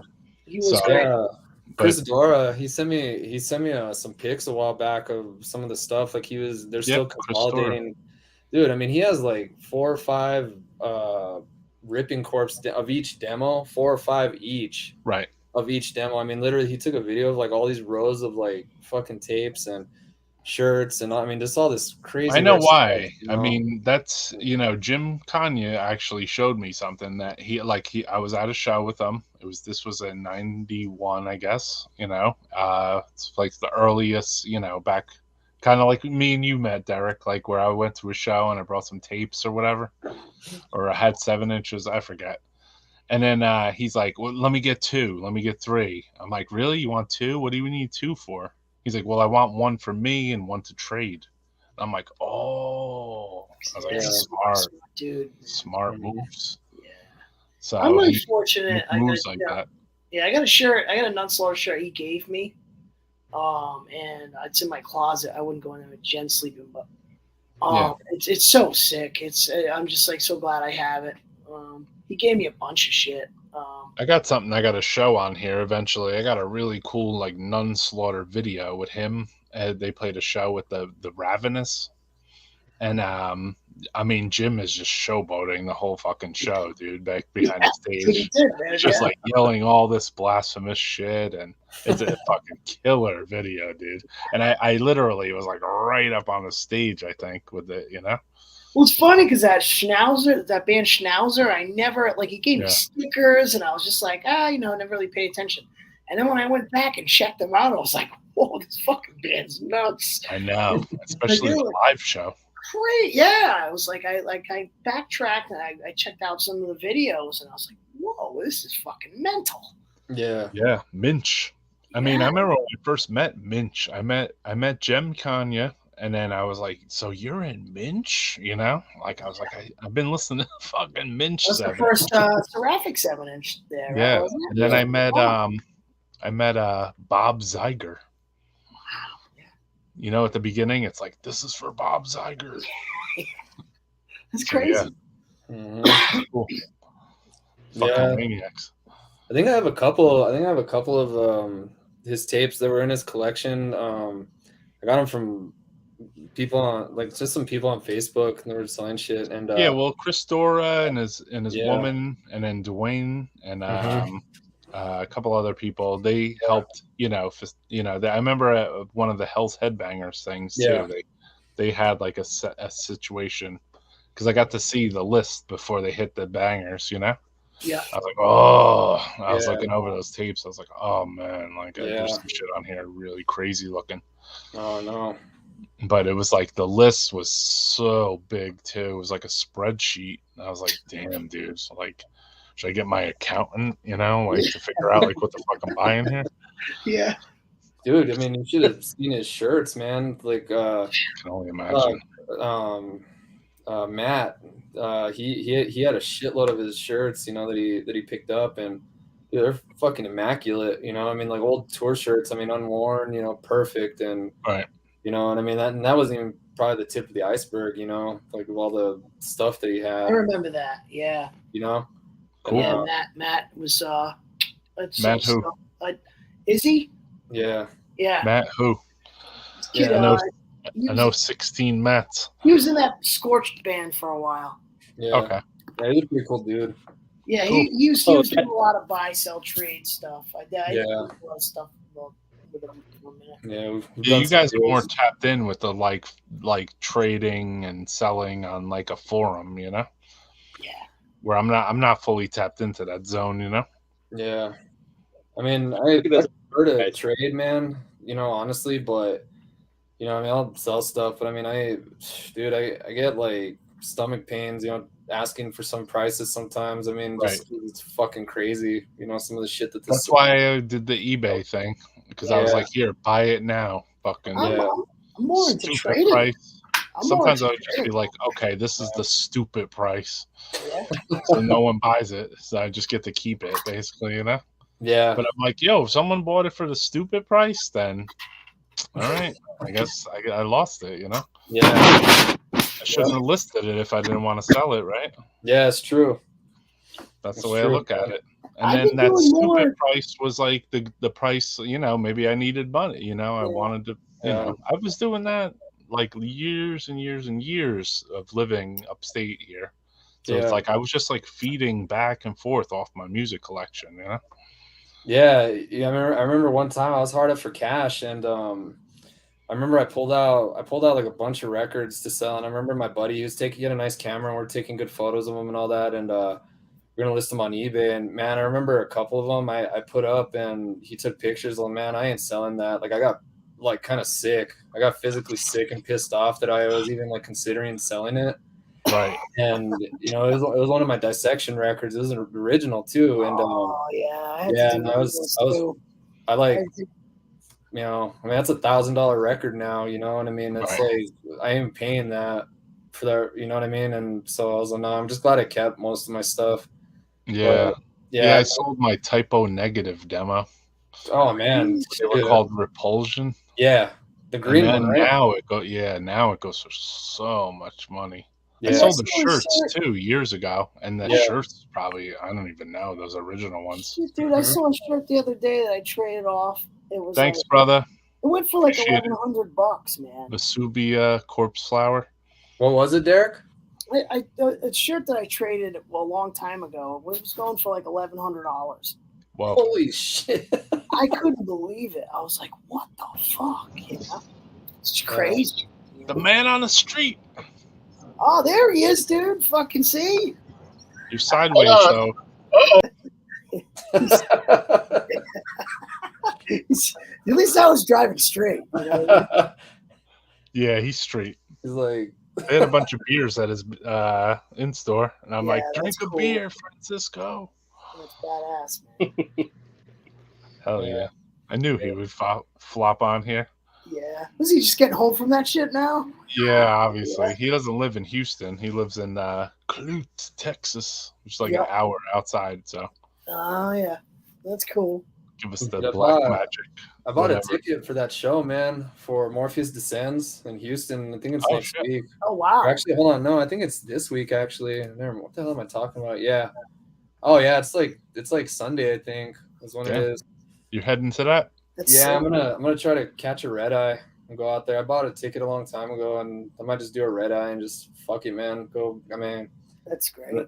Yeah, because how many times are you gonna get to see Morpheus Descends, right? Yeah, I know. So, yeah, and then like Embalmer's gonna be there too. I mean, there's a bunch of bands. Rex is on Saturday, right? Yeah. Sick. Mm-hmm. Yeah, that's cool. Luckily, I still have that 7-inch. Yeah, me too, man. Yeah, no, I went to their first show, Pyrexia, in Long Island. It was crazy. I was like, who's this? Yeah, I was lucky to see him when it was still Morpheus, too. Mm-hmm. Oh, yeah, I saw Morpheus as well. Jeff Reamer was the singer. Yep. Those guys are like the original NYDM, like SVDC. Yeah. Did you saw Revenant a lot too, right, Roy? Like a bunch of times. Oh, all the time. Yeah, and you too, Derek? Yep. I saw Revenant many times. What's up, Francisco? Amazing. What's up? Back from that show at the Black Magic Social Club? Yeah, dude. Let me see if I can fucking. I was sideways or something. What'd you say? Now you're sideways. You were good. Am I really? You are now. Go back to the last view. That's fucking weird. Yeah, the last view right there. He's going Yeah. manual. There you go. I don't want to hold my fucking. I don't want to hold my fucking phone. It's fucking weird. Yeah, see, I had mine on a mount, so I'm gonna go sideways. Fuck it. That way I don't have to hold my phone. Yeah. Your voice is on here, so that's all that matters. Yeah. But yeah, dude. Give us the lowdown on the show, brother. It was good, dude. Good turnout. First band was a local band, Disincarnate Horizon, kind of like black metal. A little melodic stuff in it. And then a band from San Antonio called Black Jackal played. They were kind of like evil, Motorhead-ish kind of. It's Go Throw, they're on Go Throw. Go Throw put their album out. They were pretty cool. And then Over Texas. Hexea was after that, and they fucking obliterated the fucking place. We got a video of that on here. Oh, did you? A little bit, yeah. Oh, yeah, they were fucking great. They kicked ass, and then fucking Imprecation played. They played like a lot of stuff off the new album since it was like a record release kind of show, you know. Yeah, cool. Nah, but it was cool, man. It was Your in-store was cool too, bro. Real cool. Oh yeah, dude. I'm fucking tired, dude. I'm like, fucking wore out. I watched a little bit. You didn't fuel up on that Texas brisket, dude. I was like, that dude brought like, I had no idea he was gonna do that, dude. He brought like enough food to feed like a fucking NFL football team. It's ridiculous. That's awesome, though. It was fucking awesome. It was amazing. I was like, holy shit, dude. That's great. Are you serious? Nice. And we had fucking catering at a fucking live stream. Yeah, man. Bring that guy on live next time. Yeah, no shit. I was like, dude, I was like looking for stuff like to give him. I was like, here, I have this. You have this, or whatever, you know. Because what he did, Cemeterian shirt from off the back of my back. Take Do it, what now? please. You're like, here's the Cemeterian shirt from off my back. Like, I'll take a brisket. It's please. fucking weird. It's weird that you say that because I did give him a shirt. There you go. I'm rocking my shit right here. Yeah, well, yeah. The new one. I gave him one of those. I only got like 2 or 3 or whatever, so I gave him one. I said, dude, I said, here, man, I gotta give you something. Yeah. This is ridiculous. What You you're fed doing. all the It's bands crazy. and everything? The bands? Yeah, dude, yeah. Everybody, even fucking Fraser got in on it. Damn, it wasn't. Oh, hey, Derek, Fraser dug that Ancient Death. I gave him that CD that I think I got it from Roy. He's like, because I was giving stuff away. Roy had sent me stuff to give away, and Fraser ended up with that Ancient Death. He goes, dude, that shit's fucking good, man. Oh, that's great, dude. I'm glad he enjoyed You it. have the Fraser seal of approval. Oh, whoa. Awesome, man. Oh, that's great. Our guitar player just joined Atheist. Do what? Our guitar player just joined Atheist. Atheist? Yeah.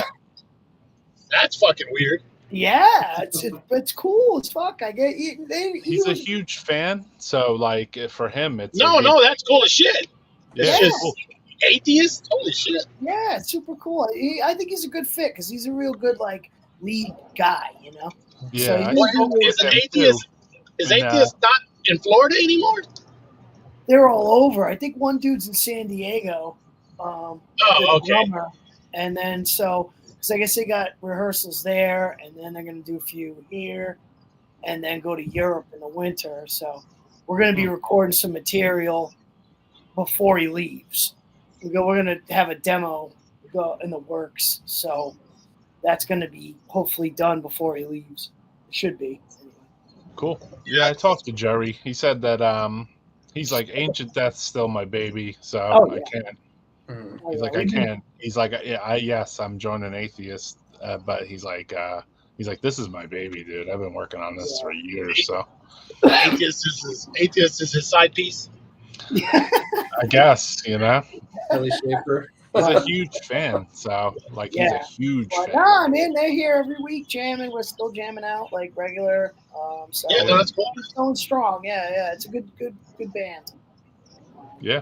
They're really dedicated to what they're doing. So I'm in it And then now. you're in there again. Yeah, so I that was- joined. I was a session for that disc, Francisco. I was like a session drummer, but we really, had clicked. So I decided to. Hell yeah. So I just joined. I joined at the end of the summer, like full time in the band. So I'm doing that with them now. Yeah. Derek joins another band. Yeah. When I went up to Rhode Island, you were playing with Black Acid Prophecy, if I'm not mistaken. Yeah, we just released a CD too. I gotta get you a copy, Roy. Cool. I'll get you one. I'll send you one out. I didn't realize you were in that fucking band too. I was like, Jesus. Yeah. Well, that was Josh from Nybris from the 90s. Yeah. That demo, Divine Failure. It's a really good demo. Yeah, Nybris. I remember them. Yeah, Nybris. Yeah, a lot of people ask for it still, I notice. But it's up, John. I should probably send you a scan you a copy. It's really good. Oh, hell yeah. Thank you. It's the first Ted Rock vocalist, and there's actually two vocalists. It's a double vocal thing. Hell yeah. It was brutal, but people ask me for that demo. One of the guys handed me one of those at Fleet's Fest of Freaks. He's like, here, check out my band, Nybris. Yeah. I was like, and a lot of the art was from the same kid who did all the old Ted Rock art. So the art was super iconic looking. Fuck yeah. But, it's a good demo. I'll definitely see if I can scan you on, John. Man, I love the Rhode Island scene too. There's so many cool bands up there, Yeah, let me know, Derek. I'm sending John some stuff here pretty soon too. Like I got a bunch of shit in the oven right now. Right on. Yeah, I got you, man. Thank you. Yeah, cool. You got it, man. United and strong. They say hardcore is tough to get. Well, I can dub tapes. I can do all that, so I can just make you one. Oh, thanks, man. Yeah, no problem. But that was a good band.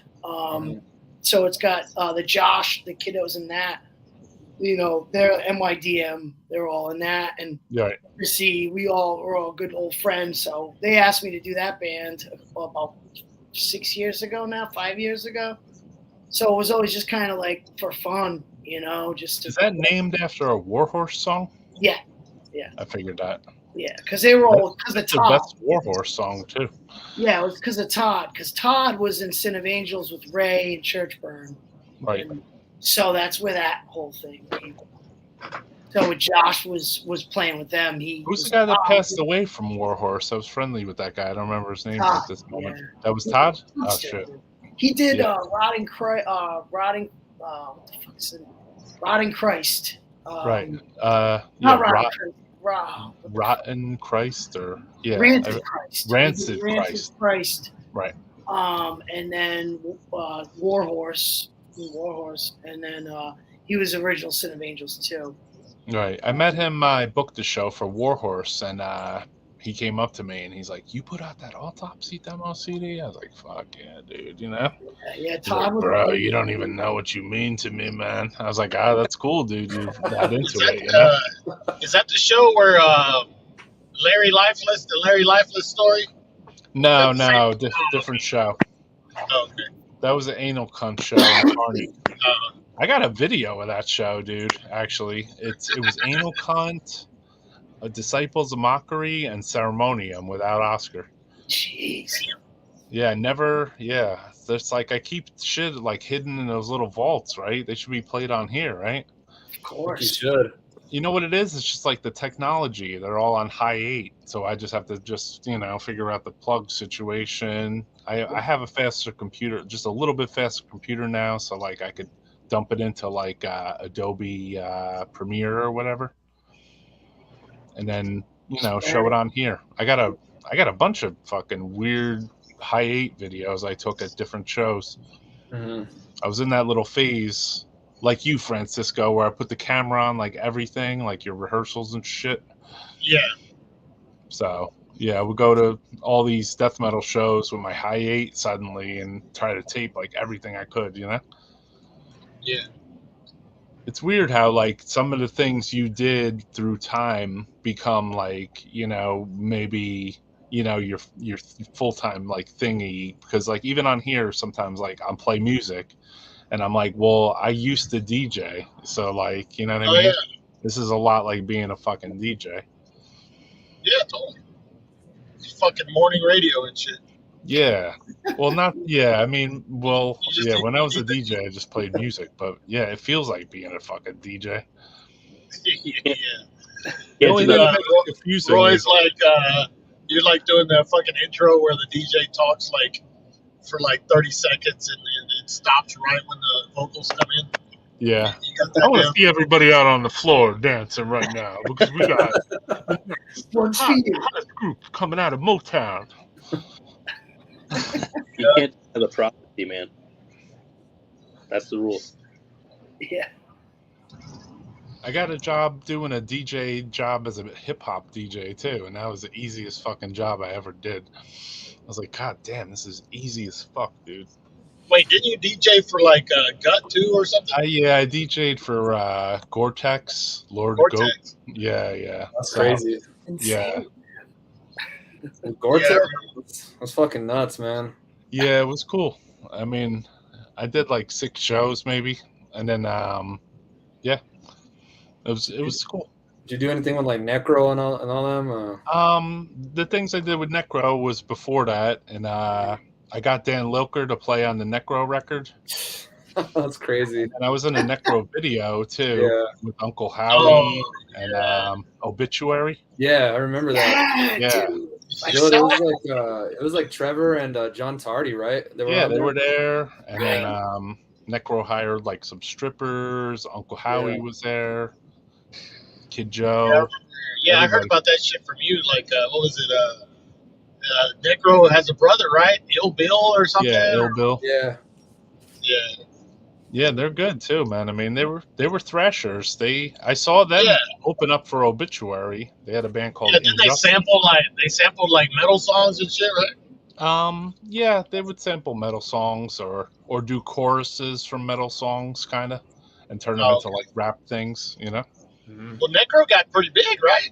Oh, Necro, yeah, he got real big. I didn't realize how big he was until I just saw his No Jumper video the other day, and he's like, "That's funny because." Yeah, I was watching that. You watch that? Yeah. I watched the first 20 minutes of it. Yeah, he said he's like, I get over 500,000 plays a month on Spotify, and I'm like, damn, he made it to that spot. Crazy. That's dope. Yeah. But yeah, I know him. I mean, I knew him, I want to say, because after I started working with Gore-Tex, he didn't want to have anything to do with me because those guys kind of were like hating each other. So I don't know. Shit happens. It's funny, man, because like even like he was still kind of underground, even like in the early 2000s, late 90s, and all that. But he was still popular. Yeah, you know, it's kind of weird the way that works out. You know, you're kind of like riding under the surface. You know. Yeah, he had a really good formula in Necro, and this could be carried with a death metal band too. Like he would basically front everybody everything. So he would just be like, "Hey, I'll send you 10 CDs. You send me a money order back for $65 or whatever." So he was actually trusting people to sell his shit like that. Mm-hmm. And I felt like he didn't get burned because he would send me stuff, and I'd be like, "All right, you know what? Why don't you send me twice as much next time?" Because I sold those. And then I would even go sometimes and have like some CD with me or something. And I remember going to CBGB's and I was selling CDs. And then like the guys from like Plutocracy were there and shit, and one of their boys was there, Stinkweed. And all night that dude was like, he's like, cockroaches, you know. Plutocracy. That's the guys. I think when I first tuned in a while ago, I thought I heard Derek mention meat shits or something. Yeah. Yep. Because the Plutocracy guys were in the meat shits for a little while. That's right. Yeah. Yep. That's right. They were in the early 90s. Yep. I think they were in the early, like the demo phase, right? They were like in the EPs, like Then fucking. some of my other buddy ended up being in the other incarnation of the Meat Shits, Dario, who eventually played in Evoken, moved to Jersey. Well, moved to Jersey. I met him up because Evan, the guy from Moribund, Odin. He's like, hey, my friend is coming to New Jersey. You want to meet with him? Because everyone used to do this to me for some reason. They'd be like, hey, this fucking death battler is coming to Jersey. You want to meet with him? I'm like, fuck yeah, I'll meet with him. And then we hung out. I introduced him to the dudes from Evoken, and he joined Evoken. But his band was Infester. You know, Infester? Oh, yeah. So the back line of the band Infester, they play on like all those like releases, like a bunch of Meat Shit releases. There's like 5 like different releases. Yeah. They're all on like Moribund or whatever. Oh, okay, yeah. Yeah, that era, that's like Infester as the background. But I don't think they really got credit for that. Yeah, that's nuts. I think I kind of stopped following it then. Yeah. I was into the total noise era. You know? Well, then there was like Robert D. It's like, oh, he's dead. And it's like, no, he's not dead, you know? Yeah, he died like 3 times, I think. I had a call. I had like, because I was like friendly with these people too, like Robert D. And I called the guy from Catatonic Existence, if you know who that is. So they did a split. Yeah, I remember the name. They did a split with him.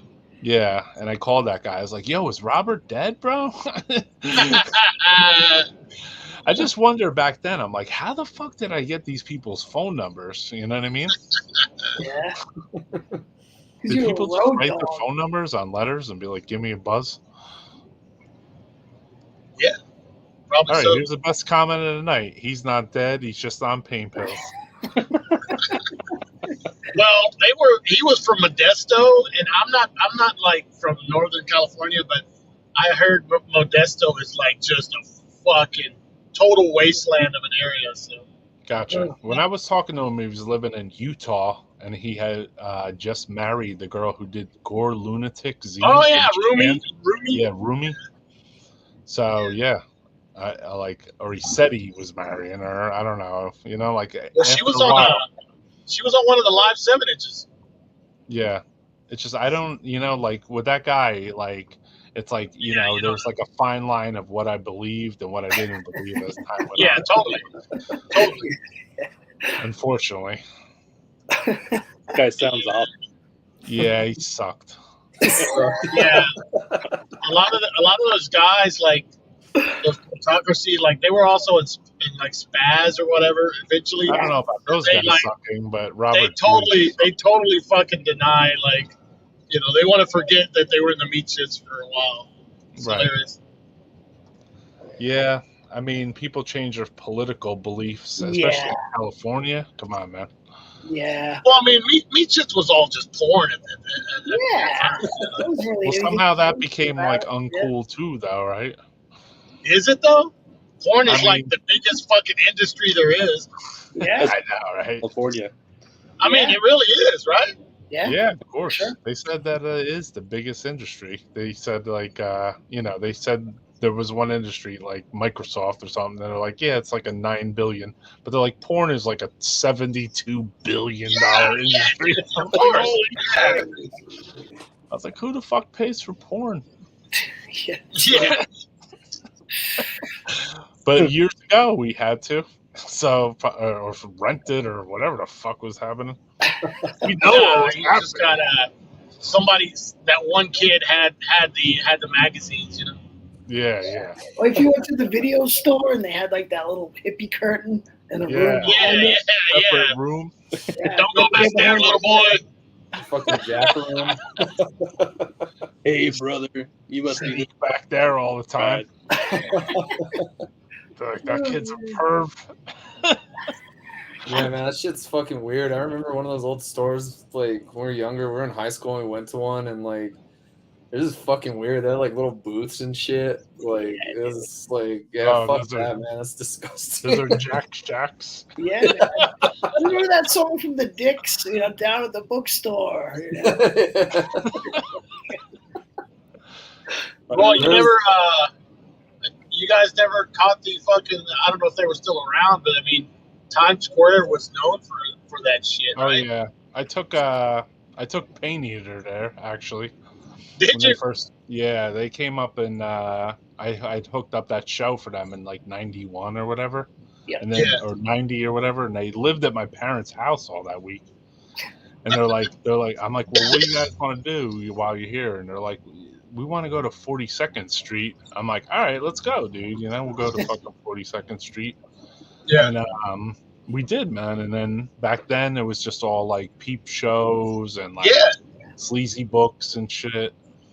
But it was also a high crime area, so you get your wallet stolen too, you know. But I mean, if there's like a bunch of scary death metaler type dudes, usually, you know, you don't get fucked with, you know. Stay away. Yeah. A little bit, you know. But it was cool. They were crazy. really into buying like large Japanese toys, like those big ass Godzillas and shit. Oh, yeah. Yeah, like real obscure ones though that were worth like hundreds of dollars to buy. Crazy. Damn. Yeah, it was cool. I think It we was did cool that for me though because I all was the looking at time. what they were buying. I was like, that shit is fucking cool looking, you know. I'm just glad I never caught the bug with the whole toy thing because that turned into a big thing, right? Yeah, it's a whole fucking big thing. Fuck. Like this dude, he owns Purchase Street Records up here in New Bedford. It's an amazing store, like best store in New England, I would say, right now for records.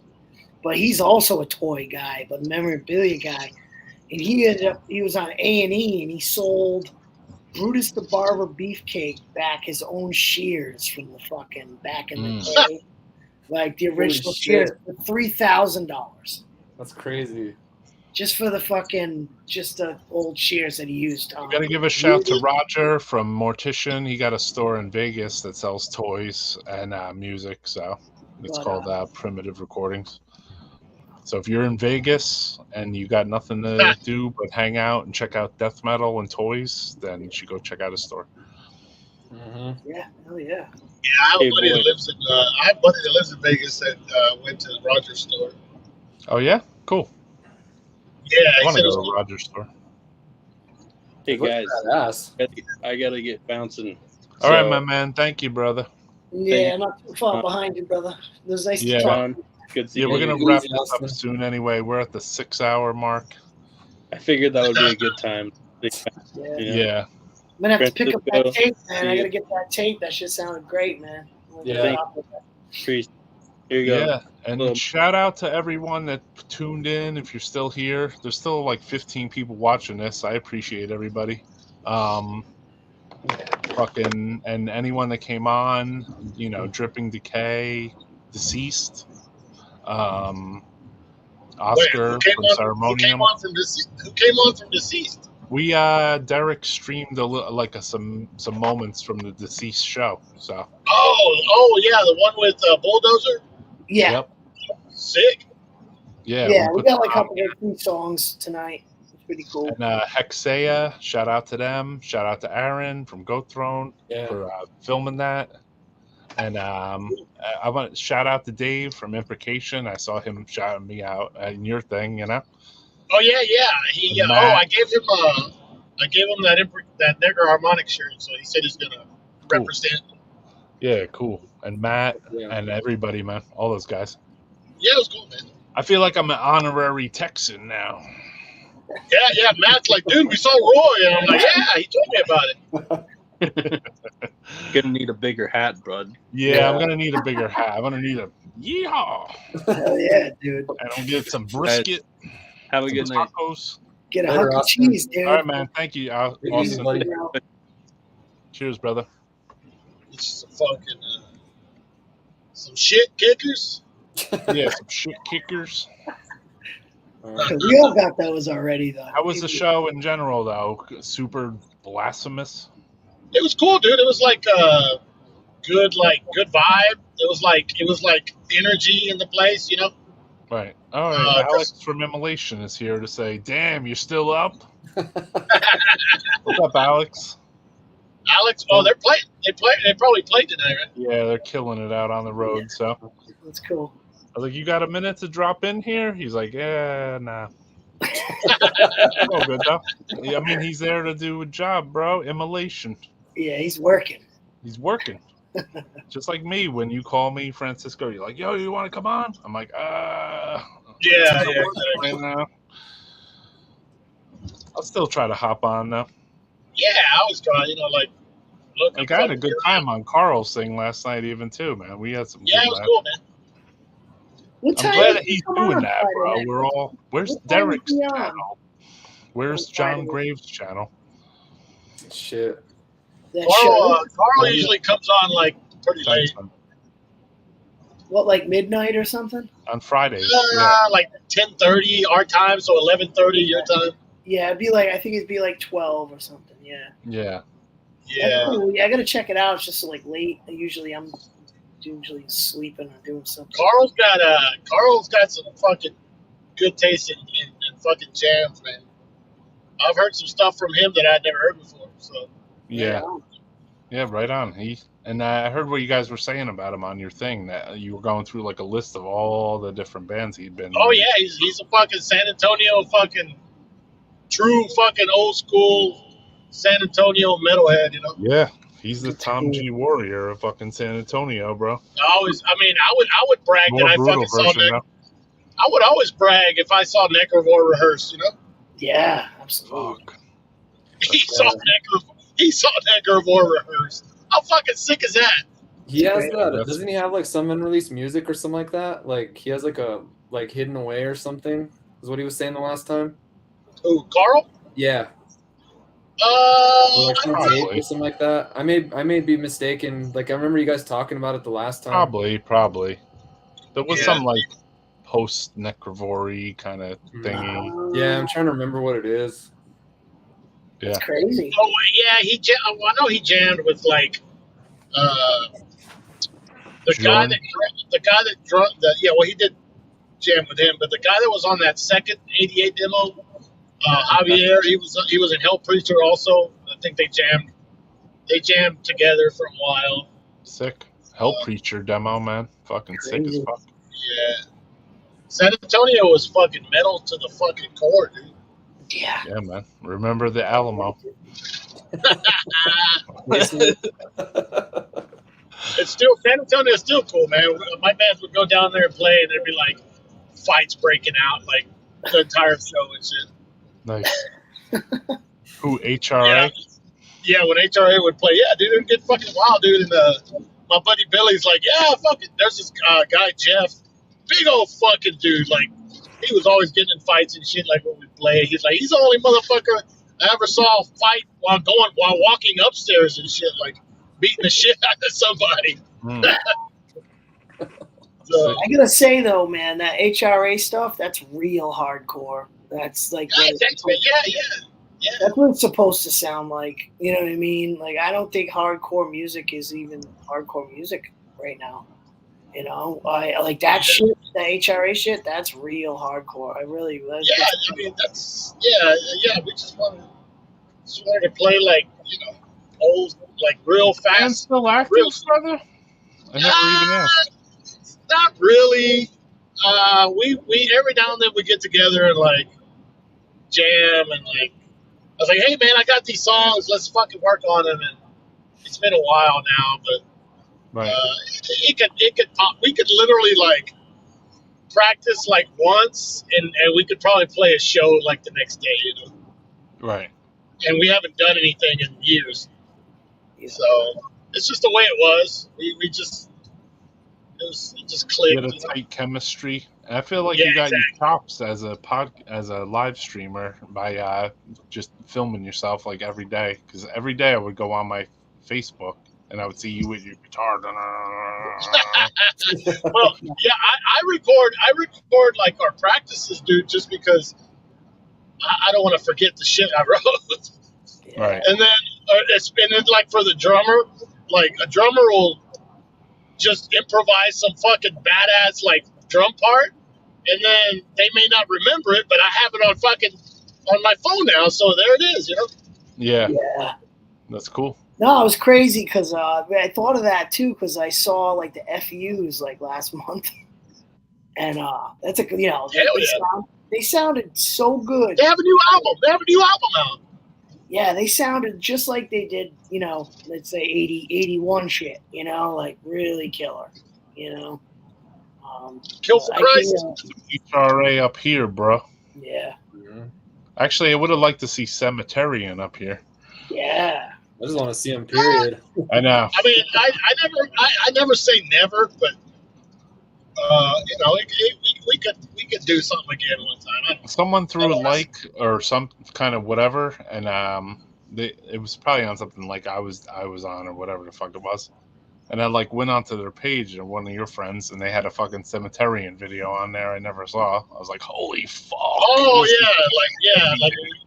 like we played like 2 shows, and people would like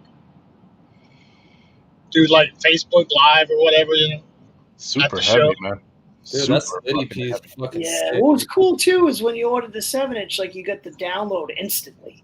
Like as soon, like so, I was able to listen to it before I could get to my record player. Yeah. So it was good. Yeah, it was cool. It was cool. We got that Sconner song is heavy as fuck too, man. I like that, man. Oh, it's great. Yeah. Brad Got the rules. shirt on right here, bro. I'm repping Hell, hard as fuck. Just the Yeah, We show vocals it on on the the, we Cemeterian show it on the side, big man. screen, so you suckers don't know what you're Yeah, gonna I get. remember.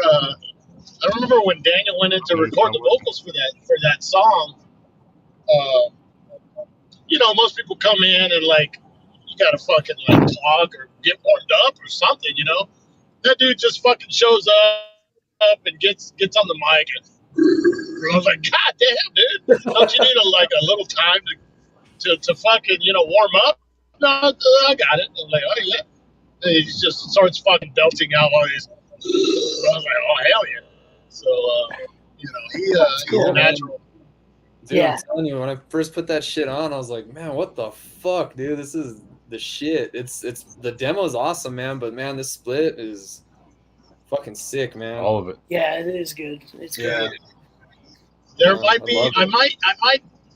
Yeah, there's 3 songs from that same session that maybe I'll convince them to finish it up. And maybe Get the boys back in town. Get all the boys back in town. Because right? we had actually we recorded. There was 5 other ones, but I used 2 of them for the new ETD stuff. We did 2 songs that we had recorded with Cemeterian for that. So those, but we still got 3 songs that are unreleased. So brutal. I don't want them to go to waste either. So eventually I might say, hey man, let's get these fucking things done. Yeah.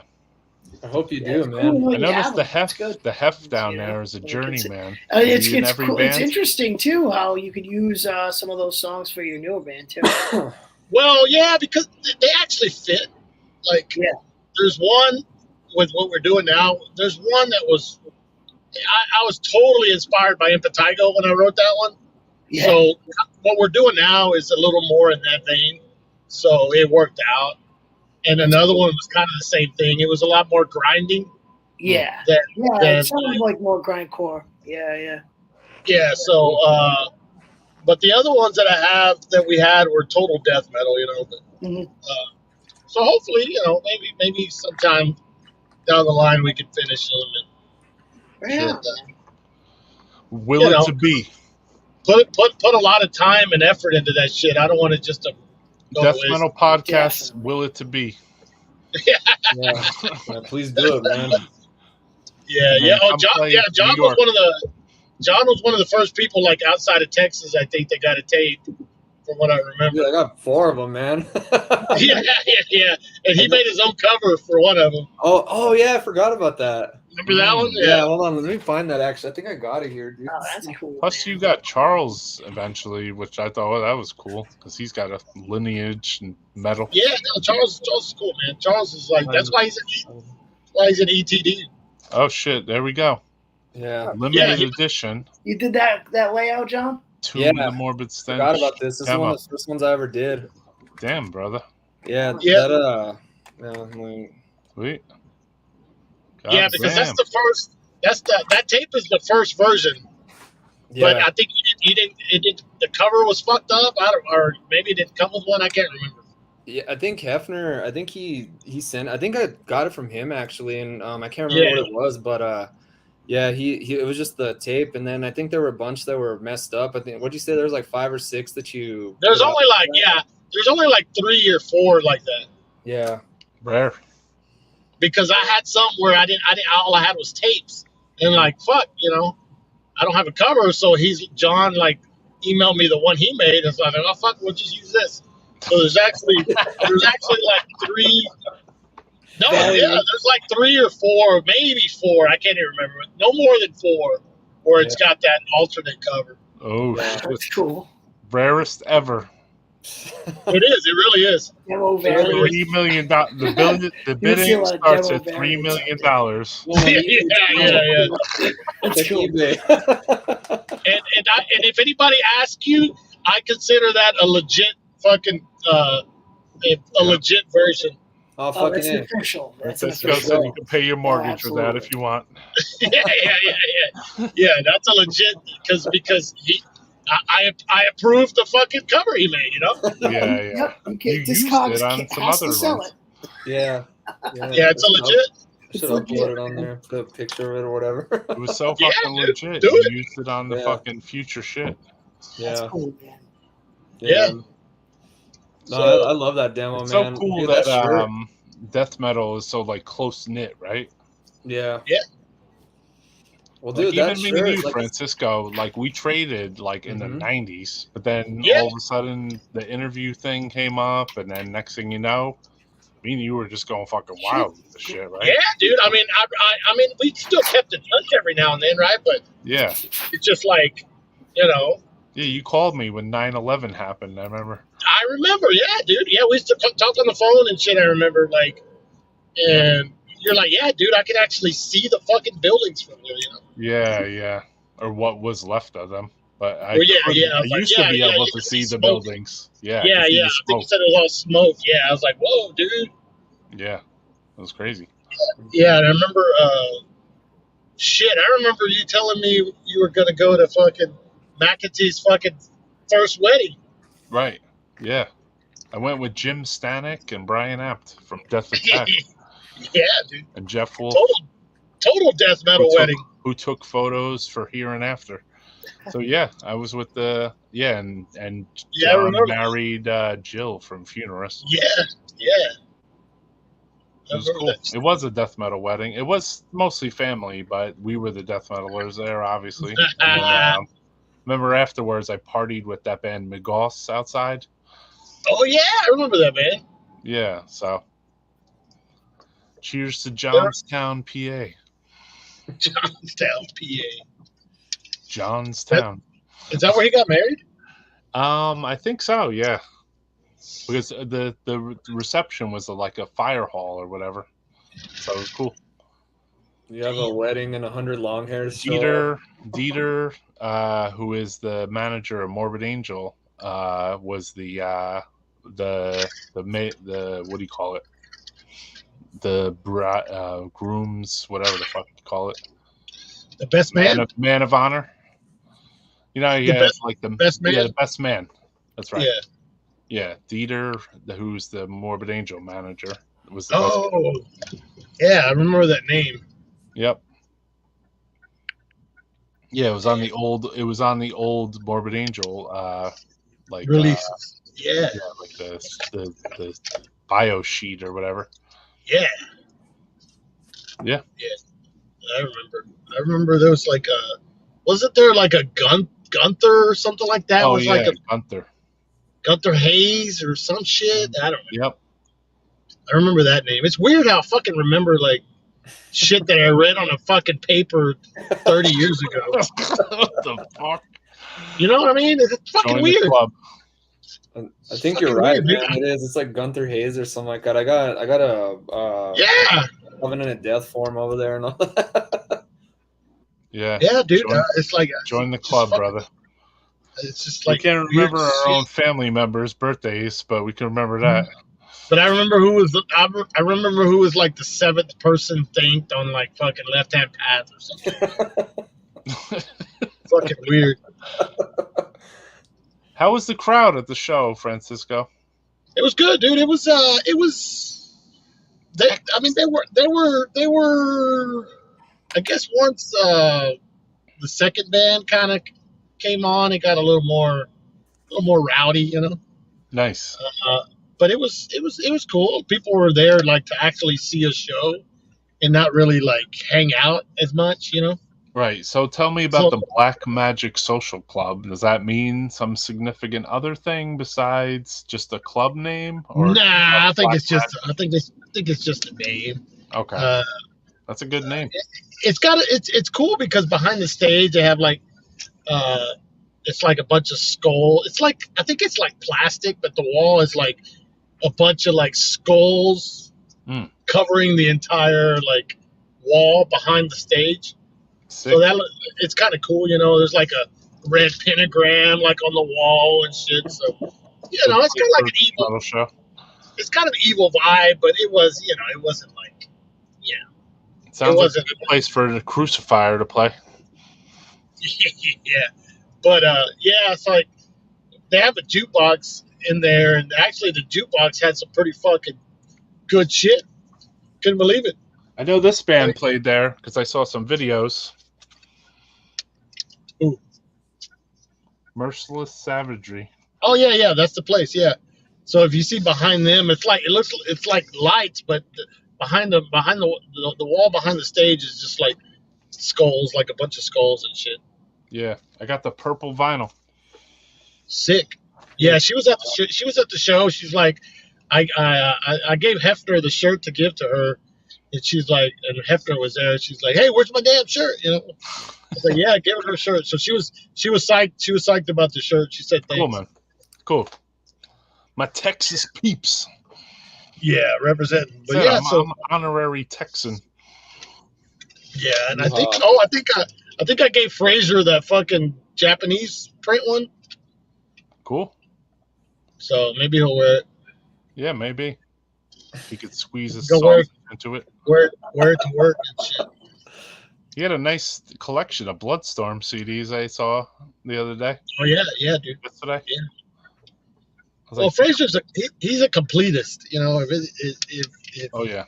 If he gets like one CD from a band and he likes it, it doesn't matter if the other ones fucking suck ass. He's still gonna fucking buy them, you know. Remind me to start a band.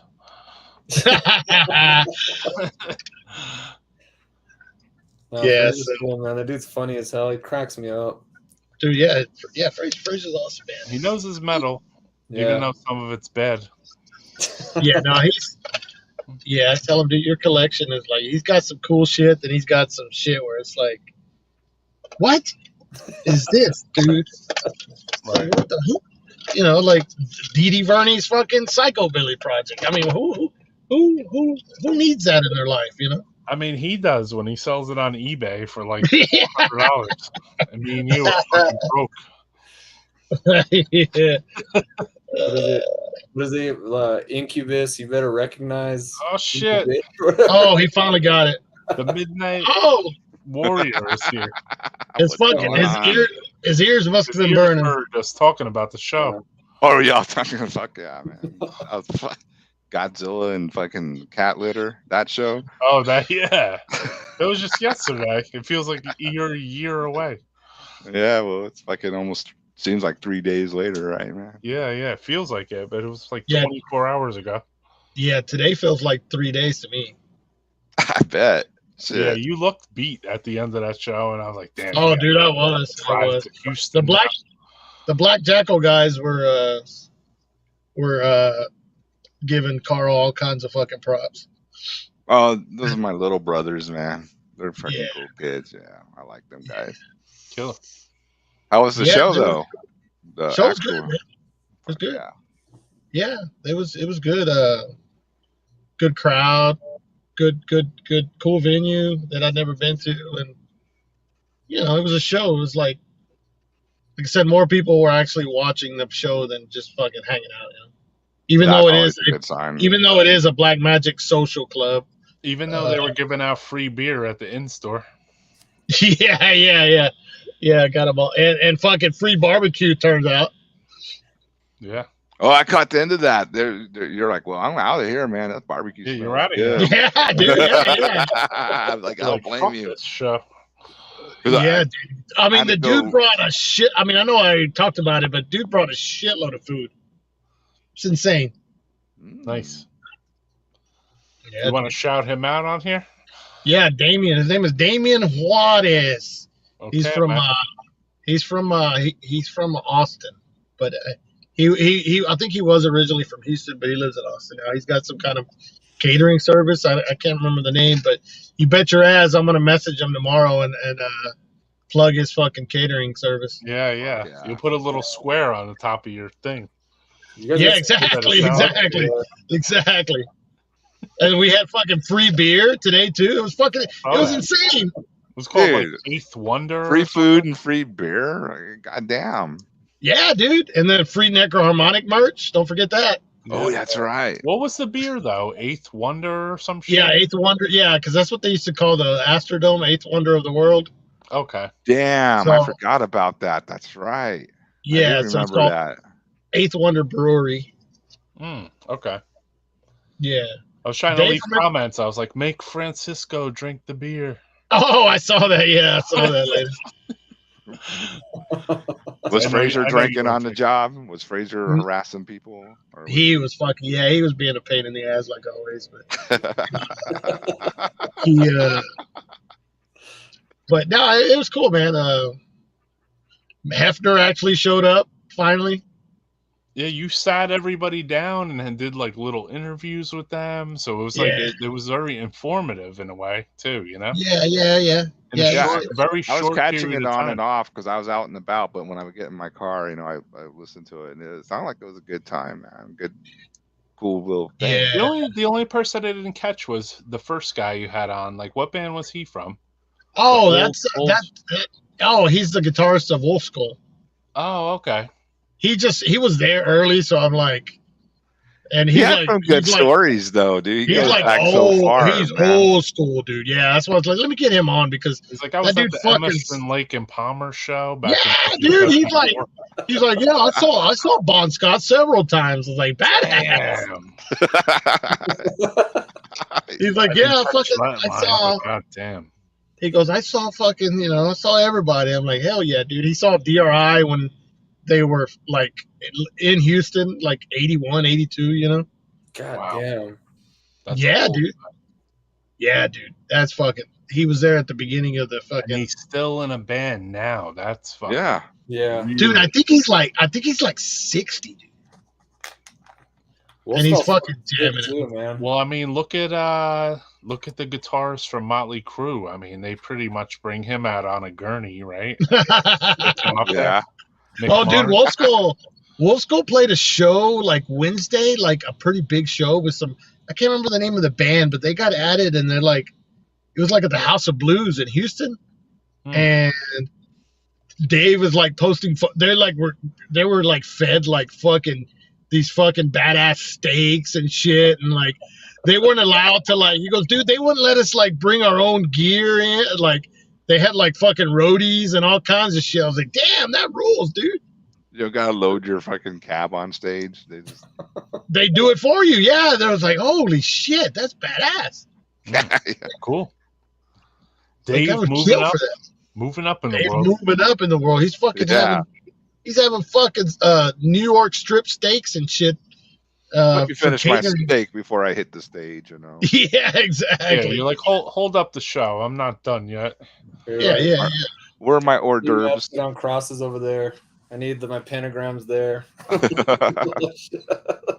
Yeah, dude. It was that's cool. I mean, I it's cool when like friends get to do something like cool like that. Zine said they were treated like royalty. Which one's? Oh, we lost Francisco. Shit. Yeah, Francisco. He's back. And he's back. And he's gone. He's there. Which one's Zine? Is that the guitarist? I don't know the nickname. The guy from Wolf Skull, maybe. Yeah. Oh, Zyke. Okay. Oh, he's probably trying to type. Yeah. Yeah. There you go. Aaron had a good time. That's why. Yeah. Oh, yeah. Aaron Gothrone. Yeah, I saw him today. Yep. He streamed Hexea a little bit for us. Oh, did he? Yeah. Oh yeah. Thought that was That's cool. He just couldn't figure out, like, it's weird with StreamYard. It's like it acts different than when you want to film, like, you know, you go to a show or you go somewhere and, like, say you just did want to film the band. And you could, like, you know, press a button and just, like, look at the camera and just, like, look at the camera while the show's going on. So, like, for some reason with StreamYard, it's weird. It's like it doesn't, I don't know, it doesn't automatically do that. So, like, I don't know how to switch it around either. So I just hold the camera the opposite direction and just, like, Yeah. Oh, because it wants to look at. I see what you're saying. Looking at my stream sometimes, and I like see them like playing into it. I'm like, see. I see what you're. Everyone else in the club looks at you like you're an asshole because you got your camera going the opposite direction. What is that? What's this fucking guy doing? Yeah, they're like, what are you doing up there? He got his fucking camera faces at himself. What is he, an idiot? You know, this video's gonna look stupid later. What are you like live? Right Hey, now. I just fucking pulled up into my driveway and shit, and I think my phone is about to die. So, Kloot. Yep. Deep in the heart of Texas. Yeah, when you turn it around, you don't know what is being filmed exactly. And that's how I filmed all of my more recent videos because I'm just like, what the fuck I'm doing here. Well, it was like taking a picture on those old fucking cameras, remember? Exactly. Where you couldn't like, see the fucking thing. Fucking the fun savers and shit. Little cube and shit. Yeah, you never know what you got. You couldn't fucking pose like 30 different ways and you know, make sure it was right. Photos, like, I mean, you go to a show and like, how many photos did you even like take? Like, dude, I have 0 photos of me like at shows. 0. Mine like when I was a kid. I mean, I wouldn't say 0, but I would put myself at like maybe 10 rolls of 110 film tops. Yeah. You know? Yeah. I mean, now I kind of wish maybe there was something out there, but yeah. To check, to look out, it's done. I got some old thorn spine stuff, dude. What's up, Comos? Yeah, man. Cool. Yeah, I never thought to take too many photos. You know, like I have a couple maybe like at G Willikers here and there. It's weird because I have like a certain set of photos I like never showed anybody because I was like, someday I'm gonna write a book and I'm gonna put these in there. Yeah, taking a G Willikers in 1990 or something, you know. But then it's like now I do this, so it's just like, well, I guess I could show them on here if I really wanted to, you know. Who knows? Oh, yeah. Or just keep them to myself because these were photos of my friends. Like I was telling Alex from Immolation the other day. I was like, yeah, I got a photo of you from like fucking 32 years ago when we were hanging out, you know? And I was like, I never put it online though because I felt like I was like, this is like my own, like it was in my it was like my friend's scrapbook, you know what I mean? Like your own personal photo. Yeah, like my own family, you know? Like it was mixed in with like my family photos. No, that's cool. I can respect that. I got some photos of McEntee. You know, one of the photos I had of Craig ended up I seen like across, even in that Centennial thing. I didn't get like a credit or nothing, but I know I was like, I know I took that fucking photo because I got the same one sitting here, you know. Mm-hmm. But it's That's cool, man. That was a good release too. You guys hear that? It's the 3LP, right? Yeah. Like that? Yeah, it looks badass. I saw the pictures, but I didn't pick it up yet, though. Yeah, it's pretty fucking worthy. Yeah. No, I'll probably grab it. Yeah, I think I want to grab it on CD now because I have the record, but I'm like, damn, man, I think I need to compact this down a little bit, you know? Yeah. It's definitely worthy. Because it's a comp, right? Like yeah, like it's the a comp. EPs and all that. It has that 90. It has that 95 demo with Will Romer singing. Yeah. Then it's got some other like rare kind of tracks here and there. Oh, okay, cool, man. Yeah, it's pretty killer. It's not really. I don't know if it's a full on comp of like old. So it has stuff on it that's not like on anything else too. But then it does have some like some demo tracks and some other stuff too. You know. Right on. But I found, it's pretty worthy. Nice packaging, and then I went for the vinyl on that. And then but then after I got it, I was like, fuck, I think I need the CD instead. It'll just be a little more easy for me to listen to this. Did Hell's Headbangers put that out? Or Relapse put it out. Oh, okay, cool. Right on. Yeah. Would it be a stupid idea just to put CDs in with vinyls? I think I would really like that, because that way I know they want to sell both. I get at that, but it seems not completely. I mean, I got the FOAD Terrorizer, and it came with a CD of the demos and everything, and then it came with the vinyl. You know, man, like I buy vinyl, and I love vinyl, but if I really like the album, I'll buy a CD just for playability. You know what I mean? Like throw it in my, so I don't have to like go flip records, or if I want to just skip a track to hear something or show whatever. I mean, that's why I like it. I love same CDs, for me. That's why I want the incantation on CD, because I don't want to jerk around with the fucking record player when I'm listening to it. Yeah, having to get up and change sides, and I mean, it's right next to me, but at the same time, I'm just like, you know what? I think I want this disc too. Yeah, for sure. Mm-hmm. CD should include a download code. Yeah, in a way, yeah. That way you can put it on your phone. Yeah. Mm-hmm. Yeah. Records too. Some records I gotten, I did have like download codes. Yeah, I've gotten some things. Even some bands I connected with on Bandcamp, like Maul or Hyperdontia, they sent me like a bunch of codes that are records, so I could download the Bandcamp versions. Desiccated, I love that, man. From Holland or whatever, that Desiccated Productions.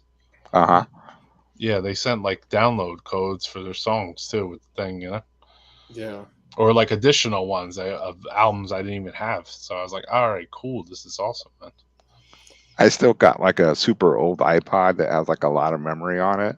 Yeah. But I still fucking put shit on there and take it in the car with me, man. Oh, yeah, a 60 gigger like that? Because I got I one think too. it's, where the fuck, do I have it right here? No, it's in the other room. They're I think worth it's so much money now. I know, I saw that. I was like, holy shit, this better not die on me, man. Those things are fucking expensive now. Those brick iPods, those old ones. I got two of them here. I got a brand new looking one, which is not used much too, which is weird. But I got one. Mine is like beating the shit, and there's music on there that I downloaded off like Napster or wherever. Soulseek. You want to hear something funny? You guys ever into Soulseek? I use it all the time. That still exists. I still use it. Yeah, I was on it the other day downloading some shit. I was like, really? And I thought this shit was gone for 20 years. The thing that, like LimeWire, I used to get like in the early 2000s, I get like shit off LimeWire, like old like demos or stuff like that, pirated copies or whatever, and then, but that's how I heard stuff too, because I mean, me too. I mean that internet was still fairly newish, then. And so, it was cool having all this accessibility and, music and all that, and, you'd have dudes uploading their 7 inches or their tapes or whatever, to these forums. And, it was cool, man. It was convenient, Yeah. For sure.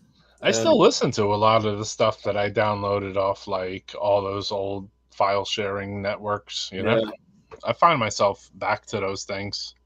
Yeah. Again, some of them ripped, not so great. Some of them are, but there's a convenience of having like a DVD, say, just filled ass to end with like, like fucking 200 fucking demos, Yeah.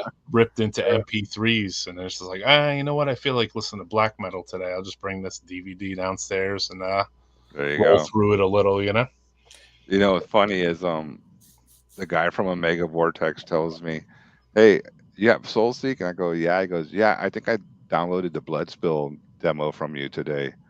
I'm like, what? You're over there in Germany, and that's just funny, dude. Yeah, that's cool. I'm gonna have to look for you on there. Like, I got I got it too. It was funny, man. I found I don't know if you remember, there were VCDs. I don't know if you remember those. Like, I found one the other day. that a buddy made like a long time with a bunch of videos on there. Like I mean, I had like carcass videos, death, all this shit like that.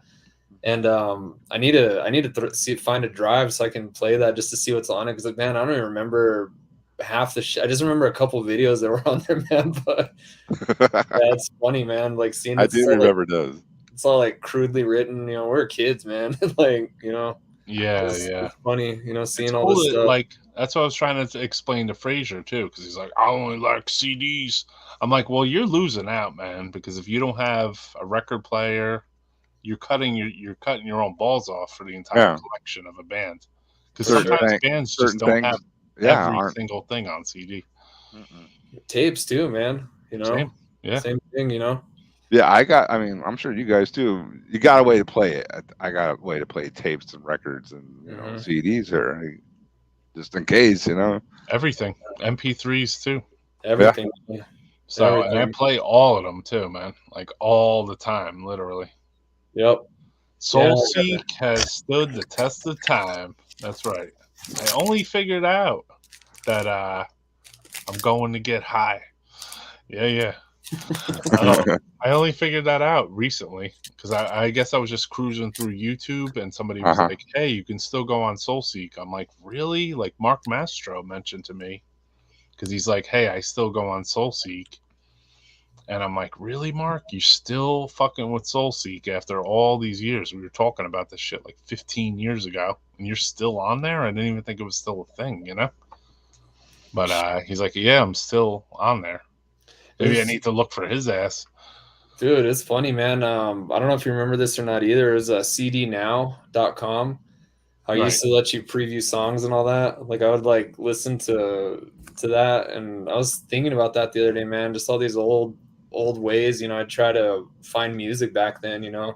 Yeah. And you know, YouTube was like fucking new then too. I mean, there wasn't like there wasn't dick on there. Shit on yeah, back then YouTube was like nothing. It was scarce. Yeah, not everybody uploads their shit on there. Yeah, you know. I mean, hey, Trav, what's up, man? Coming from Trav? Australia.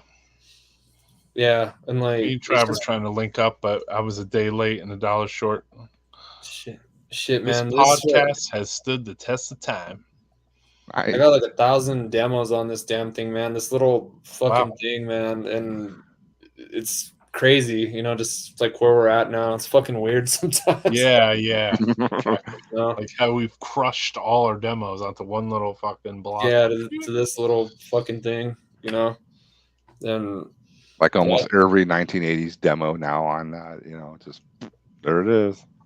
Yeah, it's crazy, man. I can't remember for the life of me. There was this this forum, some dude, this was probably around like 96, 97, something like that. He uploaded like 1,000 old like obscure US heavy metal records, you know, and just like metal records throughout the world. And I remember like I remember I discovered Picture back then, that old heavy metal band, like Diamond Dreamer and like fucking Omen and all this stuff. Like, I mean, he just had like all kinds of shit back then, man. And there was all those blog sites that exploded too at one time, right? Where they had the little links in there, and then you would go to the site and you had to like navigate through like all the like it's like download here, download there. It's like virus, know, like which one is it, right?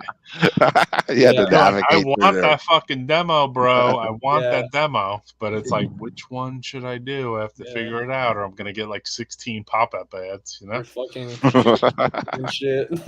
Once you knew where to press, you were good, right? Yeah. Mm-hmm. You might get like 6 pop-up ads or 2 or something, but then you were like, you saw that little like, okay, right over there, you know? Mm-hmm. Yeah, man. Bring it onto your computer, and like I remember the first time I would bring like some stuff from the blog sites on my computer, and I was like, oh no, like they say not to do this, you know? Right? They say not to, you know, put it. They could slip an extra file in this thing, you know. I have this friend of mine. We call him Fruit, and he's not like computer savvy at all, right? This is like back in like I guess the late 90s. He called me up and he's like, hey man, I need to come over and fix my computer. Like, well, what'd you do? He goes, I don't fucking know, but this shit's on my fucking screen now. And I go, what shit, dude? and he's like, some fucking dude, man. They're like holding this. It was like this holding his mouth all sexy and saying, it said, "Are you curious?" And it got stuck on his screen. He couldn't figure out how to get rid of it. And I was like, "Well, just fucking unplug it." He goes, "Well, I want to fucking still surf net, but every time I hear my mom walking by, I gotta fucking mess with it and turn it." I'm like, "Dude, you're such a nut, dude. What the fuck, man?" Francisco said his phone died, unlike Soulseek, apparently. Are you curious? There was a good scene in there. You know, the only thing I didn't like, I don't know if it was Soulseek or not, but like say you were like going in to download off somebody and then they banned your ass and you saw like all your songs get banned at once. Oh yeah. No. You're like, fuck you fucking elitist fuck. I can't get that rare Emperor demo. You didn't ask me first if you could download this. Like, motherfucker, like you own these fucking songs, man. Yeah. Getting all elitist about It's like it was all free. Like, you know, you can go in and grab something, but if you grabbed it at the wrong time and they saw you, you know, they'd be like, you would just see like a red line of like ban. Fuck you. Goddamn elitist. Somebody Ban steal you. your music. Can't afford it, you know? Oh yeah, that's true. If you try too many at once, they get mad about that. Yeah, maybe too. that's what it was. You I just guess have it to, like, slows down their computer or something. Yeah, Oh, that's right. That's right. I forgot about that because they're basically going into your computer, right, to like download. Pretty much, yeah. I mean, I would go even slow on somebody and they would ban my ass. I was like, fuck you, you fucking elitist. You just don't want me to have it. Like, if you don't want me to have it, why the fuck you got it on share? Right? Yeah, I mean, it's on Soulseek, for fuck's sake. Like, you're sharing it openly. Like, if not, you should, like, I think if I remember correctly, you could have a locked account on there. Maybe. There are some that are locked, and some of the stuff will be like the shit you were looking for, and it comes up, and it's like in the lock symbol next to it. Like, oh, you asshole! Why you even list that, man? I hated that. I'm trying to steal this for free. You message the guy, you're like, hey, what's up, bro? Can I download this file? Yeah. Yeah. Are you curious? Are you curious with a fucking take home? And he was all pissed off. Oh, my mom seeing that. I burned off all my Soulseeks and all that stuff into like ABCs or death metal or, you know, like genres like rock. I have like multiple DVDs of like Pink Floyd live shows, then like multiple DVDs of like black metal demos only, and then multiple death metal ones and shit. Yeah, it's funny, man. That's where I heard Avigor through that shit, man. Like fuck, I mean that was a long time ago, but it was probably like 97 or some shit. Yeah, that's where I first heard of them. Good gateway. Yeah. Drug. Just randomly clicking shit, you know, and then I started like Northern Heritage and all that. I started seeing that a little bit later on. People were like, because they were a pain in the ass to get here, so people would upload them. Yeah. There, But and remember, you know, the CDs were pricey back then too. Oh, man. dude. Well, especially import black metal, boy, they were ripping you on fucking new ones. Take a whiz, guys. Well, dude, I remember Northern Heritage, like he had like a mailer. Like when you got on the website, there was like a mailer that you pull out and you put a list, and then you had to like make it, and you can only order one of these, and then like shipping was fucking expensive back there too, and like CDs and all that. Mm-hmm. Like it was a pain in the ass. I got a couple things from him, but I remember it was just such a bitch to navigate, like getting all that stuff done back then. Yeah, and, I would just call up Necropolis all the time. Yeah, and ask them, you know, did you get this or you get that? And then, but I mean, you had to pay that import price, but at least the mail was, you know, not going overseas. Was it Paul Thind? Yeah, Paul. Yeah. That's cool, man. Yeah, that man. The one that I used to order from too, I'd order from Full Moon Productions. Oh yeah. I did a couple through them. I get the FMP stuff and all that, and they always had great releases back then too. You know, and just all the weird obscure stuff and all that. I heard I can't remember Centurion through them. You know, when they put that out, that CD. Oh man, I fucking loved all that stuff, all that blasting shit. Centurion's relentless on the blasting, dude. Yeah, I I love mean, it, it's man. heavy. The drummer is amazing. I don't know if it's the same guy in every album, but hmm the riffs are always frantic and Yeah, always like the best of like I don't know, old Morbid Angel or something. for sure. But Like with the deicide and all that. yeah, it's good. Yeah, man. Yeah. No, I like it's funny that we're talking about this. It's like part of me misses that stuff and then some of me doesn't either. Like, I guess just gotten lazy over the years. I love bands like that. When I hear that stuff now, like have you heard like Infernal War and all them dudes from No. Portland? No, I haven't heard that before. They're another one that just blasting and flying double bass through the whole songs and all that. That's cool, man. Yeah, there's a lot I gotta catch up on. I mean, I used to be like real big into black metal. I still have a bunch, but I got rid of a lot too, and that's the shit that I kicked myself in the ass over. Just some of that old black metal that that I had, But I think we all done that. Like, we sell it and then like you realize, God damn, why did I fucking do that? Yeah. And now it's like expensive as fuck, and you're like, oh Jesus Christ, I can't buy this now. Yeah, man. No, we were talking earlier. I was telling him I was kind of hard up for money one time, and I put some records on the table, and I was like, my buddy had a nice camera, and he was snapping photos of it, man. I just remember my heart breaking. I was just like, man, I can't fucking sell this shit, man. I was pissed. I used to have like all the DSP releases and all that, and I had all of them, man. The Burzums, I had all that stuff, and fucking sold all of it, man. And to this day, I'm like, man, you're a fucking idiot. Oh well. But yeah, especially if they're the freaking original pressings of those things. Yikes. Yeah. No.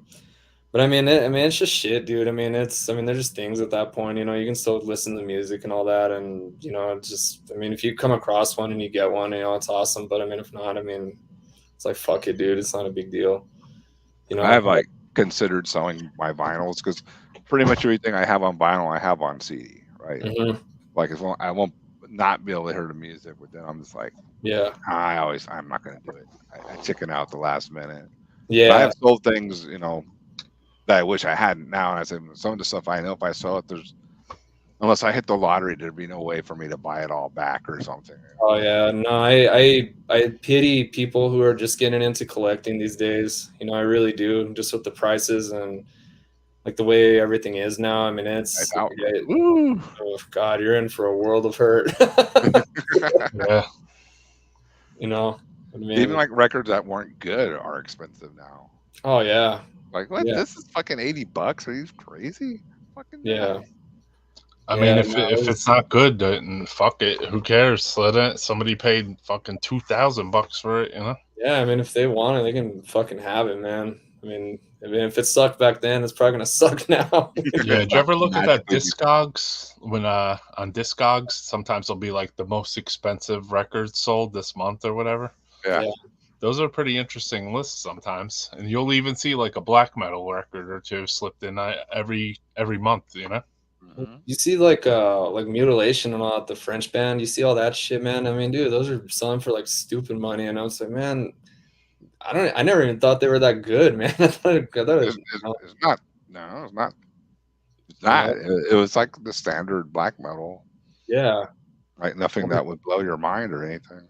Yeah, like even like Catharsis and Moonblood. They were expensive back then because they only made like 100 copies. I think it was like EAL or something like that. Right. That did it, and one of those labels, they went right on and they filmed themselves like burning their own records or whatever to make them rarer. Oh shit, I didn't know that. Remember that or no? No, I never heard of that. Yeah. I saw something years ago. I think it was EAL or it was some like obscure French black metal or some European. Yeah. And they were taking the records and they were fucking burning them. They're like, we want these to be limited. That's fucking crazy. That's stupid. I know, it's so stupid. But it was stupid. Like it was kind of cool in a stupid way. Yeah, these are we're gonna make sure these are limited. Yeah, like we're gonna make the rarest records there are, so burn them all. Yeah. Just keep like 20 of them. Well, I burned the other 3. This is the only one. This is going on eBay tonight. Especially what they knew. Like, say, I bet you those same records are worth a lot now. Like, if they say they did 100 and then they burned like 50 of them or 60 of them, you know, those 40 extras, they're probably worth a lot of money, man. Ooh, yeah. But would I pay that money? No, you know. Yeah. Especially if just one guy puts it on YouTube, then it's over, you know. Yeah, I sold some Judas Iscariot records, just make a car payment. So yeah, you I sold some Seraphic Decay 7 inches to fucking pay bills, to heat my fucking house or some shit. Yeah. Or no, like something happened, like the car got repossessed or some shit, and I was like, we needed money, like. You know what I mean? Yeah. Well, the most expensive shit I have here is my fucking 7 inches and records, so demos, shirts. So yeah, I had that same moment, John, you were talking about, where you're taking photos and you're looking at the stuff. And you're like, yeah. I've done that with old shirts too. I was like, I don't want to, but I need this money now. So yeah. I kept a few things, obviously. I think we all keep something now that we find completely sentimental, right? Yeah, this thing. And it's just like, you know what? This shirt, I just can't get rid of it for some reason, like ever, you know? Yeah. There's like no way in hell I'm ever going to be able to fit into some of them shirts, but it's just that shirt was awesome, Yeah, it's like that shirt was awesome. It's like, you ever see a person take an old shirt and like put it in a frame on the wall? I've been thinking about that, you know? It's like, I should do that. I guess it would keep it in good shape, right? You could still look at it, you just can't wear it. What's funny, man, is like I'd rather, like, I have a pretty big shirt collection, man, but I mean, there's like, if it came between the two, like physical music and selling my shirts, man, fuck the shirts, dude. Like, I don't even give a shit, for real. Like, there's like, I don't know. Yeah, I I go with that. Yeah, like, at all, man. Like, I don't give a shit about the damn. I'm with you on that one too, bro. If it came down to like my records or shirts, like, burn them. Who cares? Yeah. For real. It's like, I love them. Don't get me wrong, but I mean. Well, yeah, the music's more important. Yeah, dude. Totally. There's like a shirt over a record. There's like stories behind every piece of merch you got too, right? Like whether it be the shirt or the demo or a record, like this one I got when I was 15. This one I bought at some whatever show. This one's limited, and I don't have any signed stuff, but I'm sure somebody out there has like signed this or that. You know what I mean? Yeah. Which puts it in its own like limitation bracket, I guess. Man, that's funny is like I never got like a lot of shit signed. Like I liked having band signed ticket stubs. I didn't want them writing all over my CDs or my tapes. Me neither. I don't have one thing. I don't even have one thing that's signed at all. Like nothing. Unless like say I think like once or twice during like the demo trading kind of time-ish, I would like someone like signed something or something. I didn't ask them to sign it. They just fucking signed it. And then also through eBay, like maybe I bought something and like I wasn't planning on it being like signed. Yeah. And you would think that'd be some special treasure, like, oh shit, it's signed, And I'm like, oh, I didn't know this was signed. I just I ordered one time. What's the dude from Deicide, Brian Hoffman, his other band that he has now, Amon. And I ordered the record from him. Well, not the record, the CD, and he signed it, but he signed it on the plastic that you have to take off to get to the CD. And I was like, well, okay, I don't understand what happened here, but whatever. I mean, that meant so you had to buy another one just to listen to it. That did mean. Go find it on SoulSeek. Yeah. I was like, what the fuck? Well, it's funny, man. Like I watched some German dude. He had a Jim Mutilator from Rotting Christ. He like I guess this dude has like the biggest Rotting Christ collection. He has like mint originals of everything, just beautiful copies.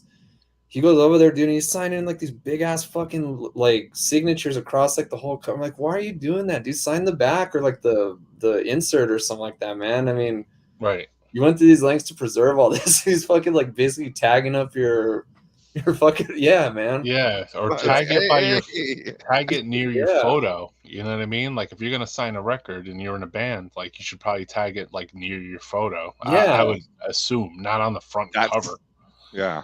That's Like usually what you every do. single copy of his of everything down from the tapes all the way up to like the various pressings of the Sound like he was latest trying to release violate his own shit. He's like, dude, I don't get it, man. Like I don't get it. I mean, dude, you could be fucking Tom Araya or Chuck or whatever, or and like, but fuck, man, just write a little or something, yeah, I never went after. I was never a signature seeker. I don't have anything against them, or but I don't know. It just doesn't, I'm good I with the bought like handshake, man. used CDs, not knowing they were signed, and when you open them up, and then they'll be like signed inside. Yeah, like, that's what I was saying. I bought some on eBay like that. I was like, Yeah, oh, like- this is signed? Like, what the fuck? Yeah. It's funny. thrash till death. I guess. Well, Yeah. I guess, until you need money, but it's fine Yeah. now. Thank you. No, the funniest things that I've found, like buying like tapes and stuff. I bought it's oddly funny. It's an incantation tape, but it says like to Hector, my love, or whatever, like written on the inside of the fucking card. There's like hearts and shit in there. Man, I tried cleaning that shit off so many times, and like you could still see those fucking smudges, man, and like the hearts and all this shit. It's so Kind of fucking ruins the vibe of the ink. yeah. That's Like, cool. here, babe, I love you. Here's an incantation tape. I know. I wrote in the cover for you, an inscription. Yeah, it's just fucking Now funny. you know man. why it was on eBay.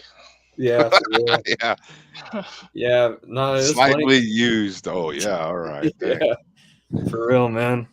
You guys go on. I stopped with the eBay thing too. Like I think Discogs like focused me in a little harder, Uh-huh. But do you guys still mess with either of these Discogs or eBay to get some things? I still use. Yeah, I do. I stopped with eBay a little bit. I was like on there like literally for 20 whatever years selling stuff. And as soon as I stopped selling stuff, I stopped looking at stuff on there. Yeah. Little There was bit. a site called GEM. It was like GEMM, like Right. back in the early 2000s. Like I used to use that, and then CD Now when it was still part of eBay. Right. Like I used to get on I'm there. a CD now. Yeah. Yeah, I used to get on there and buy like used CDs. I mean, they were like pennies on the dollar at that point, Yeah. Like if I was at a music store, I'd do that, and that was nice. But and Discogs is cool, I like it, because It seems like they got all the eBay business now for music, Yeah. right? Yeah, for me, they got it. Yeah, for the for most part. I mean, I could go on, I bought a Cadaver demo CD on eBay or whatever. Mhm. But I mean, I knew that, if I got it from there, it would be cheaper than, because obviously eBay, there's like a competition going on. Who's selling it the cheapest, Yeah. Where on Discogs, like that competition is there, but like at the same time, it's like, it looks like it's a few bucks more, For sure. So, yeah. Yeah. I like Discogs not just for the buying factor, but like the credits factor in there is amazing, right? Yeah. Oh yeah, like you can really find which version. Yeah. of something you have if you on Or Discog. even just find out something about a band like that. It seems a little more like bright than like Metal Archives, which kind of everything seems like it's very buried in there. Yeah. So like you really have to go in the rabbit hole to get like, just even like the band lineup, where like on Discogs it's kind of like right there on, it could end up being on like right on the front page, Yeah. Well, I even remember you, Roy. You were saying that like even like the Ceremonium, like the 7-inch, the info was false. That's Right. been out there for years. Incorrect. There was like incorrect across like all platforms. Yep. But like you're saying, Because you got to go validate internet. something. The internet made it that year, Yeah. Mm-hmm. not me. And then like if you maybe I tried to correct it basically, but it's like no, I'm like, what? Like, I can't correct this like information, but Yeah. whatever. Oh. I see that. I see it a lot. I mean, I have, I don't know, whatever many releases, and that's I can't even imagine for a company that has like fucking 300 and fucking 50 releases. Yeah. Oh shit. You know, you can imagine how Fuck much that. erroneous information can be put out there about your shit. You know.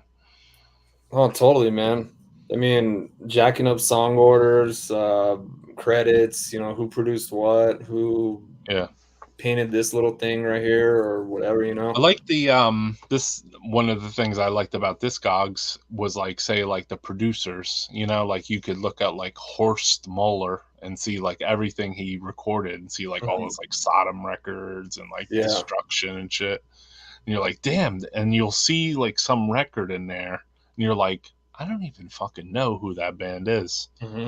Maybe, copy and paste it into eBay, into YouTube, and you're just like, damn, this is not too bad, dude, Yeah. It's a good metal band. Well, yeah, I mean, in Necron's case, we were talking earlier about the Necrovore stuff, you have like 1,000 different bootlegs from different sources of a singular tape. Yeah. That or some supposed rehearsal that was recorded for this release, and but I mean, like him, you can call bullshit on it or not. You know what I'm saying? Like things like that. It's kind of. It seems like various delivery of quality. Actually, Yeah. that's what I noticed. Like with a band like Necrovore, like either just a certain quality or mix or whatever the fuck it is. Yeah. So it's like there's a degrees. For Those sure. guys were really good about not letting rehearsals get out or anything locked down. Yeah. I have one tape. It has a rehearsal, but it's recorded in a way where it's kind of worthless because it's in and out of songs. Like it's not complete, so the song will start recording, a minute or two into the song, and then stop, and then another song will pop up, but it's already being played. Like, God damn it! I know they were fucking doing that on purpose or something. Hell yeah! That's what we were talking about earlier, Roy. Snippet tape. Yeah. Yeah, I remember that. I was asking Francisco about that because I remember it came up in discussion once. Yeah, we were talking about that Necrovore tape. We want to hear it. Yeah. Carl's like, sorry, I already used all those riffs. Yeah, it's busy. You want to hear it? Listen to the new Pius Levis record. Yeah. Well, my man says, yo, Carl, the new Pius Levis split rules. There you go. Well, fuck yeah, thank you. Appreciate that. That's funny as shit, man. Yeah, I'm always busting up Roy. I'm like, man, you need to bust open the vault, man. And yeah, I got shit. Us, who the most stuff I have is Incantation. That's like probably the most unreleased Incantation shit there is, Yeah. But the thing is, like, it's like these are rehearsals or this is a live show from a soundboard that's like was mixed incorrectly, let's say. And then it's flat, so it's on that tape. So like, what can you? I mean, I guess nowadays, yes, you can do something more with it, But for I mean, sometimes I do go back to some of those, and I'm like, oh, I love this. Like, more people need to hear this, But then there's other times when I'm like, yeah, you know what? Like, I bet you if I, brought this to Jim or Craig or somebody and was like, hey, what do you think of this? He'd be like, what the fuck is this? It's like, you don't understand, man. My ears. But then there's like those like, people, mega fans who want like every little thing. Someone will be interested in it regardless. Oh, I know that. Yeah. Yeah. I mean, there's me too that like I'm a mega fan of, say, like that material. So like I'm like, I want other people to hear this, I mean, we did eventually put out that one Incantation CD, that Rotting Spiritual Embodiment. That was laying in my collection literally for well over 25 years, So, I mean, 25 years. I fucking held off, like that. Let me rephrase that. I didn't hold off at all. I was just listening to that for myself only. And then at some point, I was like, you know what? This would probably be cool if I like put it out, or whatever. Mm-hmm. So then I got together with Evan from Deathgasm, and then I got together with McEntee, and I was like, why don't we put this all out together, And we did. So that was cool, Yeah. And we had Dan Swano remaster it, which was cool too, That is cool, man. It's a character, so Yeah. Was that the live CD? I Yeah. get. Yep. Okay, yeah. Yeah, that was like That one's heavy. just something I had here that sounded really good, and then I was like, I would just listen to it like a personal tape, and I was like, you know what? Maybe I should fucking let other people hear this besides me, Yeah. Oh, yeah. Or Especially knowing that- that it's the first generation and not one that got dubbed to like Yeah. Steve Diggs or Dwayne or somebody or Jim Kanye or whoever, Yeah. Less So, yeah. tape hiss on it and all that. It's like a Yeah, a little less. less. Little less on there, You're like, God damn, how many generations is this? I mean, now that you talk about that Necrovore tape, it's like, damn, I would really want to fucking hear that, dude. He's like, Carl's like, well, we're gonna have to play the tape, then I'm gonna talk over it too while we play it. We have to have 2 extra layers. Yeah. There's not the rehearsal's really like maybe like 2 or 3 songs. It's not much, Gotcha. But one of it was one of the new ones, which is like makes it fucking cool. Like, why isn't it sounds from rehearsal you can hear everything at least. Yeah, that's cool. And then there's one part on there is this like riff ideals that John I guess was writing. So it's just like him playing riffs. Were you ever around Scott Staffney? No. Interesting. I was in contact with him at some little point on the internet, Oh, really? Yeah. Because Facebook was a big place, man. You know what I mean?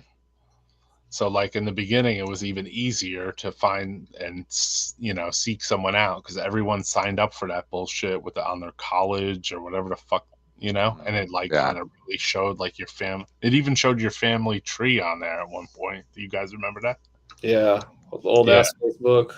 Yeah, or something. Yeah, it like linked up with like the family tree fucking thing. And then you got to all of a sudden see like your entire fucking family tree. You're like, holy on shit. Facebook. Oh shit. Yeah, that shit was weird, man. I think I came on after all that. Yeah, it went away really quick. It was like they were like, oh no, we gotta sell this shit, man. Yeah. This guy's your kid? I'm like, no. Oh shit. They're like, you got more, you gotta pay money. Shit, man. I think like the only like bands like that, or like fucking Incubus or something like that, like God Died on His Knees, the rehearsals, or like the, you know what I'm saying, like all that. I was saying the other day, I got a Pentagram Chile rehearsal. Yeah, which is pretty fucking rare. Oh, that's sick, man. I love that stuff. A demo from Australia taped it for me. Mm-hmm. No, I love like hidden gold like that. The best way I could describe it. Some old beat up tape, man. I love hearing shit like that. The gems. Yeah, just the ice cream. Totally, man. It's just awesome. It's these little things, that they don't really pay no mind to. But sorry, the treats. That's my favorite one. But I learned that from the hip hop show I used to listen to because he'd be like, "Yo, we're gonna bust out the treats," and then they would play they would play the demos. They would play like a Big Daddy Kane demo or something. Yeah. Oh wow. And I was like, "Oh yeah, that is a treat." Yeah. So like I kind of took that vernacular and put it on my own death metal tapes. I'm like, hey, treats, I'm man. Some treats. They are treats. They are treats, man. Yeah. Perfect sense to call them that. There's still more to be played even on here. I don't, I think it has more to do with the logistics of like pulling the tape out and transferring it, putting it in this program and that and this and that, and changing it over and putting a fucking graphic and shit, For sure. Like how many hours in a day is there, Yeah, dude. I mean, you can go. I mean, you guys know. I mean, the shit's like a fucking never-ending rabbit hole, man. Like it never ends. It never, like ever. For me, it never ends because Necroharmonic is a business too. Totally. So like It never closes. It So never that's ends. probably on another different level than just collecting it, man. It's Sure. And then say you take both into consideration. You're a collector and you're running that shit, you know? It's like, Yeah. it's pretty intense. Yeah. I like No. it, you know? So obviously I like it. Yeah. One of the You know? worst things for me is I worked in a comic book store. I like Oh. comics and shit. So I was like spending half my fucking check because like, well, I can get this at half price. And well, obviously I was buying more and more and more. Right. I was getting a deal. I was like, fuck, man, I can't work here anymore. I'm losing too much money. Mm. Yeah. No, I couldn't imagine working in a record store, you know, back like when record stores were good. I couldn't, man, there's no way in hell I could even imagine All these records coming in and like, dude, fuck. I couldn't. I have a problem anyways, you know, like, I mean, it's fucking music. I mean, if I look at my That's spending, me, Aaron.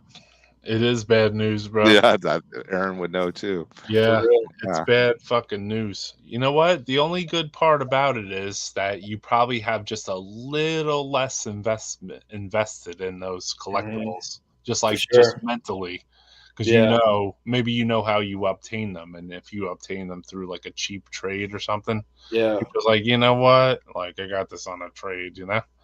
Yeah. So it's like, yeah, okay, it's going for $60 now. I got it for fucking $2. Yeah. You know what I mean? Oh yeah. That's a bad thing now. But Yeah. at the same time, it's there, in your mind. So you can make it work in your head. Justify. Yeah. Yeah. Oh, we always justify it. Any little thing, it's like, fuck it. No, it's not that bad. I didn't pay that much for it, you know. But you accumulate like 10 of those, it's like, god damn. Yeah. It's hundreds actually. I look through, like, say I go scooching around the old hard drives, and then I find like old photos of like when the digital camera first came out, and I'll see photos of old shirts that I sold on eBay for like probably like $40 or something. Yeah. Things that'll go for like $600 now, you know. Yeah. And at that time, I was like, $40. I was like, trust me, man. And then I see the photo too. The photos are bad, dude. It looks I'm all like, good. Damn, I still have it. Like, I still have that photo, so I still feel like I own it. Yeah. I'm like, yeah, I still own that. Yeah, I remember one time when I was a kid. This is probably like, shit, man. I think I was like probably like 13, something like 13 or 14. I took a picture of like all my music collection, all my CDs and shit. I like laid them all out. Man, I was so proud of that. I have that photo somewhere. I gotta find it, you know. And it's like I was just fucking stoked, man. I mean, you know, and it's like I have one of those in my old Got room. all your stuff. Yeah. I'm like, yeah. Yeah, I man. have one of those in my old room where I took a photographs of all like Yeah. my old posters and everything Yeah. before I ripped them down. Like I started to rip them down actually, and then I was like, wait a second, stop. Like you need to take a photo of this room because this was the most thrash metal fucking spot you ever lived in your life. Nice. Yeah, so I snapped off some photos and I was like, all right, now you can fucking take the rest of this shit down.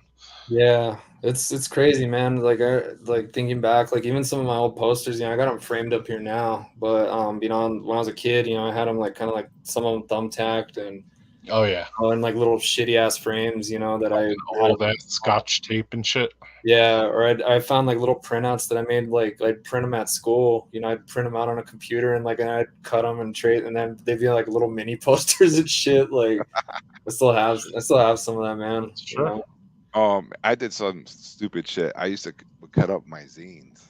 Yeah. Me too. Yeah. I would take the logos and make flyers for other shows with them. What's up, JD? I put fucking JD. What's up, JD, bro? we caught a little piece of your set and we played it on here earlier tonight. So Aaron faced the camera at your show and we played a couple songs. So you know. I gotta watch the replay of that too. Yeah. It was cool. Yeah, so I ruined some good zines over the years doing that. Like, yeah. Oh no. Yeah, I used to have like a bunch of like Pit magazine and like terrorizers and stuff like that. And I remember like You know, I'd tear out some of the pages sometimes, like I'd put them on the wall or like in my notebook, you know, on the front, you know, I'd want band photos on there, like, you know, stuff like that, you know, because like got to the point, you know, where I wasn't like drawing logos, you know, I'd like stuff them in there like whole sheets or something like that, you know, it'd be whatever, you know, at school. And yeah, I don't know, man. I think about that sometimes. Yeah, it's nostalgic. It's cool, right? Yeah. I love that shit. Yeah, I still have. I ran out of poster space on my wall, and then I took the Metal Maniacs or whatever, and I cut them up and I put them over the top of my posters. So I was like, damn, I don't have enough room here to show like all these Exodus fucking photos and Slayer, you know? Yeah. Oh, I did terrible things. Like I destroyed like Kick-Ass Monthly, Metal Forces, Sledgehammer Press, you know, all those zines like that, Black Dorn, and I'm like, oh, damn. Yeah, those are like fucking, yeah. Those Yeah. are like Bibles. Yeah, no, it's funny, man. Like thinking about all that, but I mean, it's fucking cool, man. You're a kid, you know. It's Sold out like, show. cool. Yeah, you're just pumped. You want cool pictures of Slayer and Voivod and Destruction. You know, Yeah. Possess on your wall. Yeah. And then obviously no patches back then, so it's like the Black Magic Marker and me were friendly on the denim jacket. Mm-hmm. You know, wrote you your had logos to on the wall. make your own fucking jacket. Yeah, I had a spiritual healing J card, like stuffed in like a little it was like a baseball card sleeve, like a little one. I remember because I wanted to protect it, and like but I thumbtacked it to my wall. It was above my light switch when I was a kid. Like, right, fuck yeah. I know. Every time I turn the light on, it's like right there. I'm like, fuck yeah. I was like, I see it. I get stoked on, you know, he's all holding the dude's head. It's cool. Yeah. It's I think it's that nostalgism or whatever the fuck the word is, like that makes us also, you know, like the collector, the fucking maniac. Totally, man. The long haul fucking fan. Yeah. Totally. It's just like we always go back to that like little kid era. Like it's somewhere between like I would say like 13 and like 18 usually. Yeah, totally. It's just like you just go back there like over and over again, you know? You're like, this is the best fucking time I had, you know? Dude, it's fun. Like I said, we were saying earlier, you know, we like none of us really grew up. We just got old. Yeah, pretty you know much. What I mean? Yeah, I agree with that, man. And that's just it, you know. And it's like, you know, I still get surrounded by the same shit I had when I was fucking 7, and so I don't know, you know. I definitely agree with that 100%. Yeah, you know, like, I go to teenage me would think this room is like the fucking coolest thing, you know. Oh yeah, because that's the way I would have decorated it back then. That's the way you want it. You know, yeah. It's like you think back, it's like, man, what would be badass? Well, here, let's throw these posters here. Let's put this skull here, or put my records over here so I can look at the posters and the skull. Like, you know what I mean? It's like, oh yeah, it's play like guitar, get your whatever, fucking game, systems and your metal and shit. For totally. Sure. No, factory posters and whatever. I had beer labels all over my room. I remember, and my mother was like, "What the fuck?" You know? Yeah. Like she's like, "How come you have so many like beer like labels all over? Did you drink all these?" I was like, "Oh no, I didn't drink any of these. My friends just give them to me, and I hang them up in here." Yeah. You know those? You remember those old Budweiser mirrors? They were like they were like imprinted on there, but it was like a mirror. Sure. Those old ones they used to hang in the bar. I had one of those when I was a kid, and I had like a neon light set up too. You know, one of those, and it's like, man, what the fuck? Why do we, like we're kids and like we have all this beer shit hanging over there, like in our rooms. Like, none of us are old enough to fucking drink. My parents are looking in there. They're like, that kid's definitely gonna be an alcoholic when he gets older. Yeah. No, it's funny, man. Were we talking about this? What? Was it us? We were talking about like you would go to the carnival and win the AC/DC mirror.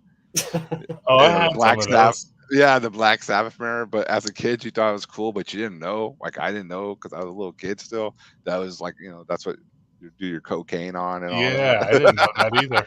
I was like, I got a cool AC/DC mirror. I know. I didn't know that either, dude. And you know, like why your brother and his friends were always like taking off with it and borrowing it all the time. God damn it! Like, can I get my AC/DC mirror back? What? Like, get out of here, kid. No, get the fuck out of here. Yeah. But I won that. Yeah, I definitely remember those. Those were fucking brutal, dude. You know? Are you talking Iron about Maiden. those little ones like that? Do you remember Yeah. those little? Those Yeah, You win them like you win them at like here. You'd win them at like down the shore. Yeah. You know? So I had one of those that had a metallic. You remember the pus hit art with the two cracked skulls? Like they go like this, that Metallica one.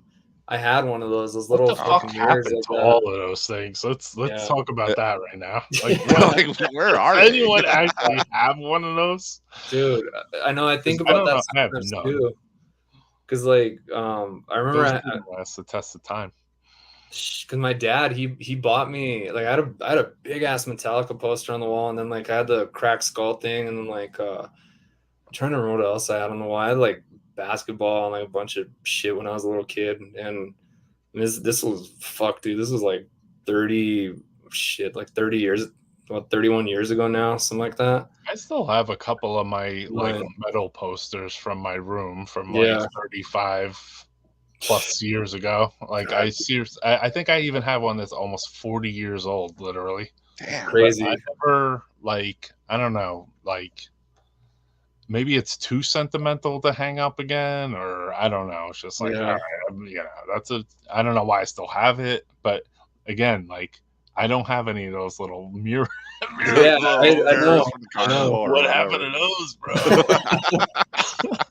Man, that's crazy. That's funny you guys bring that shit up, man. I totally forgot about that. Yeah, I just remember those little carnival mirrors, like, and I remember you can get those. You can get like the fucking hat with like diamond plates, you know, like that across the metal thing, like that with like Old English or some shit. Like, I remember sweating the back page of like the metal magazine where it sold like the spikes and like the earrings and shit. Oh yeah, I remember that. Yeah. I was like, oh shit, I'm gonna get an earring like cuff because I can't get my ear pierced. I'm only 10.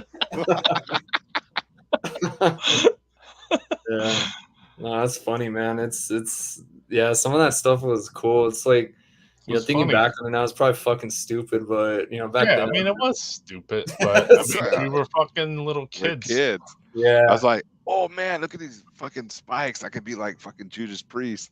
You Yeah. know, and I that's don't know what what you the thought. fuck You I know, wanted to be. I wanted, you know, those leather gloves and the spikes, so I could stick the spikes through the gloves. You know, Yeah. and maybe I wanted to go hurt some other kids. Yeah.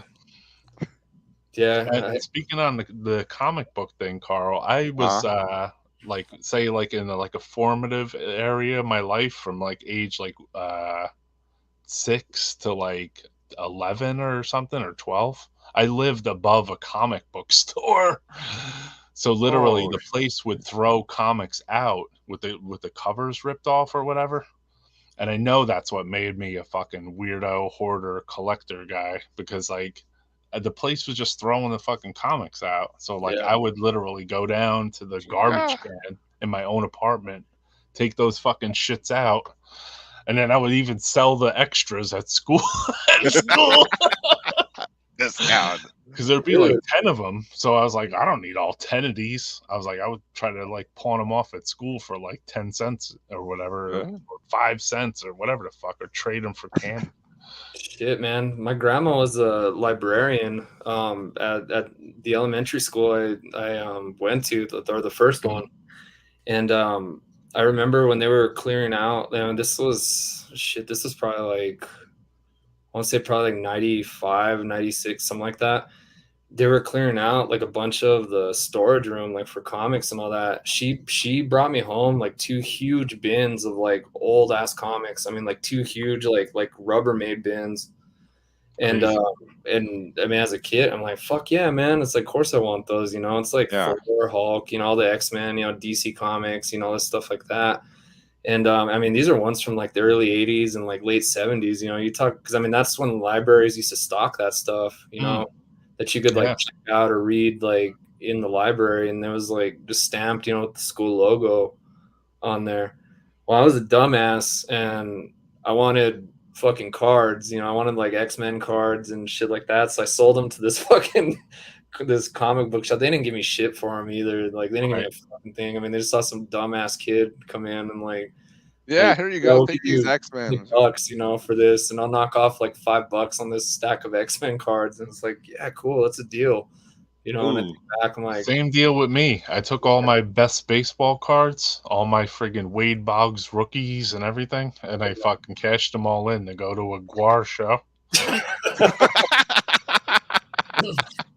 To go watch the only plus with it was the Scum Dogs of the Universe tour. So at least maybe I think I got something out of it, because that was cool. Like the more brutal tour or whatever. Yeah. But yeah. No, that's cool. Yeah, my Don Mattingly rookie and Ricky Henderson and all those ones. Yeah, I got like $40. Yeah, no, that's, I don't know. That's more shit I think back on. I was like, man, you dumbass. I know.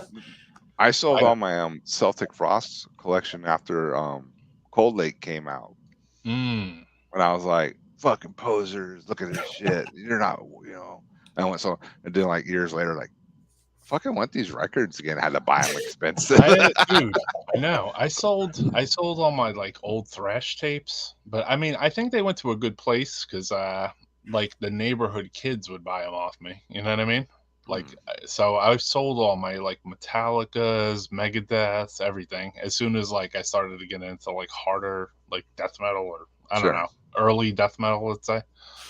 So I was like, what the fuck do I need a bunch of damn Metallica tapes for, you know, or even Slayer, I believe. I was just like, I don't need this Haunting the Chapel tape, you know? But now, and yeah, like, it was funny because, like, in a weird way, like, some of those tapes ended up coming back to me slowly because people were like, hey, man, you want your tape back? And I'm like, nah, I sold that to you, remember? $2. They're like, nah, you can have it back, dude. Like, I'm like, all right, thanks. Like, cool. But there was ones that completely, and now I'm like, fuck, dude, I had that shit. Like, and now I'm looking at it on Discogs. It's like $60. Like, get the fuck out of here. I ain't buying it again. That for $60. Yeah, like with Flash cassette or something, you know? I'm like, I don't need that, dude. I could just, you know, I'll go on I had Soul to get Seek that out of my head. You know, like what I paid for earlier on versus when I had to stop doing that because then I just look like some old asshole trying to like educate somebody. Like, you know what I paid for that 20 years ago, or like, you know, knows right here. You know, DC, right? Judas Priest, Sabbath, Scorpions, all Scorpions, those. Right? I'll take that Scorpions one. It's like a blackout. Not one person has one of those anywhere, though. It's like, funny, do man. we just throw them out like when we moved in life, or like where they go? Somebody have one, like, you know? If any listeners here tonight, like if you got one of those old, you know, mirrors from like the amusement parks with a logo on it, let me know. Please show it, please. Yeah, please take photos of that and show that shit. Yeah, because it's funny, man. I still have a bunch of my posters. Like I said, I still have a bunch of those, but I don't have that fucking mirror. Like I'm telling you, I had it by my bed. I'm not joking. We had bunk beds, and I had that shit by my bed because I was like, "This is the coolest fucking thing I've ever seen." It's like, you know, and I don't know where the fuck it went to. You know, so strange, dude. Yeah, fucking nostalgia, though. Like, you know, it's just a nostalgic piece in your life. Yeah, totally, man. Hey, Roy, I'm gonna take off, man. I'm gonna wrap this up anyway, homie. All right, we awesome. did 7.5 hours Death Metal Podcast. Yeah, we went all over the United States. So thank you. I'll let you guys go, brothers. Thanks for coming in. This guy got 3 in the garage. All right. What shit? On my Facebook for him, man.